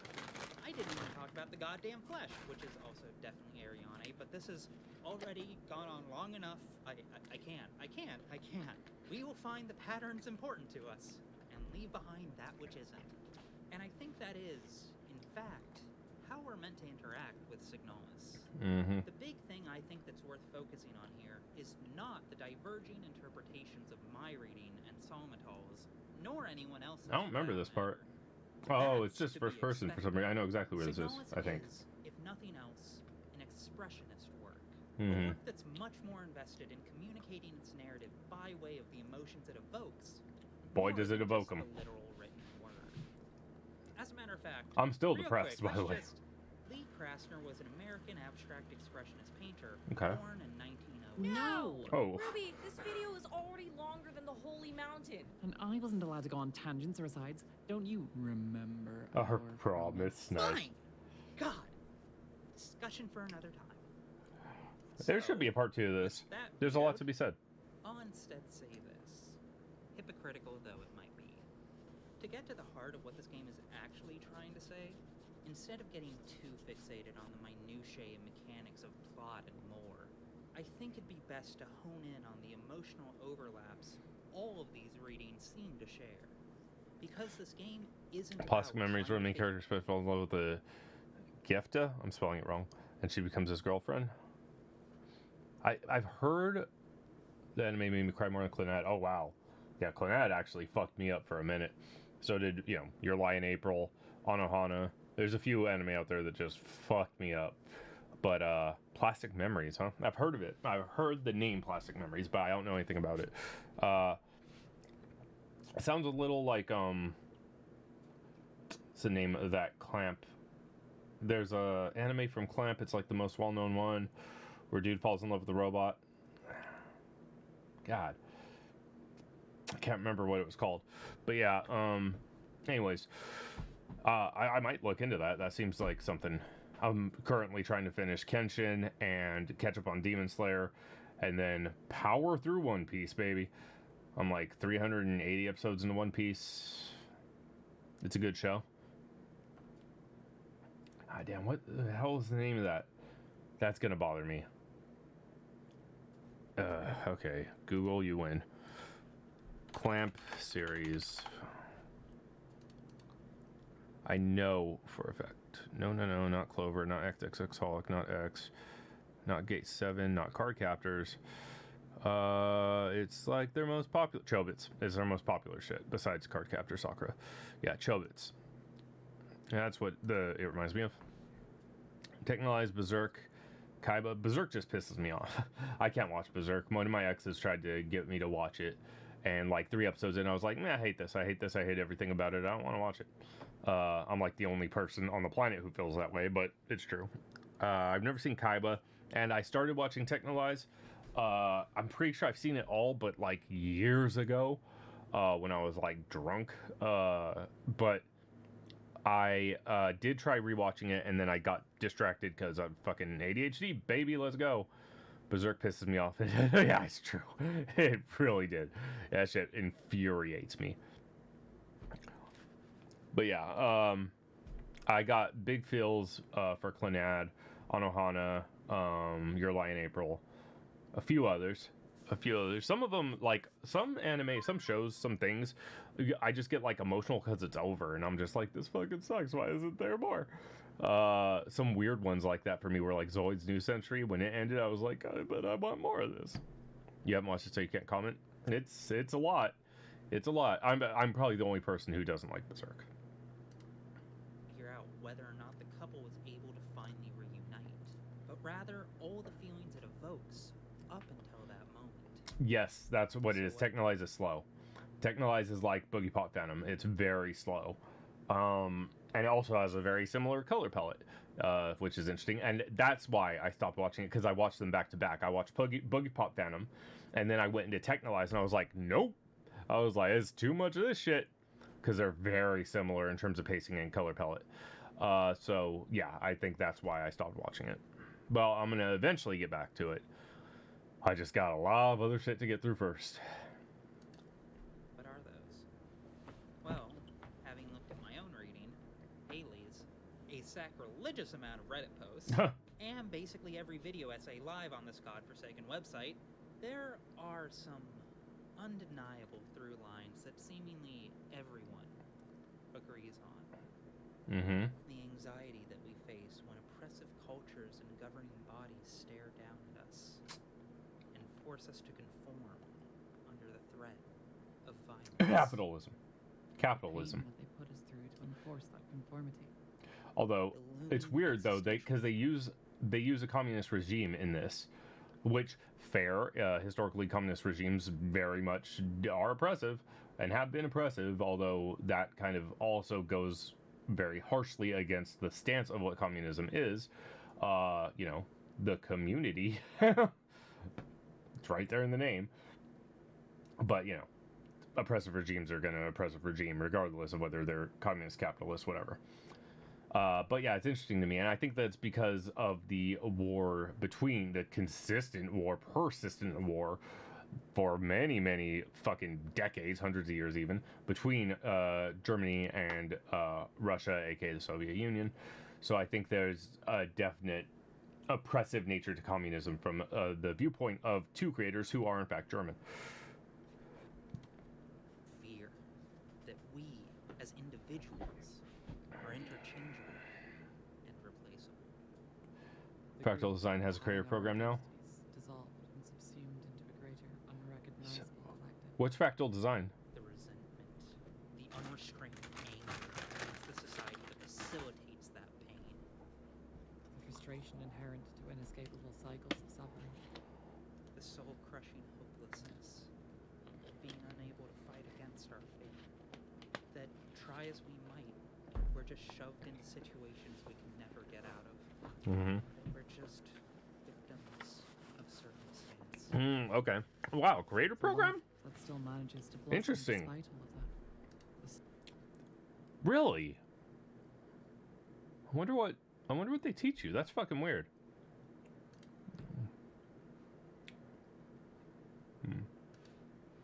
I'll look into that. I have it tabbed up now. We are going to cut the stream after this video because I have to go get lunch and do a bunch of other shit. My kitchen sink exploded yesterday. It was amazing. So, but actually yesterday morning. So I haven't really had a kitchen sink for a while. And therefore no dishwasher, no anything tied to it. So I'm pretty pissed off about that. And today I have to deal with that. And I have to go to work, and I have to get lunch, and I have to being a fucking adult. It actually exploded. Basically, the pipe at the bottom, just and then, yeah. So it was great. It was super good. Yeah, I'm probably gonna get some Raising Cane's. If it's not too far, because I don't know what time the plumber's gonna be here to help me out. I have a neighbor who's coming over who's gonna give it a look and see what he can do. Dishwasher. Oh. Fridge is a bad one. Fridge is a bad one because that's money on top of money. That's not just getting a new fridge. That's getting a new fridge and everything that was in the motherfucking fridge. You know what I mean? Yeah, fridge is a busted one. That shit sucks. Dishwasher you can deal with because you can hand wash dishes, you know? I mean, I've only had a dishwasher for like 6 months. You know? I've mostly hand washed dishes my entire fucking life. You have to eat out more often? Yeah, that's fucking whack. So yeah, not only is all the shit that you already bought fucking ruined, your fridge is ruined, so you have to get a new fridge. Now you have to eat out, which is more expensive than cooking at home. It's just completely fucked. That's whack. I'm sorry about that. My buddy's fridge, same thing. Well, what happened with him is Edison, the power company, they decided to just cut off his power all day. They were doing repairs on the block before him, and they decided we'll just do both at the same time. Didn't tell anybody. Cut off his power for like 10 hours. There's no warning, no nothing. So all the food in his fridge spoiled. And they were like, here's a $25 gift certificate for like $25 off your next bill. And he was like, are you fucking high? Another bad one's furnace. Furnace is bad. Yeah, furnace fucking sucks, dude. Water heater fucking sucks. Parents been hand washing since 70s. Yeah, same. Exactly. Like I said, I've only had a dishwasher for like 6 months, and even then, it doesn't always work really well, especially like on silverware and shit. So I'm like, I still hand wash half my shit. Heavy winter state like mine. Yeah, true, very true. Water heater also sucks in heavy winter states, real bad, bro. I know, I've gone through that one when I lived in Washington State. That shit was whack. Strong as Ariane's lilies. At seeing that love blow away, like ashes taken from us as our loved ones' bodies falter and fail. That we have to watch it all. I soak the dishes with dish soap and hot water. Yep. Sometimes I use baking soda if there's a, you know, some like caked on shit, like I cook some meat or whatever and it's caked onto a pan. Throw some baking soda on there, throw a little dish soap on there, get your sponge, you know, fucking mix it all up, let it sit there for half hour, do whatever you gotta do the rest of the day. Come back, scrub that shit, comes right off. And that it didn't have to be that way. The drive to make it right. By any means necessary. Mm-hmm. Yeah, I know a lot of people who never hand washed a dish in their life, and well, not a lot of people. Most of my friends were as poor as me growing up, you know, or else we probably wouldn't have connected. But I do know several people who never washed a dish, and they were like, "I don't understand. How do you do that? Doesn't it like hurt your hands? Doesn't this happen? And how do you like? What do you do? Do you just put the soap and scrub? Like, yeah, you just put the soap and scrub. That's fucking it. If it's really caked on there, let it sit for a minute. Jesus. So yeah, it boggles my mind when I meet people who can't fucking do laundry, who can't hand wash dishes, who can't cook anything at all. Like, if you can't even make some fucking rice, or you can't cook up some bacon, or you can't make scrambled eggs, like, you can't do some simple ass shit, I don't understand how the fuck you survived. I truly don't. That it's just basic fucking shit to me. And to most people, I think. Mac and cheese, there you go. I mean, it's basic. You can cook it. It's, you know, There are people who have no idea how to do any of that shit. They can barely put a fucking bowl of cereal together, man. Time to look for new appliances as a uni student. Yeah. I mean, if you're renting and the place came with those appliances, you might want to talk to your landlord or, you know, whoever and see if they can, if they have any type of contingency for that. Mic it. You know what I mean? I know people who don't know how to use a microwave. Not even joking. Literally know somebody who didn't know how to use a microwave. They do now, but they didn't then. I made a promise.